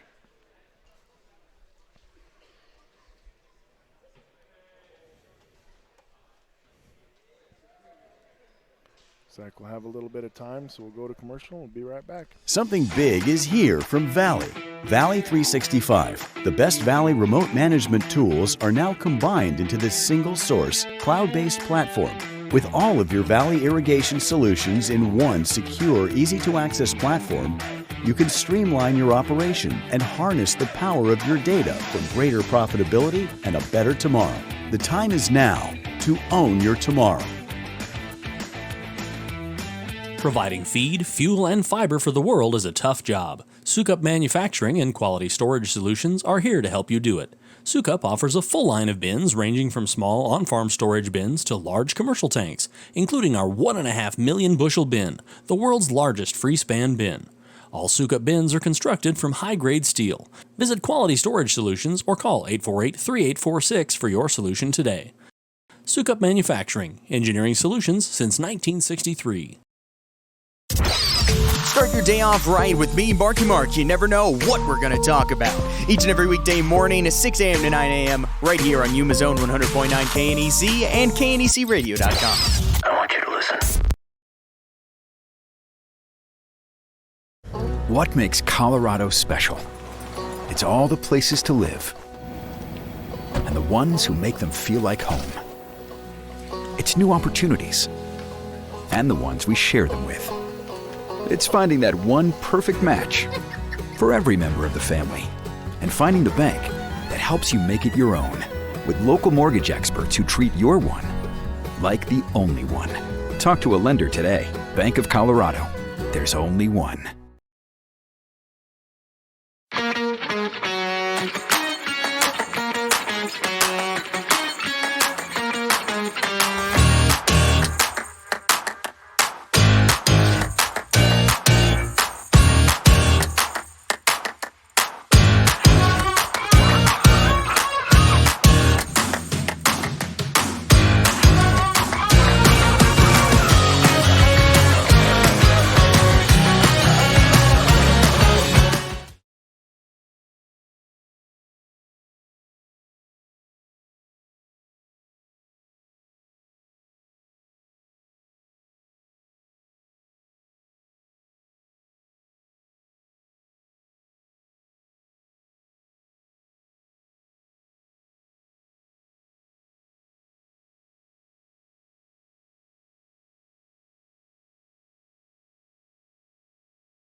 Sometimes life throws curveballs. We are living through a time of extreme and unprecedented change, and even though things seem far from normal, the comeback is always better than the setback. This past year has been hard, and even when times seem the hardest, we'll be here to provide the banking services you need most. Together, let's come out of this with the biggest comeback story yet.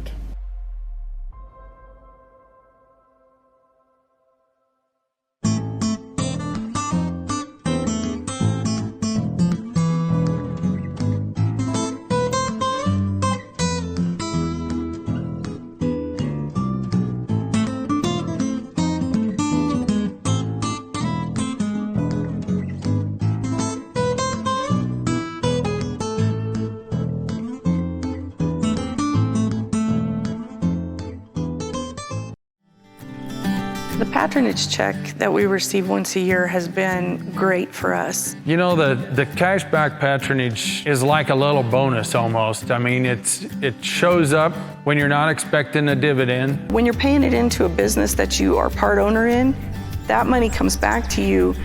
It takes the edge off of that. It makes it feel like you're doing something a little bigger, a little something better, using your money a little more wisely. Something big is here from Valley. Valley 365. The best Valley remote management tools are now combined into this single source, cloud-based platform. With all of your Valley irrigation solutions in one secure, easy-to-access platform, you can streamline your operation and harness the power of your data for greater profitability and a better tomorrow. The time is now to own your tomorrow.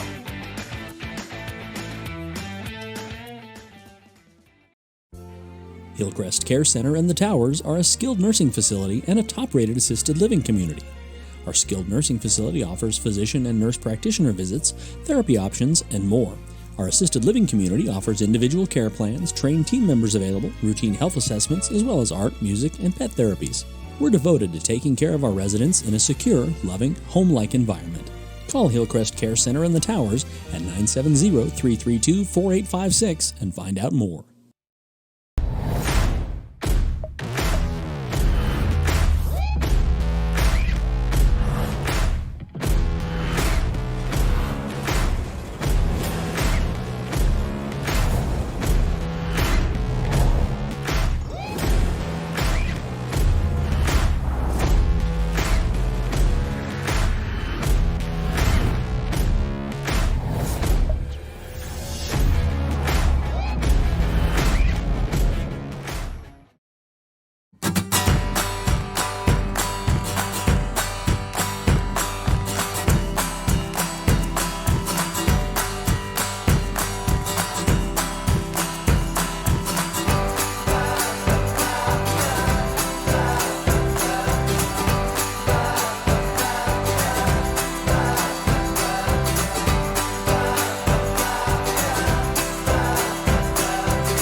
Providing feed, fuel, and fiber for the world is a tough job. Sukup Manufacturing and Quality Storage Solutions are here to help you do it.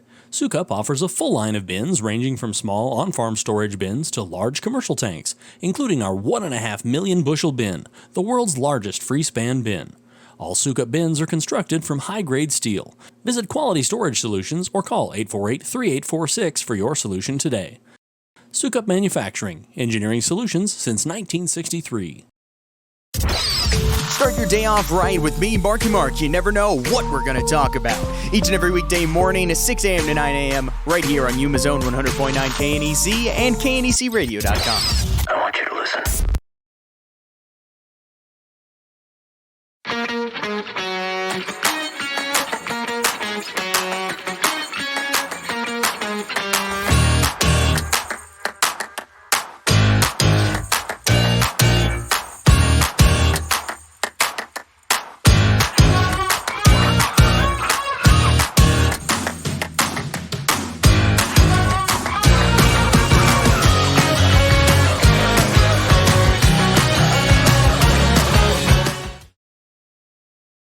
What makes Colorado special? It's all the places to live and the ones who make them feel like home. It's new opportunities and the ones we share them with. It's finding that one perfect match for every member of the family and finding the bank that helps you make it your own with local mortgage experts who treat your one like the only one. Talk to a lender today. Bank of Colorado. There's only one.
Sometimes life throws curveballs. We are living through a time of extreme and unprecedented change, and even though things seem far from normal, the comeback is always better than the setback. This past year has been hard, and even when times seem the hardest, we'll be here to provide the banking services you need most. Together, let's come out of this with the biggest comeback story yet.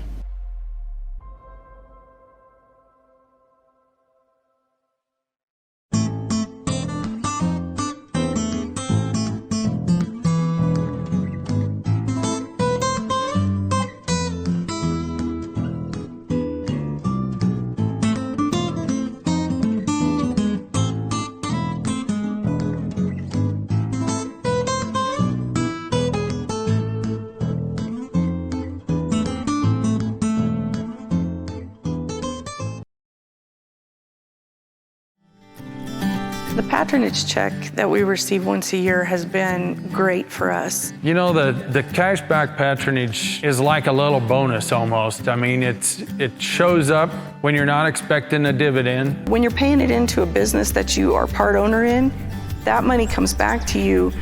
It takes the edge off of that. It makes it feel like you're doing something a little bigger, a little something better, using your money a little more wisely. Something big is here from Valley. Valley 365. The best Valley remote management tools are now combined into this single source, cloud-based platform. With all of your Valley irrigation solutions in one secure, easy-to-access platform, you can streamline your operation and harness the power of your data for greater profitability and a better tomorrow. The time is now to own your Hillcrest tomorrow. Care Center and the Tower.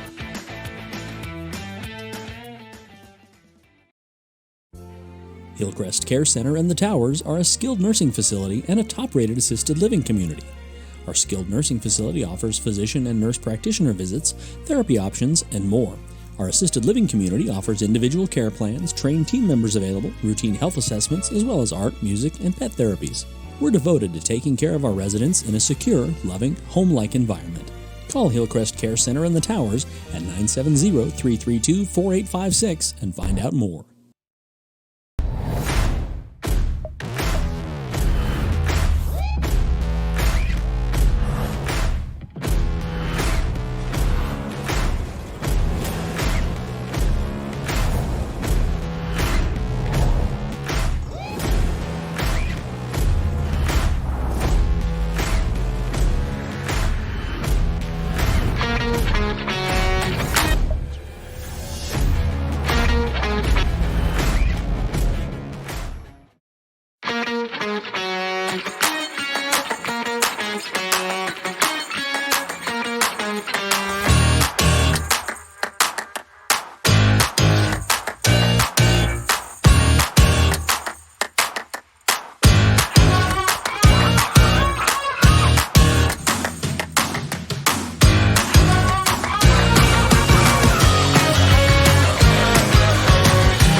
Providing feed, fuel, and fiber for the world is a tough Providing feed, fuel, and fiber for the world is a tough job. Sukup Manufacturing and Quality Storage Solutions are here to help you do it. Sukup offers a full line of bins ranging from small on-farm storage bins to large commercial tanks, including our 1.5 million bushel bin, the world's largest free-span bin. All Sukup bins are constructed from high-grade steel. Visit Quality Storage Solutions or call 848-3846 for your solution today. Sukup Manufacturing, engineering solutions since 1963.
Sometimes life throws curveballs. We are living through a time of extreme and unprecedented change, and even though things seem far from normal, the comeback is always better than the setback. This past year has been hard, and even when times seem the hardest, we'll be here to provide the banking services you need most. Together, let's come out of this with the biggest comeback story yet.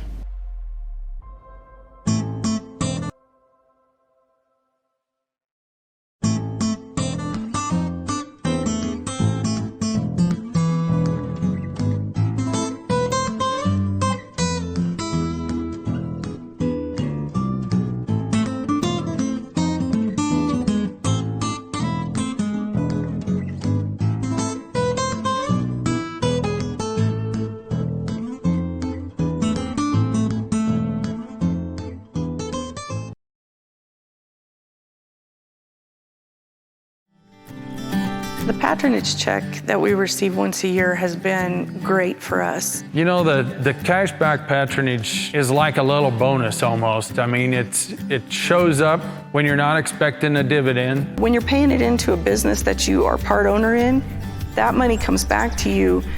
It takes the edge off of that. It makes it feel like you're doing something a little bigger, a little something better, using your money a little more wisely.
I guess welcome back.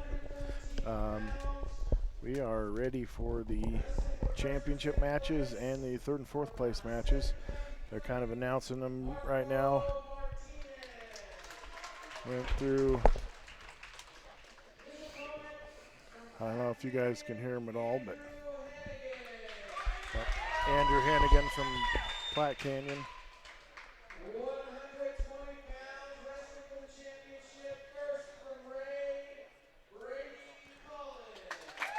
£120 from Ray, Brady Collins going up against John Smith from Yuma.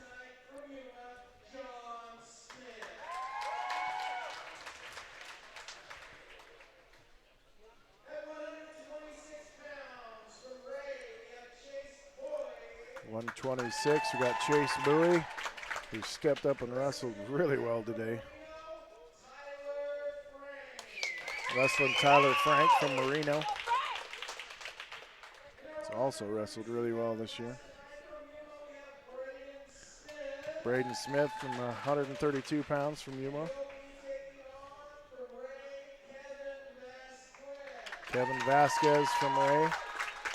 Those two did not meet up this year.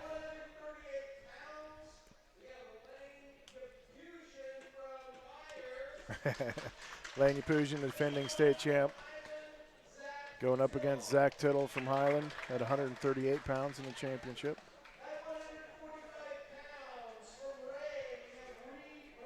.145. Reed Brown from Ray was able to make it into the finals.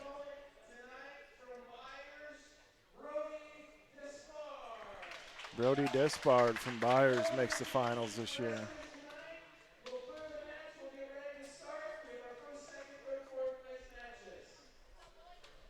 All right. Well, we kind of did a little parade of champions there, wasn't? It's just everything is so different this year with everything that's going on. So, but it looks like we got 4 Ray wrestlers. I think we saw 2 Byers, 2 Yuma, 2 Marino. Right. 2 Highland. 106 and no 3 Highland. 106 and 138. I think that's it for Highland. Yep. So just they got 2. Yep. Let me see if I can pull up the team scores real quick and get you where we're at. Get you caught up with right where we're at right now. All right, looks like we got Ray with 95.5. Byers in second with 67. Highland in third with 57. Yuma in fourth with 55. Sedgwick County with 54. Marino with 50. Burlington 28.5. Platte Canyon 27.5. Lyman has 8. Akron has 6. Wiggins 3. And then Clear Creek, Gilpin County, well, several of those teams didn't end up showing up. But then we have Holyoke and Stratton also, and they are all at 0 points. So unfortunately, they haven't had any wins today. But looks like Ray is doing what they always do, and then it's kind of a dogfight for see who can get that second place runner-up trophy. So I think there's go all the way down to Sedgwick County. I think we got 4 teams that are vying for that second place trophy. I mean, Byers obviously has the 10-point advantage, but they don't have much tomorrow. All of their stuff, all of their guys are lower weights. Right. So, all right, so we're going on mat number 1 at 106 pounds. Schnelling from Sedgwick County and is it Aiden Rentz from Burlington? Is that the championship match? No, that's for third and I fourth. was going to say, I didn't think that was. So they're doing the third and – okay, they're doing The all third- the third third and and fourth fourths. place matches first. Okay, so –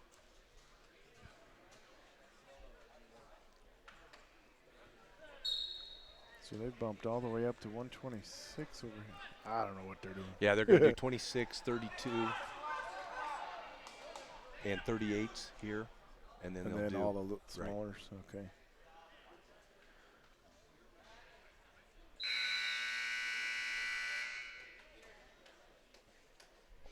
So it's 0-0 between Schnelling from Sedco and Rentz from Burlington. Burlington chooses bottom to start the second.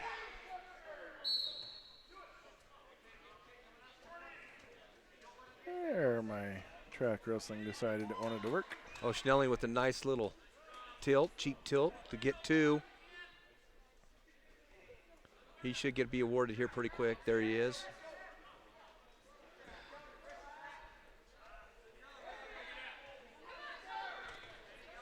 Okay, so over on mat number 2, we've got Josh Lockwood, who's wrestling really well today from Sedgwick County Fleming. Came in with 0 wins on the season, and he's wrestling for 3rd place right now, going up against Colton Dennison from Byers. Colton Dennison's a 15-7 senior.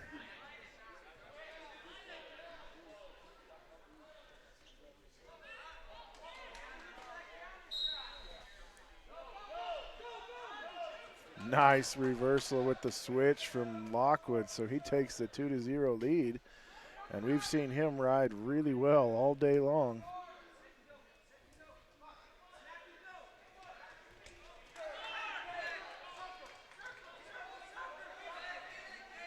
And then as I say that, Dennison gets an escape. Schnelling gets another takedown to go up 4-1.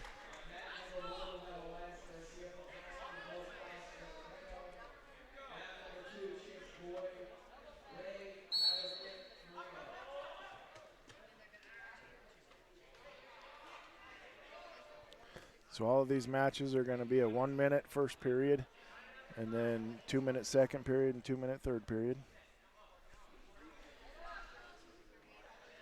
On the consolation side of things, they always try to shorten up the match just a little bit to help with the tournament,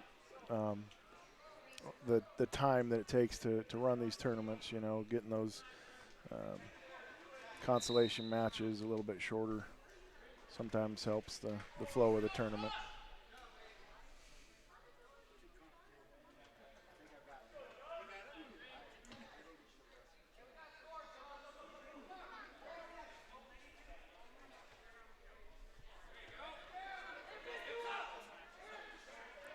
A little scramble over there on mat 2. Dennison's going to get a reversal on Lockwood, and Dennison now has the lead 3-2, and he's running at half, and he's got it deep. He's getting back points. Dennison looking like he is. He got the pin. Wow. You know, Lockwood, right, all day today wrestled really well, and Dennison was able to get that half really deep on him and get the win, but fourth place for the wrestler from Sedgwick County, Fleming. Now Snelling's picked bottom to start the third and just got a reversal to go up 6-1. Now we're running championships on mat 2. Okay, looks like mat 2, we're going to have Chase Bowie from Ray, sophomore with an 11-2 record, going up against Tyler Frank, a 19-1 sophomore from Marino. It's at 126 pounds. This is the championship match to see who gets that automatic spot, and then the one who ends up getting second place will have to look and see if they'll have a challenge match for that spot at state. But Bowie's been wrestling really well all day today. He's definitely decided to bring it.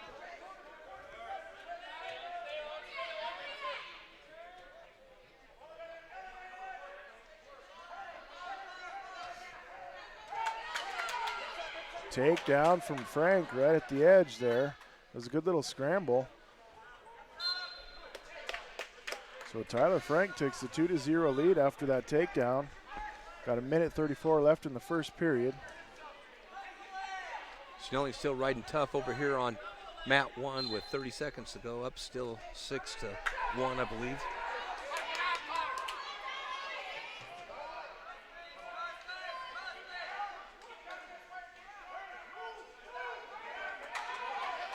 Bowie's looking like he's going to get at least a escape, but he might get the reversal. He is, so it's going to be tied 2-2.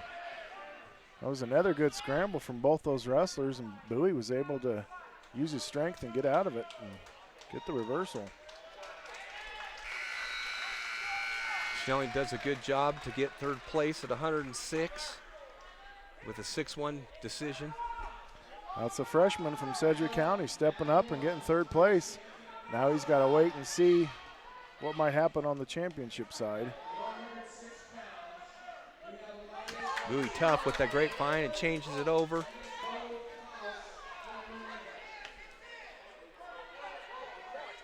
Bowie looking like he wants to get this over with here in this first period. I'm going to call that an illegal hold.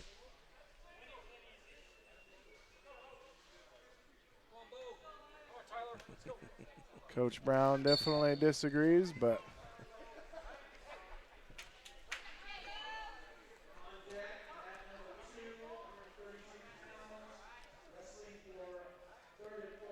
no matter what, there's going to be 3 points for Bowie on the back points. And then if they do end up still calling it an illegal hold, then there'll be a 1 point violation. And so it should be 5-3 with Bowie in the lead. If that's what if Coach Brown doesn't convince him. Well, he is going to guarantee you, very rarely do they change their mind. But he's pleading his case with it. Oh, now. They're bringing the refs over, so I think he's going to make. And I don't know if you can see it, but the refs are meeting on the side and.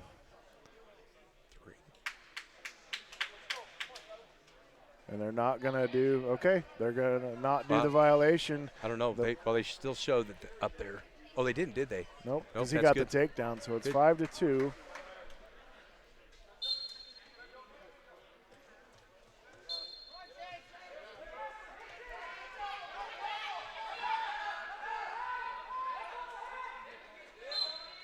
It's a good scramble right there, but Bowie's able to stay in control as they go out of bounds. 17 seconds left in the first period. Bowie has a 5-2 lead. It's unfortunate for Chase on that because they went ahead and made that call that there was going to be a violation, and it looked like he was going to get that pin. So Frank should feel very lucky that he's still getting to wrestle. And Frank is a good wrestler too, so anytime you can give a good wrestler like that a second chance, you never know what might happen. I know Bowie's a good wrestler too, so he might still be able to take care of business. But Garcia over there on mat number 1 is up in the final or championship match, 2-0 over Bo Claus from Marino.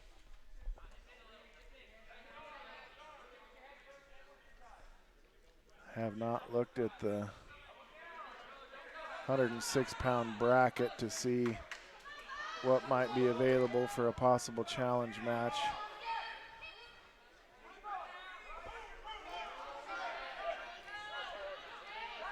Another takedown for Frank there from Marino. An escape, making it 6-4. That's what I was talking about. A call like that, make that mistake. And Frank is all of a sudden right back in this match.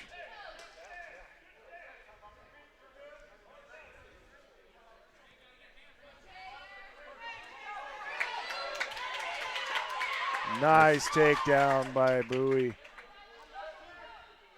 8-4 now, and he's going for that. Uh-oh. Reversal from Frank. Oh, that's a full Nelson. Yep. Wow. So 8-6, and then with the penalty point, it's going to be 9-6 Bowie right now with 50 seconds left over Frank from Marino. Over on the 106-pound match on mat 1. Still 2-0. 2-0 with Elias Garcia from Highland going up against Bo Klaus from Marino. Marino has really stepped up and wrestled well today. Oh, locking hands on wow, Frank. That's another free point. Wow. So Frank has given up 2. Oh, so if he gets next one will be 2. Disqualification. It'll be 2, then disqualification. Okay. I'm pretty sure. Or it might be just 1-2, then disqualification. Well, right now it's 10-6, 36 seconds left in the second period. Chase Bowie has a 4-point lead. Tyler Frank is riding hard. He's got wrist control underneath.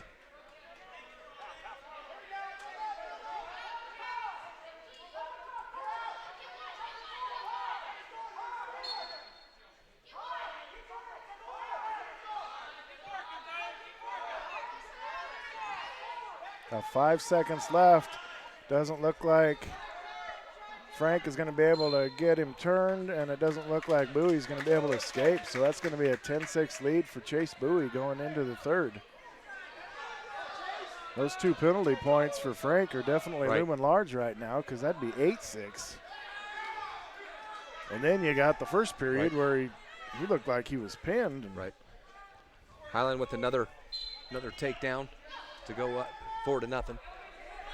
So Garcia looking good over on mat 1. He missed the locked hands again there on Frank. That's when you're hoping that that second official would be able to see that, and it didn't look Right. like I don't think they were either looking one of them- too hard. Nope.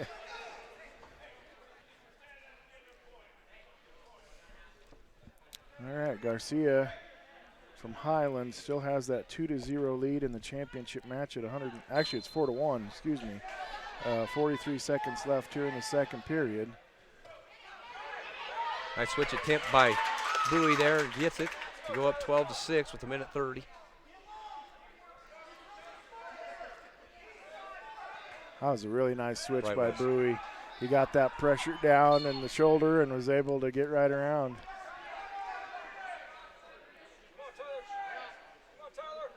Been very impressed with Chase today. That was a weight class that you, at least from a Yuma guy, wasn't for sure, what Ray was going to be able to do there, because we'd seen several wrestlers at 126 pounds, and for Chase to put himself in a position 12-6 with 50 seconds left to win the championship here at the region tournament, that's pretty impressive. I just wish he'd get off his hip there. That's not a good call. Oh no! So it's 12-8 after the reversal from Frank. Frank looks like he wants to try and hook up that cradle all the time, but then every time he tries, Bowie's able to get his hips up and out. So 13-8 now is the score with 20 seconds left here in the third. Frank is down to Bowie of Ray. There's only 15 seconds left. He's got to find a 5-point move real fast.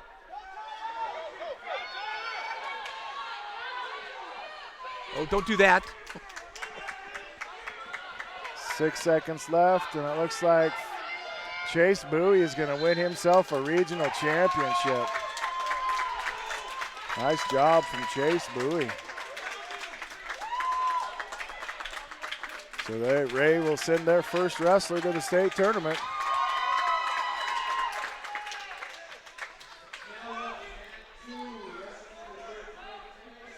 So over on mat 1. Oh, Marino there gets a reversal to make it 4-3 with 3. What, a minute to go, a little over a minute to go. You got to give it And to he's him. running it. He's going to get some back points. And he's looking for the pin here. He's got 55 seconds to try and get a pin and get himself a championship. 3 back points, so that's going to be 6-4. And he's trying to run a half again.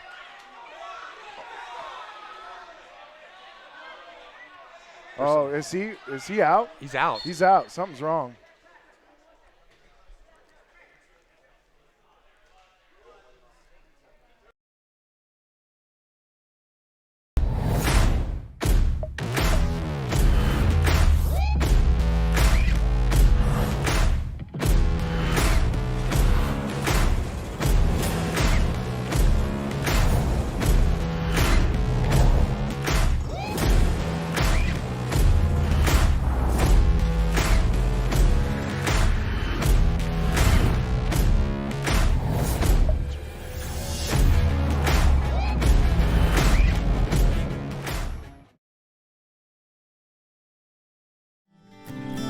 The patronage check that we receive once a year has been great for us. You know, the cashback patronage is like a little bonus almost. I mean, it shows up when you're not expecting a dividend. When you're paying it into a business that you are part owner in, that money comes back to you. It takes the edge off of that. It makes it feel like you're doing something a little bigger, a little something better, using your money a little more wisely.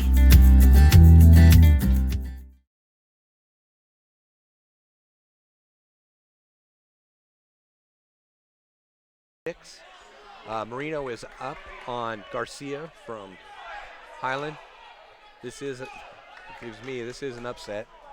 Yeah, it definitely is, because Garcia has been.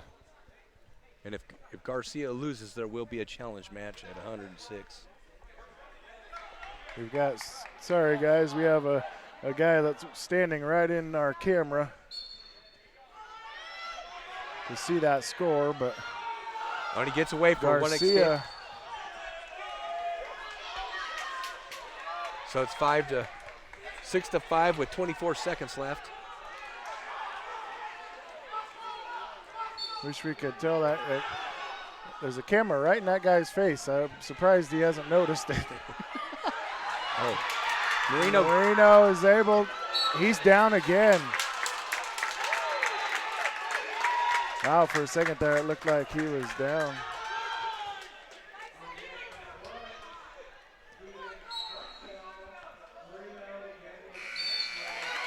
Nice.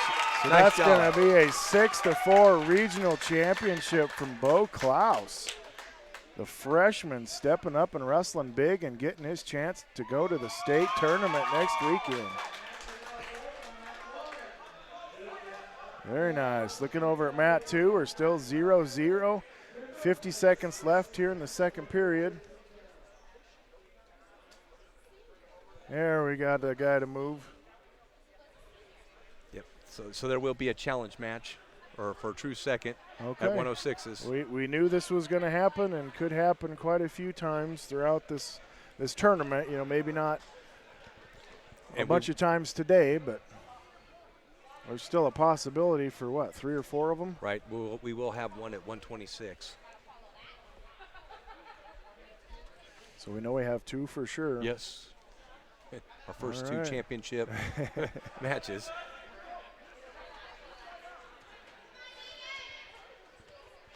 So 7 seconds left here on mat number 2 with Evan Adler from Byers and Joseph Gower from Burlington. And they're going to go into the third period 0-0. Adler's able to ride Gower that entire second period. And Adler picks neutral. This freshman from Burlington has definitely been fun to watch. Adler came in 5-0 to the tournament today and ended up going 2-1 so far and got himself into the third place match, and he's a junior. And then Joseph Gower from Burlington's 15-7 and just wrestling really well. There's been several youngins step up and wrestle really, really well today. Oh, that should be a fleeing the mat. Yep. Oh, he gave him a takedown. That's good. And over here on mat 1, we have Highland wrestler Maxwell, and then we got Ike Buchel from Marino at 113, and Highland just got a 2-point takedown. And that's the third place match at 113 pounds, and then on mat 2 we've got the third place match at 132 pounds with Adler now getting that takedown. He is up 2-0. And the Burlington coaching staff is not very happy with that call. That's a tough one to, on the edge of the mat like that. He kind of had separation a little bit, and I didn't think there was control, but I thought, if anything, he would call fleeing the mat and give a technical point to the Byers wrestler. But at least they're talking about it and trying to get it right. I'd rather have them do that than make the wrong call. Right, if they both get together, they're usually going to make the right call. Right, just like we had in the last the championship match at 126. So it looks like they're going to keep it with Alder from Byers getting that takedown. So he's going to have that 2-0 lead. So Gower from Burlington is going to need to escape or get a reversal, at least tie it up. He got ridden the entire second period, so we'll see how see what he's able to do now. And Alder gets a turn, but Gower's able to roll through it. Hillcrest Care Center and the Towers are a skilled nursing facility and a top-rated assisted living community. Our skilled nursing facility offers physician and nurse practitioner visits, therapy options, and more. Our assisted living community offers individual care plans, trained team members available, routine health assessments, as well as art, music, and pet therapies. We're devoted to taking care of our residents in a secure, loving, home-like environment. Call Hillcrest. Oh, and he counted 2 back points. So there's 2. It's going to be 4-0 Alder over Gower right now. The Byers wrestler has the lead. 26 seconds left for Gower to come up with a big move.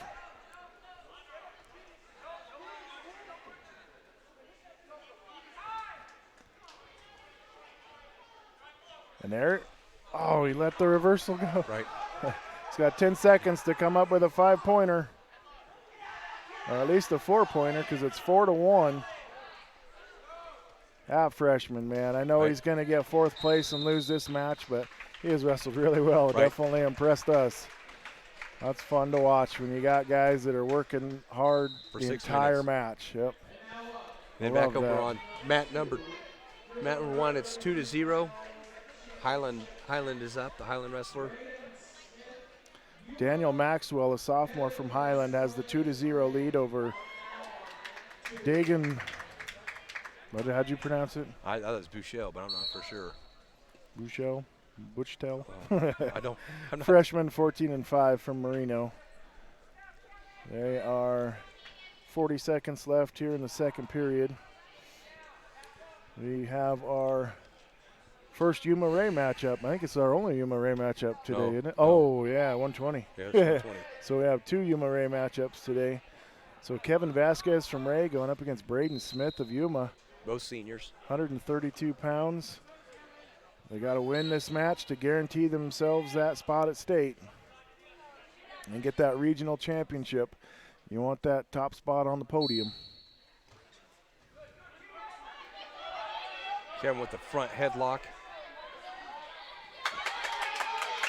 He's got the cradle hooked up. They still didn't give him. Oh, they That did. should be 2 points, yeah.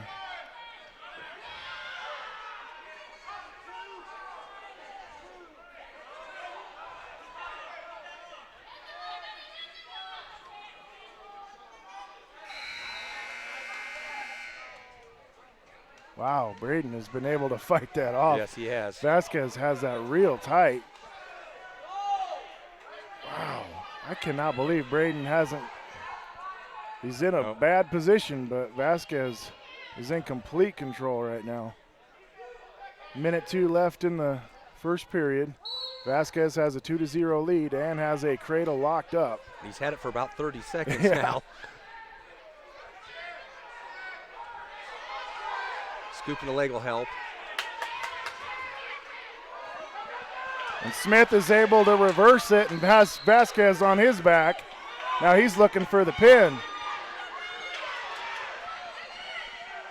It's going to be a 5-point move. He doesn't have anything really tight, so Vasquez is doing a really good job of fighting this off.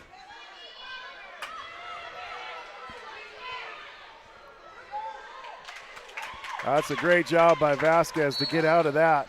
Well, even Braden Smith to get out of his Yeah. situation. So now it's 5-4. Smith in the lead with 10 seconds left here in the first period. Over on mat 1, the Marino wrestler does a crazy flip and gets the Highland wrestler on his back.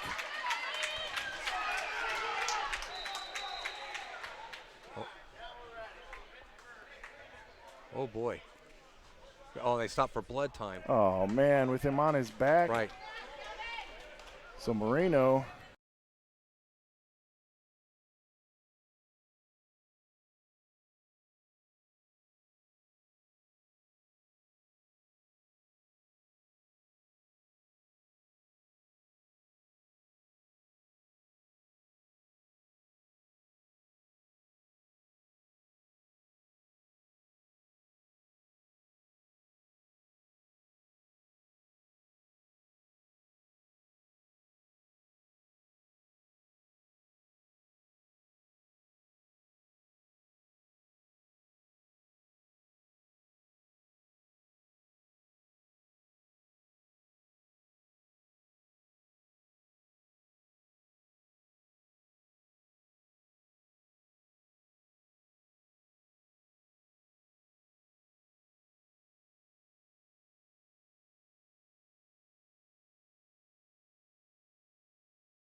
Did they take away the back? Yes. Okay, so I guess it's 3-3 over there on the mat 1. Marino has really wrestled well.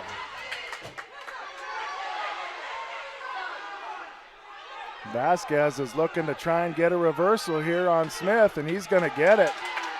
There it is. So Vasquez takes the lead, 6-5. More blood over there on mat 1.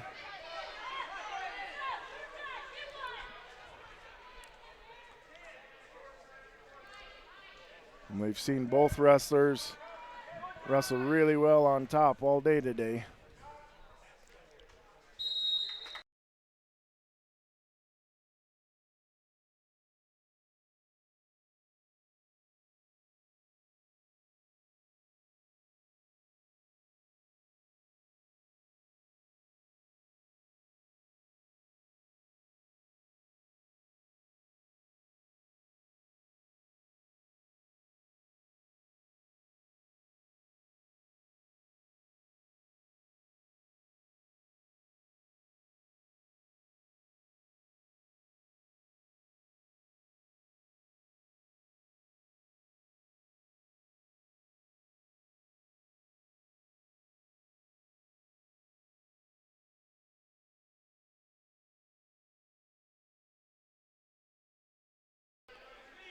This is one of those, this is what you want in a finals match, right? Coming down to the wire. These two have not matched up at all this season. I don't know if they've matched up in the past, but I think Braden wrestled Dylan Schmidt in the duel, and then Vasquez was able to win that spot. And he's proved that that was the right decision since he got into the finals today. Looks like there's a shot that's a good shot by Vasquez. Braden's got a nice wizard in. It is tight in there. If he can keep that wizard, that's what's keeping it. All right, Vasquez is shelving that leg.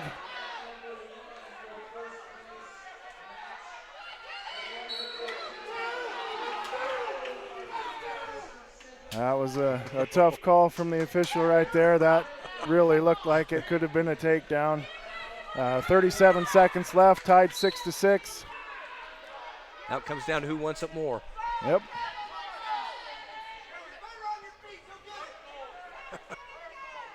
We've seen Vasquez take all the shots, and right as I say that, then Smith goes in on a shot. He's got that front headlock hooked up again. That cradle was there, and he didn't go for it. I was surprised. He pushed Smith's head down into the knee. Oh! 10 seconds left. And Smith gets behind. And Vasquez is going for the switch. I can't see. Oh, nice. Looks like Smith is going to win it 8-6. Nice match. That is exactly what you want to see. Right. Both guys going all out for 6 minutes and having one of them win it right in the end. That was awesome. So we'll have to take a look and see if Vasquez might end up having. He's fine. Is he fine? He's fine. Awesome. That is great to hear. So both of those wrestlers are going to end up going to the state tournament next weekend. Awesome. They both deserve it too. Right. You know, wrestling as well as they did today and then having a match like that. Okay, we got Marco Martinez over there at 113 pounds from Sedgwick County Fleming going up against the Platte Canyon wrestler. Yeah, 0-0 it says. They've had a pretty good couple good scrambles over there. We kind of had all of our attention against the Yuma Ray matchup over there, but. And we got another one. Yeah, we'll have Blaze Brophy and Chase Bowie, or I'm sorry. Coy Smith. Coy Smith, sorry.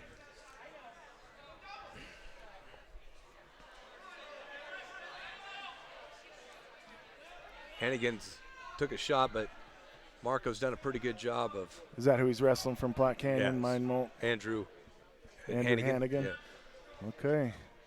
We've seen Marco Martinez over the years. Him and his older brother have wrestled really well for Sedgwick County Fleming.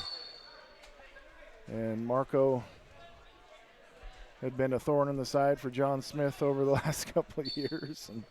And John Smith was able to beat Martinez in the duel this year, which was a nice little payback because Marco's the one that took him out of the tournament at state last year. Right. So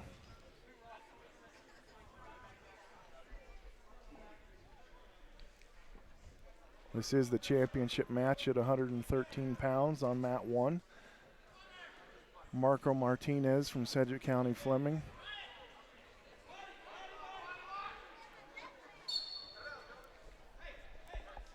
And Andrew Hannigan from Platte Canyon. Hannigan's a 6-3 sophomore, and then Martinez is a senior this year. He's got a 17-2 record. So we're 0-0 going into the second period.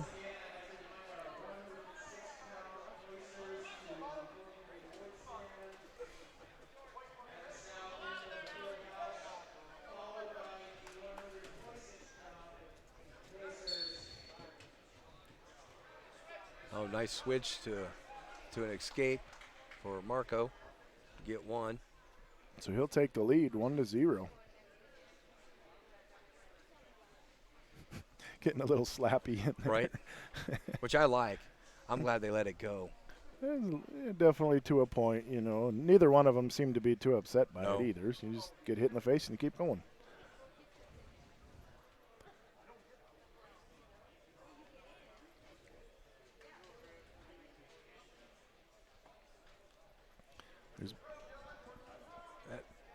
That Platte Canyon, he sure likes that over tie. Oh, nice fireman's for Marco to get his 2 and get him to his back.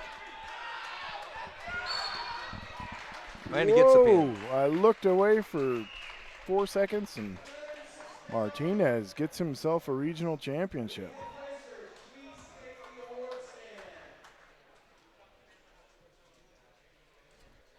Well, that was kind of what you expected at 113 when he made that drop. That was the reason why he made that drop, was to get that championship, because he wanted to, you know, you looked at 120 with obviously the returning state champion there, and then John Smith wrestling as well as he has this year. You know, you make that drop, and then all of a sudden you're a regional champ and going to be one of the top seeds at the state tournament now. He probably said, thank God, not another Ray wrestler. Yeah. That poor kid. I know he's been all 4 years. He's had to, you know, you had Rockwell's, you had, man. Yeah, because this is the only year that he hasn't had to face a Rockwell in his entire career. All right, handing out the championships over there. Bo Klaus for Marino winning the 106-pound championship. All right. So we do have that challenge match that we talked about at 106 pounds. Garcia I'm sure they'll wait until all the way at the very end, and then I don't know if they'll clean the mats up again or if they'll go right back into it, but I guess it depends on if we get our 45 minutes in. Well, we should, I hope. Yeah. Because we should have some really good matches coming up here, too. All right, so they're giving away the 113-pound awards. Colton Dennison from Byers gets himself a third-place ribbon. Your regional runner-up second today was Tyler Frank from Marino gets second place.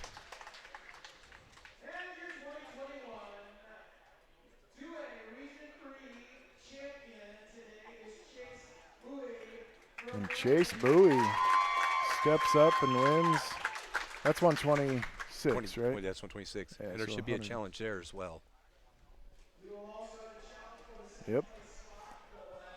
Okay, so Frank against Dennison is what it looks like up there for that true second place. So far we've got 2 challenge matches. They'll do those at the end, and those sometimes can be real fast matches, but I don't think that's going to happen this year with them being second and third place finishers. you know, these guys are really good wrestlers Right. that probably should both be going to state. Right. And there should be some really good matches in those challenge matches. All right, so now we got another Yuma Ray matchup with Blaze Brophy and Coy Smith. On mat 2, and then on mat 1, we've got Jack Bornhoff from Sedgwick County Fleming going up against Zeta Gutierrez from. No, that's isn't that front? No. Track wrestling hasn't updated, but the Burlington wrestler got a great fireman's carry and is able to. Yeah, Rodriguez from. Oh, it's the guy with the cool first name that I can't pronounce. Okay, so Burlington's up 2-1 on mat 1. Blaze Brophy did get the takedown on Coy Smith.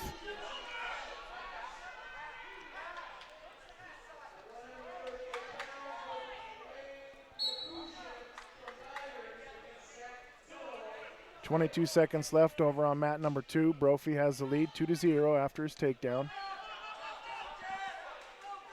On mat 1,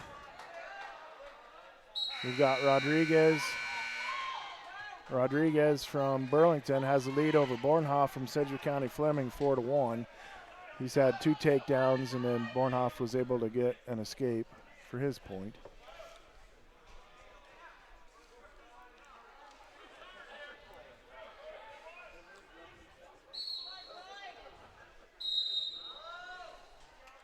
All right, so mat number 2, Brophy's going to take a 2-0 lead into the second period in the third place match over Coy Smith from Ray. Nice little scramble over there on mat 1, and Bornhoff's going to get the escape, and so it's going to be 4-2. Gutierrez has the lead. Over on mat 2, Brophy's trying to. Coy Smith's got the legs wrapped around. He's trying to put a power half in, but I think Brophy's going to come out the back and get a reversal. So that's going to be 4-0. Brophy over Smith on mat 2.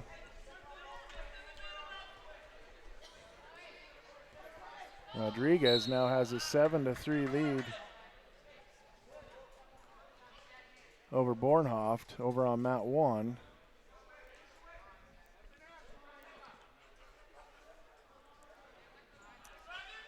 Brophy and Coy both would, if things go their way in the championship match at 138 pounds, would. Boy, Gutierrez is looking to go for the pin on mat 1 over Bornhoff from Sedgwick County Fleming. He's at least going to get 3 back points out of that. So he's going to take a 10-3 lead, 12-3 lead it looks like, with 27 seconds left.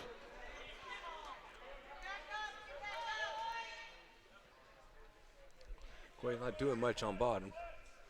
Clay's doing a good job riding and controlling the wrist. Yeah. Always worry about that roll with Smith. Right. He's got a good switch and he's got that good roll. Whatever you want to call it, Peterson, Fat Boy roll, whatever. Elevator. Elevator.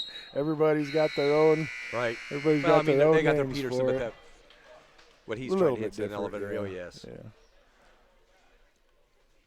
No. 32 seconds left with Brophy leading Smith 4-0 in the second period. Sedgwick County coaches over on mat 1 are trying to check the score, make sure that's right. It was weird. It bumped up to 12-3, Right. and I thought it was going to be 10-3. So I think they might have a case. Well, I didn't think you could bring recorded devices over to the thing. Oh, does he have an iPad over Yes. there? I don't know if they changed that this year. I don't know. At first glance, I thought it was just a clipboard, but Well, I think yeah, if that's an iPad, I I think don't they know. could bring it over to show scoring, how they scored it. So, but it shouldn't be. Well, maybe that is Are a they? clipboard. Well, he's got a clipboard in his hand, but they Right. took an iPad over. They're actually looking at it. I don't know. they're doing the same thing. They're checking their scoring as well. Shot in by Smith. Brophy's able to fight back and step out of bounds. There'll be no takedown. That was close, but that's Yes. definitely not in bounds.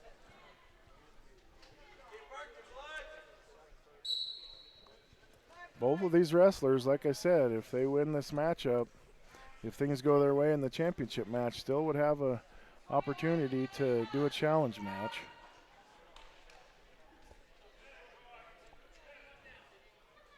It is obviously a slim possibility, but we've already seen it where we have two of them already, so. Bornhoff chooses both up to start the third period. Down 12 to 3.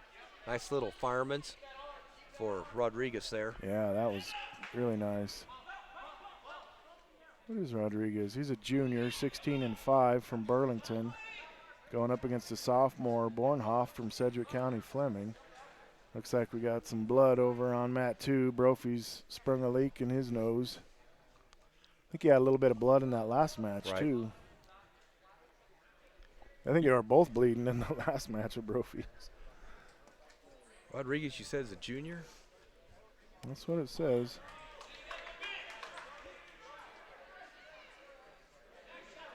So he's 14-3 now. Don't think they adjusted any score when they. Right, it's 14-4 now with the 14 escape. Oh, they got the escape Yep. from Bornhoff. Yep. Wow, he's right back in on another shot and a weird scramble.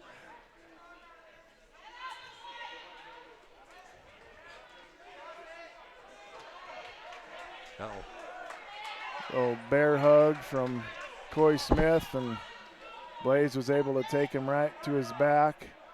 So this is going to be at least a 5-point move if Brophy does not get the pin. And there it is. Brophy finishes for the second year in a row, And third place. And watching really good at the next match. Yep, he's going to be a Highland fan.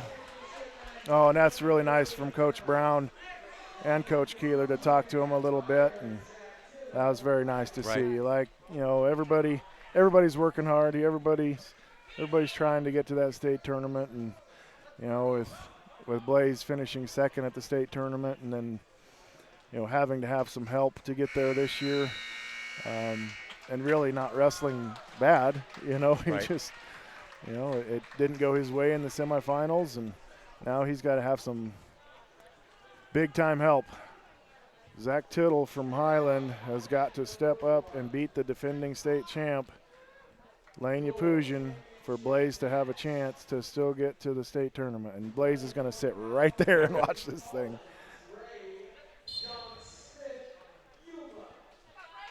And now we got our third matchup, right, with John Smith and Brady Collins, defending state champ. Collins was the champ last year. I believe he only lost one match last year to the Nebraska Yes. kid. And did he lose to him again this year, too? No, we didn't get to wrestle him because of Okay. Lexington. He lost to another Nebraska But he kid. did lose another First one? match of the Okay. season. Oh. But let's not talk about it. Tittle took Tittle down gets Yapuzian. the takedown. That's the first time I have seen Yapuzian getting taken down in 2 years. Wow. So we've got two great matchups right here. I mean, I think they're going to wait. That's probably a good idea. These are two matchups that could be state championship matchups, so they're going to wait. So let's watch mat 2. Tittle has the lead 2-0 after that takedown. Yapuzian is able to get the escape, so it's 2-1. Oh, Brady forgot his mouthpiece. Oh.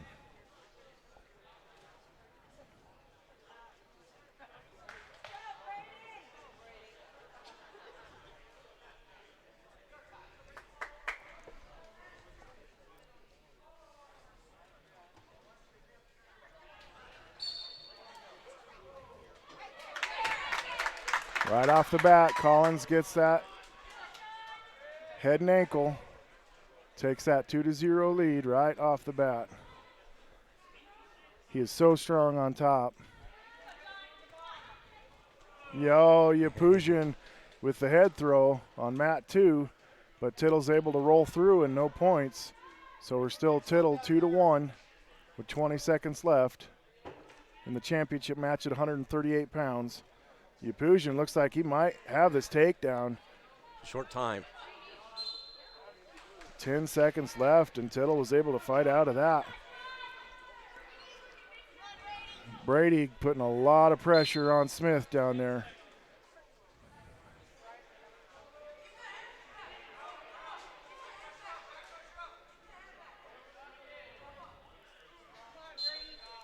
Smith did not score on Collins this year in the duel. It was a 3-0 matchup. Over under for Brady. Was going to try a chalice, but they went out of bounds.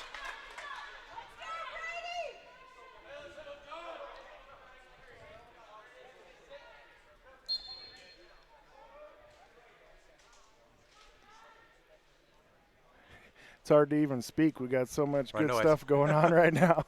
We're just sitting watching the good wrestling, and I hope we've got good video and good feeds going for you guys. It's tough with the spiral Brady is. He wants to get a leg in, but I don't think he'll put it in. And there it goes. He puts it in. Let's see what if he's able to break John down or if John can pop out the back. Smith is one of those that we saw it when he used to wrestle one of the Rockwell boys, the one that could do the spladle. Right.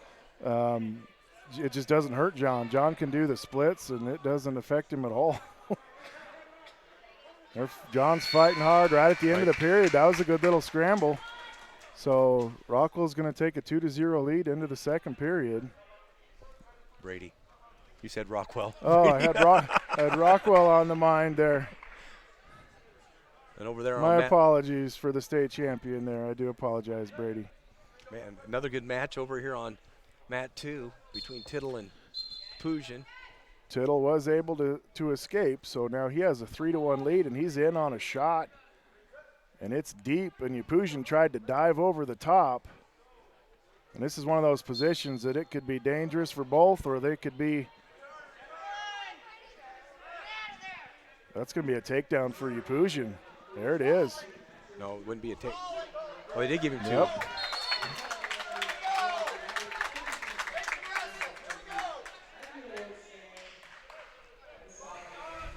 So they did call they didn't do the technical violation. They just called a stalling because Smith kind of pushed Collins out of bounds. And Brady is just so strong up there in every position.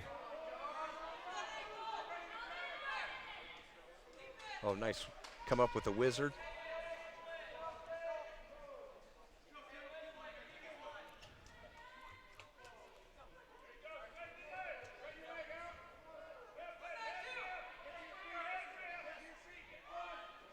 So that looks like that's going to be an escape for Collins.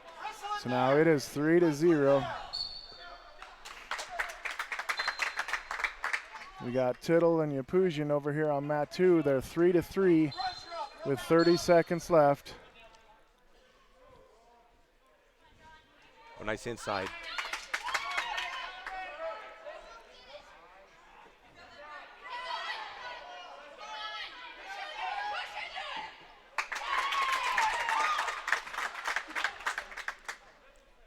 There's going to be, with that takedown, 5-0 lead right now with Collins over Smith. 40 seconds left in the second period. And over on mat 2, it's 3-3 with 20 seconds to go. Yapusian riding tough right now. For Blaze's sake, you were really hoping that Tittle would be able to get out and escape and take the 4-3 lead into the third period, but Tittle doesn't look like he can do much of anything down there. He's got 6 seconds left here in the second. Maybe he can do a crazy scramble and get himself an escape. 15 seconds left for the John Smith and Brady Collins match in the second period. Great mat return by Yapusian to end the second period. And Yapusian picks bottom right away.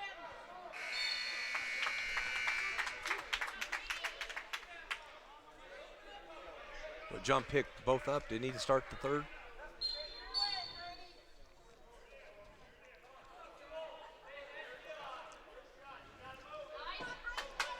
So fast, John. And John is really fast, and that's what's crazy.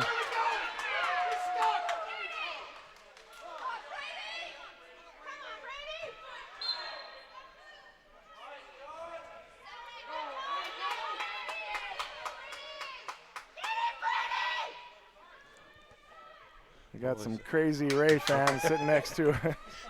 He's going to win the match, whether he gets a pin or not. It's fine. You're fine. Amy Collins, everybody can hear Amy. It's all good. Yeah. It's a big thing. They know it was a Right. joke. I know. Because Not doing a heck of a job. if our guy was doing the same thing, we'd be doing the same thing. I know it. So, it's amazing. I cannot believe that John has been able to fight this off, but he has. We've got a minute left, and now it's looking like he's getting it tighter. But he's been on his back almost this whole third period, and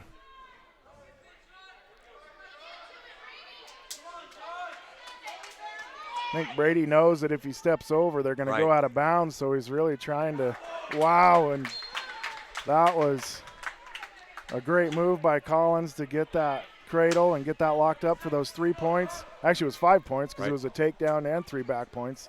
And then amazing for Smith to fight off his back and not get pinned. So Collins now has a 10-0 lead with only 20 seconds left here in the second period. So it looks like, unless something crazy happens from Smith here in the last 15, Brady Collins is going to win his second regional championship.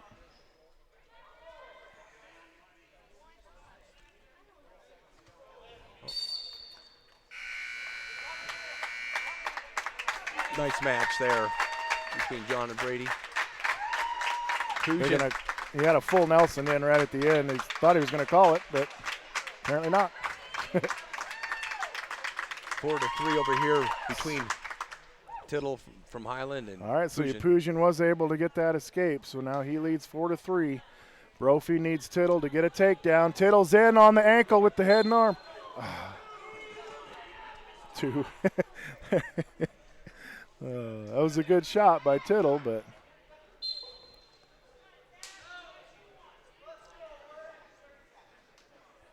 so Blaze Brophy needs Zach Tittle from Highland to come up big here and get a takedown with 20 seconds left to win this championship, so he can have a wrestle off with Lane Yapujan for that spot at state.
All right, I think we're moving to 145 on one of them, I thought I heard. So that's going to be Brody Despard from Byers, and then Reed Brown from Ray. Right, and then one will be, the third and fourth will be on one, and the first and second should be on the other. So this is the Marino. That's the third and fourth. So they'll be over here. So Reed Brown and Brody Despard from Byers will be up on mat number 2. And then Greg Coy from Highland. And was it Koss from Andrew Koss from Marino? Okay, we need to look back. Can you look back on 120 and see if John has a wrestle back? I can do that real fast for you. Because I think the Burlington kid beat Bornhoft, so I think he might have one. He does, yeah. So John Smith will have a wrestle back at 120 pounds. So that'll be our third wrestle back.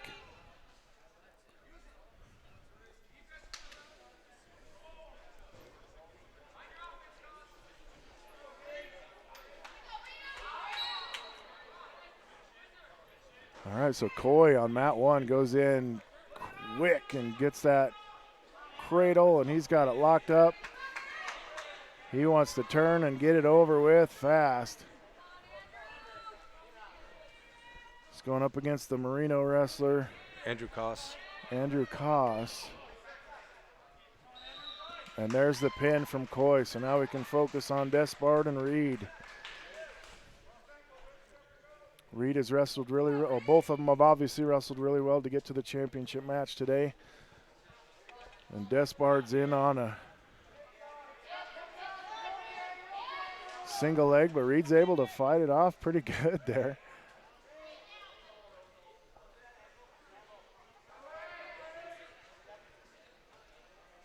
And there's the takedown by Despard from Byers.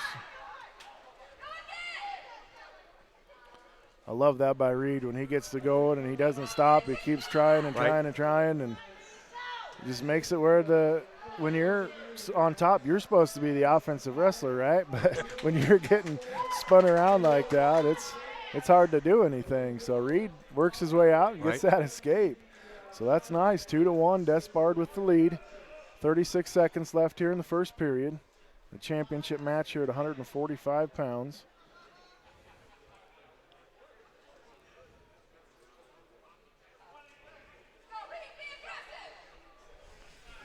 I don't know. I'm sure you've probably looked. Is there a possibility for a wrestle back for either one of them at 145? Yes. If Reed loses, there is. Okay. So Reed needs to win this match to guarantee that spot at state. Otherwise, he's going to have to wrestle another one this evening. After everything, well, and we're done after this, right? So except for wrestlebacks. So he'll have to wait. Back. Right at the end of the period, Despard gets a throw and puts him right to his back, but period saved him there. Right. And that might have been one of those things where he heard the whistle and led up to, and it might not have exactly happened that way if there was time left. But Despard takes the 2-1 lead into the second period. Oh, what was that? That first move. Make sure the legs don't go in. He forgets Reed don't put legs in that usually. Was fast. Yes, it was. Boom.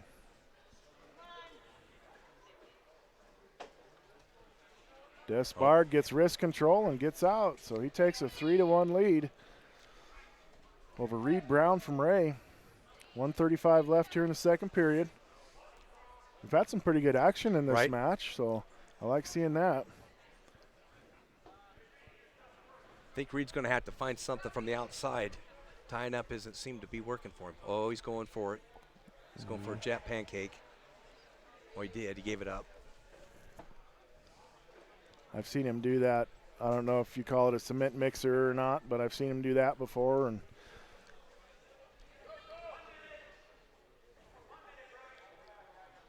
those Byers kids, they are strong.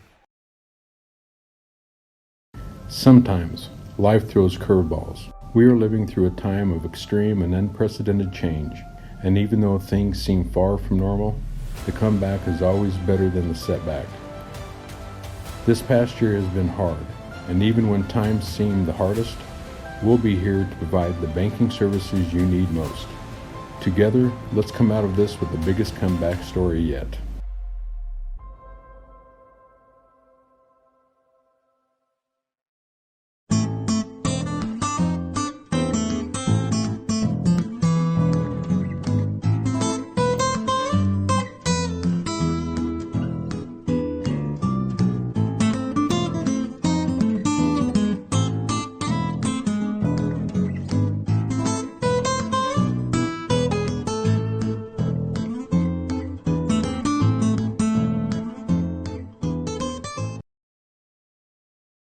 Something big is here from Valley. Valley 365. The best Valley remote management tools are now combined into this single source, cloud-based platform. With all of your Valley irrigation solutions in one secure, easy-to-access platform, you can streamline your operation and harness the power of your data for greater profitability and a better tomorrow. The time is now to own your tomorrow.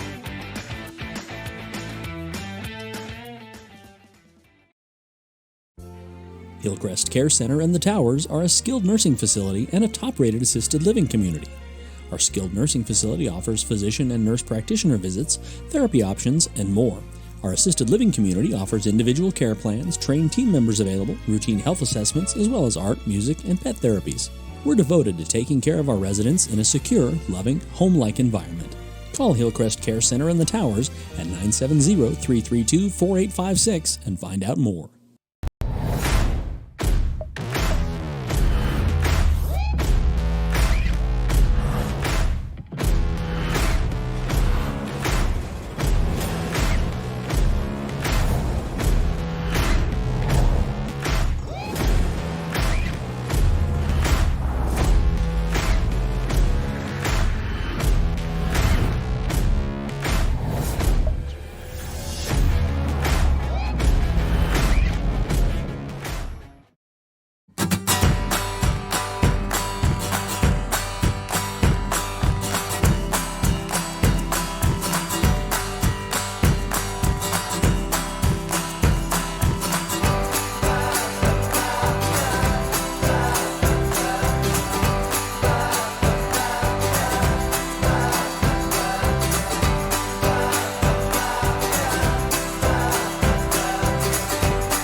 Providing feed, fuel, and fiber for the world is a tough job. Sukup Manufacturing and Quality Storage Solutions are here to help you do it. Sukup offers a full line of bins ranging from small on-farm storage bins to large commercial tanks, including our 1.5 million bushel bin, the world's largest free-span bin. All Sukup bins are constructed from high-grade steel. Visit Quality Storage Solutions or call 848-3846 for your solution today. Sukup Manufacturing, engineering solutions since 1963.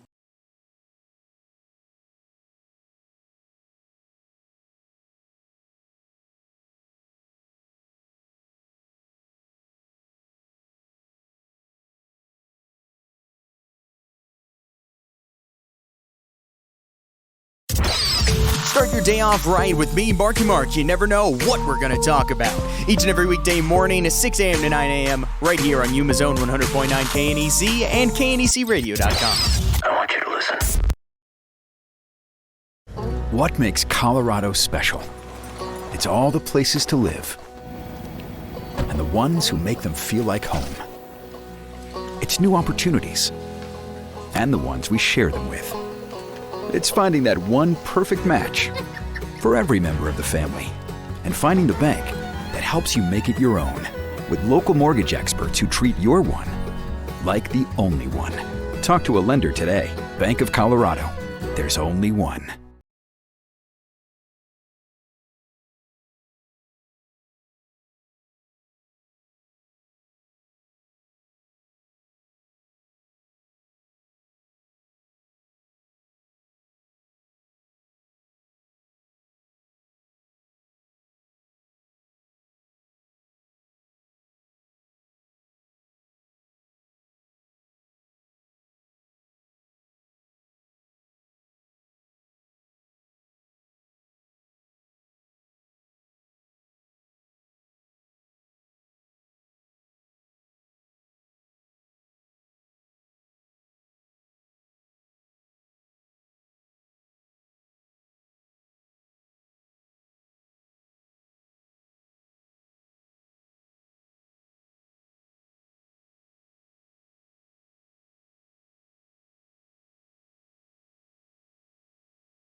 Are we on?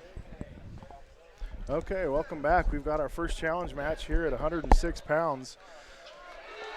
We've got Schnelling from Sedgwick County Fleming and Garcia from Highland.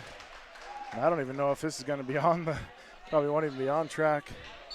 This is the challenge match. So Garcia was in the finals and got second place, and then Schelling was able to get third place, so he's challenging Garcia for that true second place to see who gets that spot at the state tournament next week.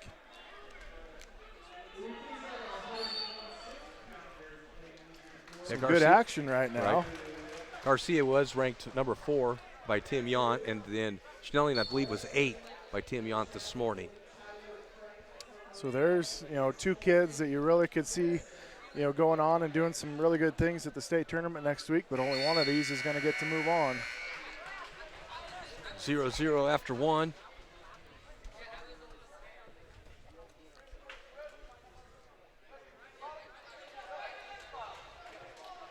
Now we got a lot of people watching and listening from all over the state today and even out of state, so we really appreciate that. I do want to maybe apologize to our Ray fans. When I did say that we had some crazy Ray fans sitting next to us, it was just that they were getting crazy excited, and I hope nobody took offense to that. I did talk to a couple of the fans here, and they seemed to be just fine with it, so I hope nobody listening did, but I do apologize for that. Well, we got Elliott and is that Davison? Yeah, Elliott from Marino and Davison from Byers going at it at 126 on mat 2. So Elliott was in the finals. Adler. Isn't it Adler at 32s or 26s? Oh, Dennison. Oh, that's Colton Dennison? Yes. Okay. Okay, Frank from Marino and Dennison from Byers on mat 2. And then Garcia from Highland and Schelling from Sedgwick County Fleming on mat 1. Garcia is up 2-0.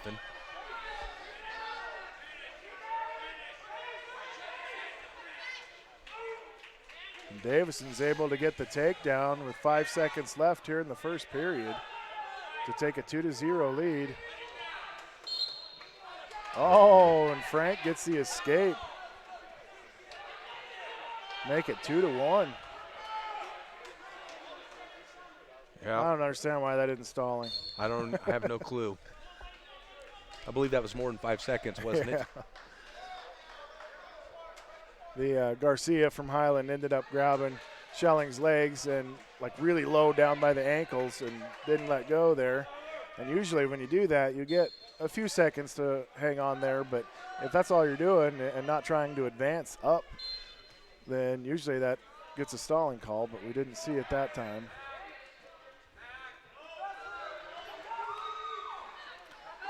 Davison's able to get a nice mat return over on mat number 2 against Frank from Marino. Oh, Davison gets a technical violation for pulling the headgear. So that's going to make it 2-2.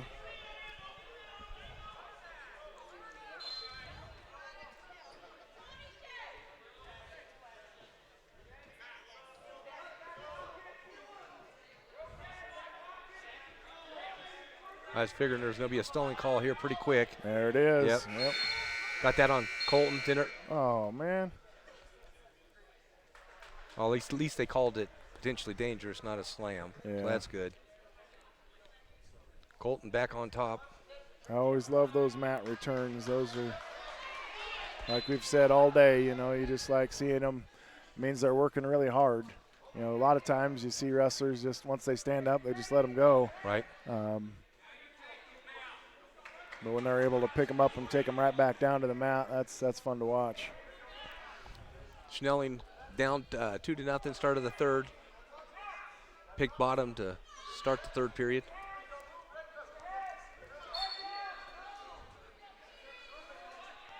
Frank was able to get the escape, so now he has the lead 3-2 over Dennison from Byers. Frank, the Marino wrestler, is in on a nice little short fireman's carry. And he's going to put Dennison to his back. He's starting to get back points.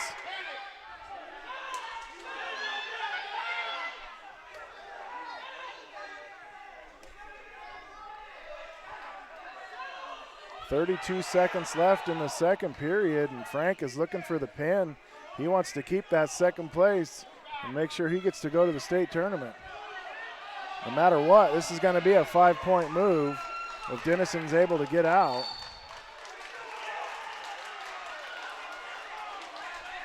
Oh, Schnelling got a 1-point escape to be down 2-1. And there's the pin for Frank. The Marino wrestler proves that second place and is able to get that spot, secure that spot at the state tournament. Marino has done really well today. They don't have a lot of wrestlers, but man, I think every one of them was in the medal round. Oh, nice duck under from Schelling. Gets the takedown. Now he's just got to ride for. Takes the lead 3-2 on Garcia from Highland. We both finished that one match. We both look over and gets that duck under. That was awesome. And he's got a cross Does face he have and trying that to lift. cradle locked up? No. Oh, no. There's going to be a reversal from Garcia. Now he takes the lead back 4-3. 30 seconds 27 seconds left.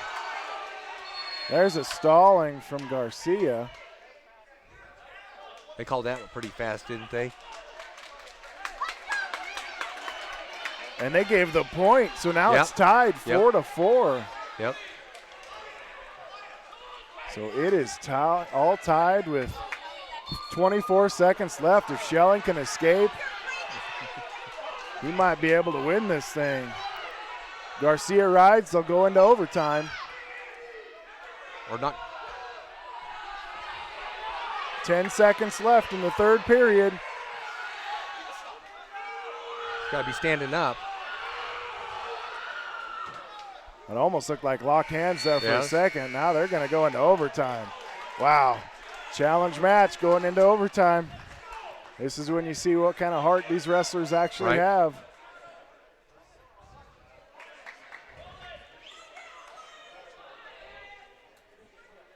Schelling from Sedgwick County Fleming and Garcia from Highland, seeing who will get that spot at the state tournament. It all comes down to this overtime. The first points wins, and they've already had stalling call on Garcia twice, and that's what awarded the point to Schelling to get him into overtime. Big snap down by Garcia and a step over from Schelling, and no points awarded. Oh boy, what a You've what a gotta, scramble. You gotta think if the Highland wrestler keeps backing up, you gotta think that stalling call might come. I would hate to end it on a stalling call, but man, he keeps backing up. Oh, don't do that. Oh, out of bounds again. Wow.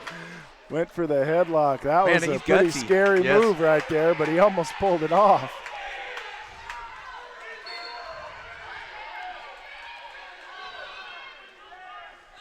Well, that's going to negate any kind of a stalling call right there. Hips. Oh, Garcia, if he steps over and hooks it, Oh, they that's gave going it to be two. 2. Yep, he stepped over and hooked the leg, and Garcia is going to secure that second place finish. What a match by Schnelling. That though. was awesome. Yep. You love it when matches come down to that, and you know we might see that a couple more times tonight. Oh, I know because it. that's, these guys just play second and third in the regional tournament, so they are really good wrestlers. So I was really hoping to see some good matches, and we definitely have.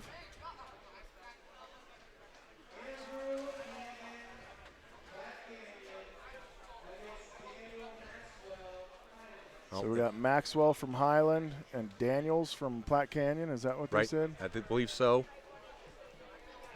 These are challenge matches, so these don't come up on the track wrestling at all. 113, I believe. There we go. Is that where we're at? Yeah, Platte Canyon. Hannigan. And Hannigan? Maxwell. Hannigan. Okay, so Hennigan and Maxwell going up to see who gets that spot at the state tournament next weekend.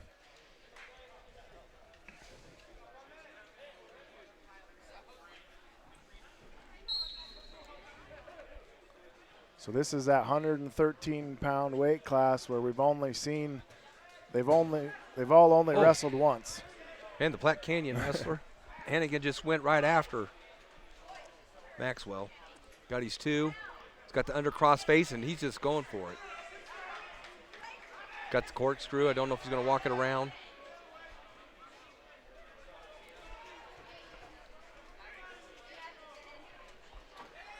Get the cradle hooked up. Nope. Oh, he doesn't really. Man, he didn't get any back points out of any of that. All right, so he's still 2-0. The Platte Canyon wrestler Hannigan. I believe that's what we. Yeah, the Maxwell's a Highland wrestler. Okay, Maxwell and Hannigan from Platte Canyon and Highland.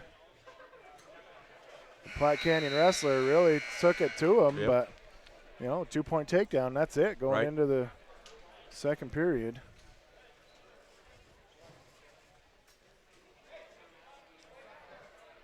Wow, Maxwell chose top immediately. He didn't even hesitate. No, he didn't. We'll see what he's got.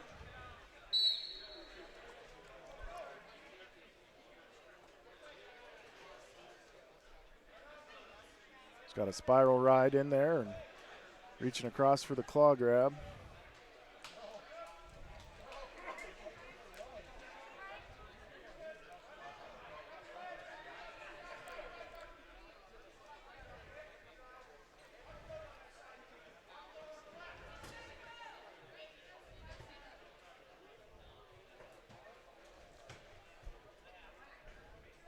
Well, he definitely was able to slow the Platte Canyon wrestler down. Right. By choosing top. I don't know if he wanted to put that leg in there. That didn't look. No. That Platte Canyon kid looks pretty strong. Yeah. A little bit bigger, too, I believe. All right, so Hannigan from Platte Canyon does get the escape, so he's up 3-0 now over Maxwell from Highland.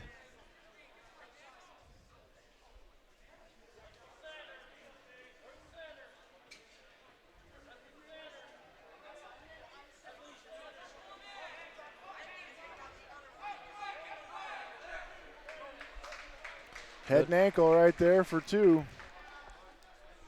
Platte Canyon wrestler Hannigan's going to take a 5-0 lead over Maxwell from Highland. 32 seconds left here in the second period.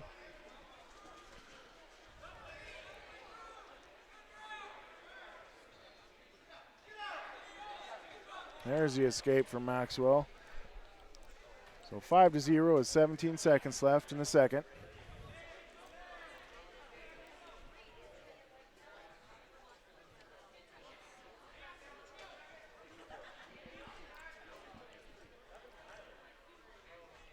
Oh, Maxwell trips.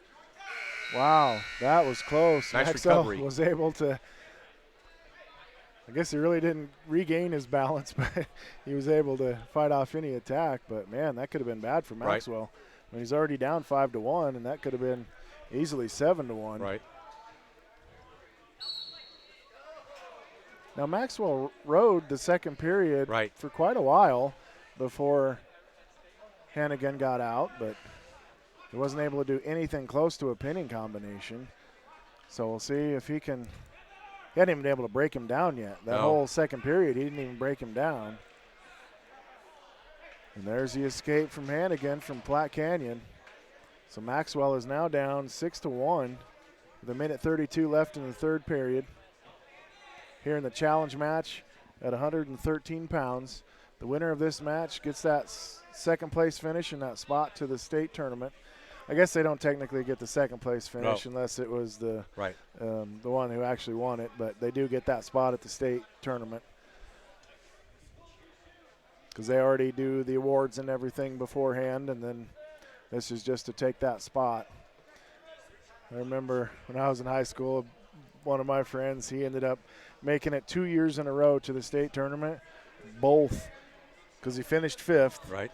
and won the challenge match to go to state. That works, right? 2 years in a row.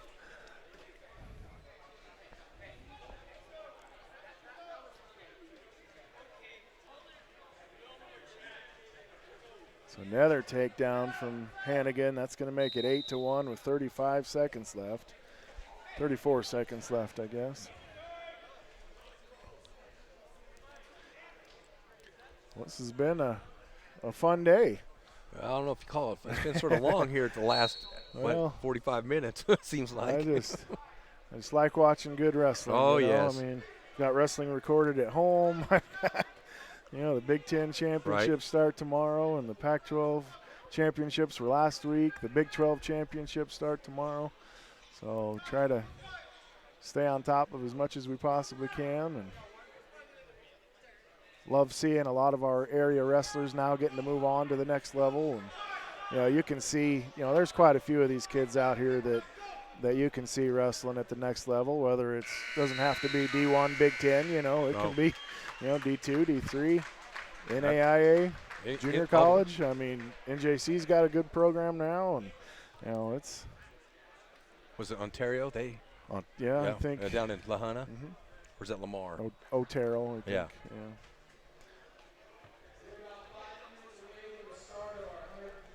So we got 120 and 145 still to go.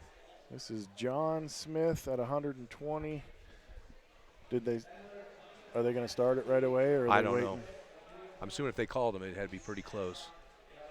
Neither one of them's too excited to get their warm-ups off yet, so I think they've got to wait just a little bit. Right. But this will give us some time to go through our sponsors again, and we cannot thank our sponsors enough for giving us this opportunity to be up here and be in the facility. You know, I wouldn't have been able to be here if I couldn't be calling this. So, so thank you big time to our sponsors: Farm Rain, Quality Irrigation, Sukup Manufacturing, Eagle Oil, Twin Forks Veterinary Clinic, Godsey Ag, Ray Feed and Beans, CHS Ray State Bank, Ray Meat Packing, Ray Lumber, Ray Community District Hospital, Dunn Chiropractic, Tri-State Livestock Exchange, First Pioneer Bank, Lynn's Farms, Ace Quality Farm and Ranch, First Farm Bank, Bledsoe Cattle, Hillcrest Care Center. I think I've messed that one up every time. Why is that? I don't know. It's pretty simple. All right. So apologies to Hillcrest Care Center there, getting your name wrong every time. But Hillcrest Care Center, Ray Family Dental, and Renew Recycling. I know we've had a lot of time to be able to run our commercials and our ads, and again, those are our sponsors to be able to put this on for you and keep this live and get everybody a chance that isn't able to be here, the opportunity to see it and watch these kids wrestle as hard as they possibly can. So again, to our sponsors, thank you.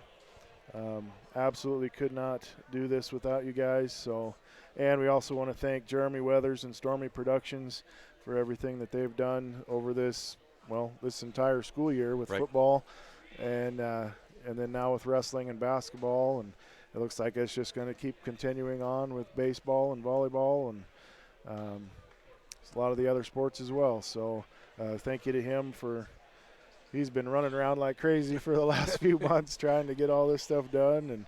And so big thank you to Jeremy Weathers and Stormy Productions. What about running around just today? I know he's been in Yuma, Akron, where's he at? Fleming for the Lone Star game. Lone Star and Fleming were playing tonight. Right. So he's and I don't know if he's going to come back here. He might even be back here in a little bit I don't know if we're unpacking all this stuff or if we're leaving it up. I would leave it up. I hope we can. I hope. Me too. Because that was a pain trying to get all this stuff put together. Again, we hope you guys enjoy the broadcast. We've had, we got our 4 cameras set up to be able to get, each mat plus the scoreboard. And we really hope you guys have enjoyed it. I've enjoyed working with you today, and it's been fun. You bring a different watching Ray all the time and knowing them personally, it's been nice to get to work with you and hear some different perspective on some things, and I enjoy it. It's always good. Now if we can somehow during the summer get Ray and Yuma to some open gyms together, that's what I would like to see. There you go. I know. Well, I don't know if it wasn't last summer. I think it was 2 summers ago when Dusty Fix Dayton Fix came and sorry, I got. That's all right. A lot of D's. All the fixes, they're amazing wrestlers, and we'll see. Did he end up coming out of? Because was he doing an Olympic? No, that was last year. That was last year. No, he came out of his suspension early February, and has just been on a tear. Awesome. Yes. And he's at 133. Yeah, 133 again. He wrestles for Oklahoma State. Yep. And he was second 2 years ago at 133 to the Rutgers kid. Right, Nick Siriano. Yep. That was I still think that was a pulling of the headgear. Well, it is what it is. But Nick didn't wrestle this year, and he's wrestling down at Arizona. Well, he was down at that training center getting ready for the Olympics. Yeah, 57 kilos.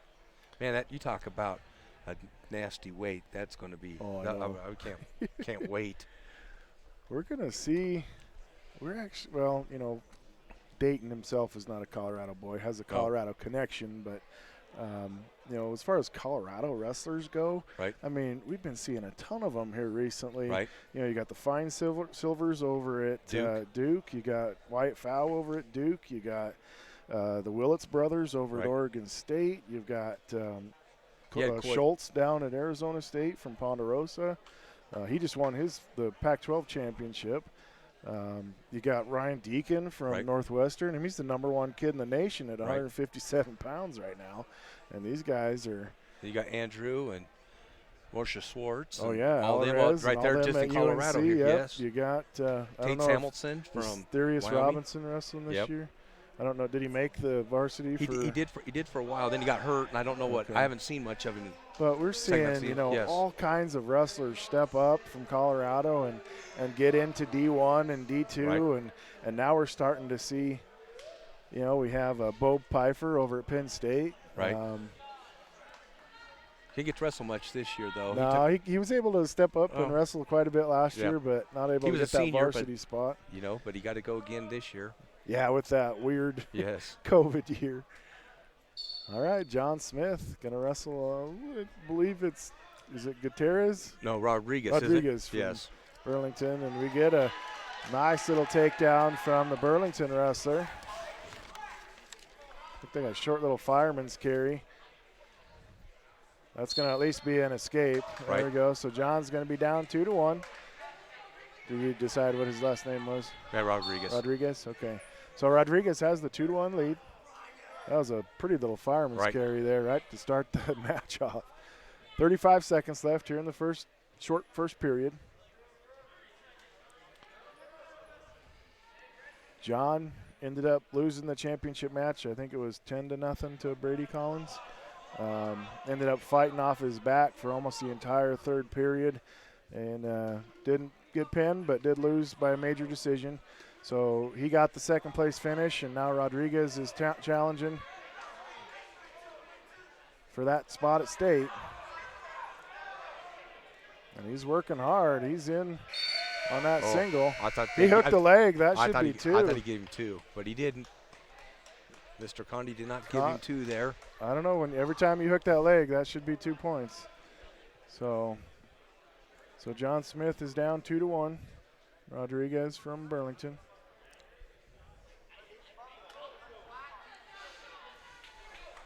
Yeah, it usually doesn't matter even if they've got it one leg locked up. If you step over and get that leg hooked on the backside, that's usually 2.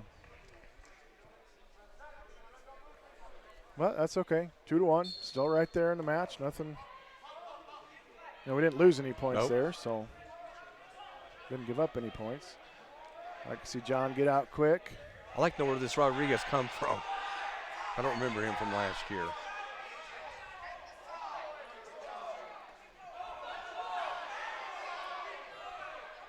John's looks like he's going to be able to fight off the cradle, but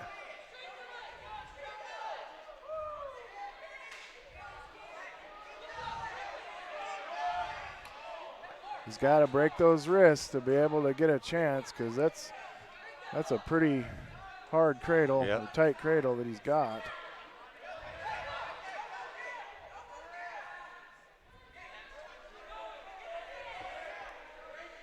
John doing a good job keeping his head up.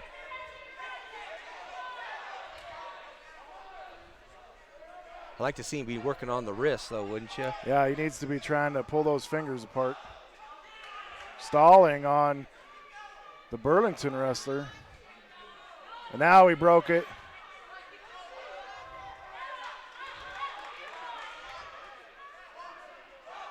See if he can get the escape. 42 seconds left. There it is. So we're tied up 2-2.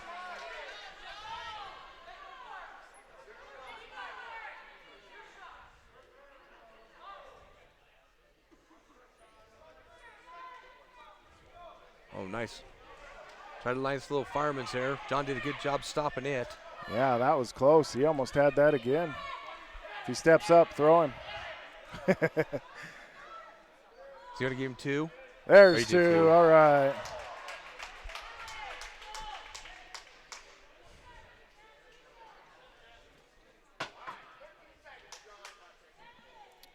Yeah, so as of right now, it's 4-2 with Smith getting that takedown right at the edge.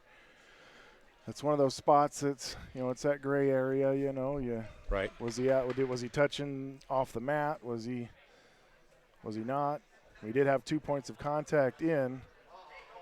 No takedown. Wow. Hardly ever see that happen. That's twice tonight. Yep. So 2-2. 10 seconds left.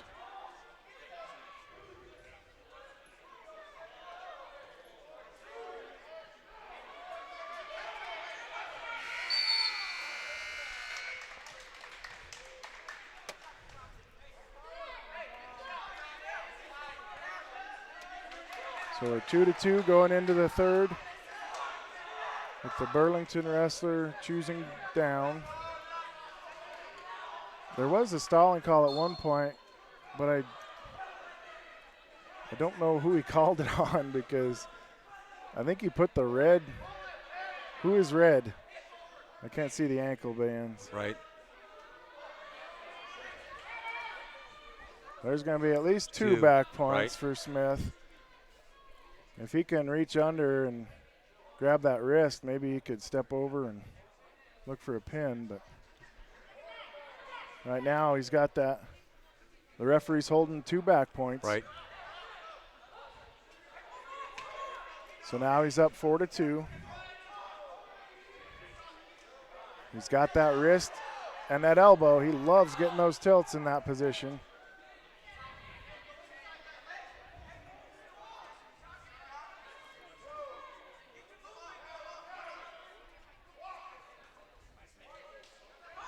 Oh, nice follow by Smith. But now there's a single leg by Gutierrez looking for the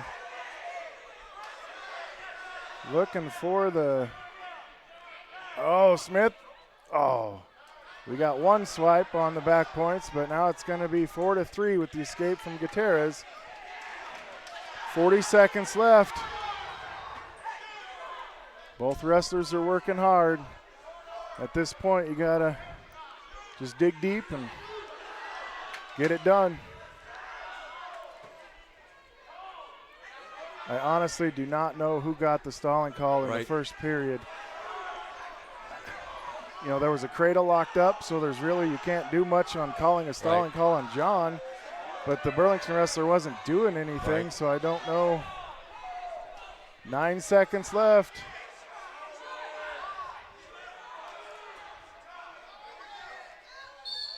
As they go out of bounds with 0.5 seconds left. John Smith has the 4-3 lead. Just don't back up, John. All right. John Smith is going to win it and move on to the state tournament next weekend. These matches always have a lot of drama in them, and I know John doesn't feel all that great because he feels like he should have beat that kid maybe a little bit better than that. But he won with a lot of pressure on him, and he was able to keep that spot and move on to state next week. Right. So, all right. Waiting down for We're the gonna have last to wait one. for our last matchup.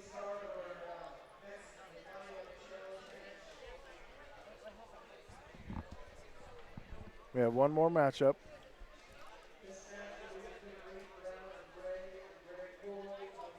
Yep, so Reed Brown from Ray and Greg Coy from Highland will be the next ones up. Man, Highland's been in 3 of these tonight. Challenge they? match. Yes. And they're 106, one- 113. They're 1-1, right? Yep. Yep, because the 106 won, 113 lost, Right. and now they're Coy and Reed. This should be, or sorry, yeah. I just hope Reed goes out and tries to do some slickum stuff instead of muscling. This kid's pretty strong. I know he just wrestled the kid from Despard from Byers, Right. and he was stronger than Reed, Yeah. and Coy is stronger than Despard. Yeah. So, It'll be. but you never know. I mean, know. if you do it technically right, Right. then it works. Right. Strength, is obviously a good thing to have, but it's not always the be all end all in Right. every match. Doesn't hurt. No, it doesn't hurt. I know I have wrestled in my career. I wrestled a lot of really strong guys that were way stronger than me, but was able to take care of Right. business. And I'm sure you were the same way in your career. And everybody out there, there's always somebody that's strong.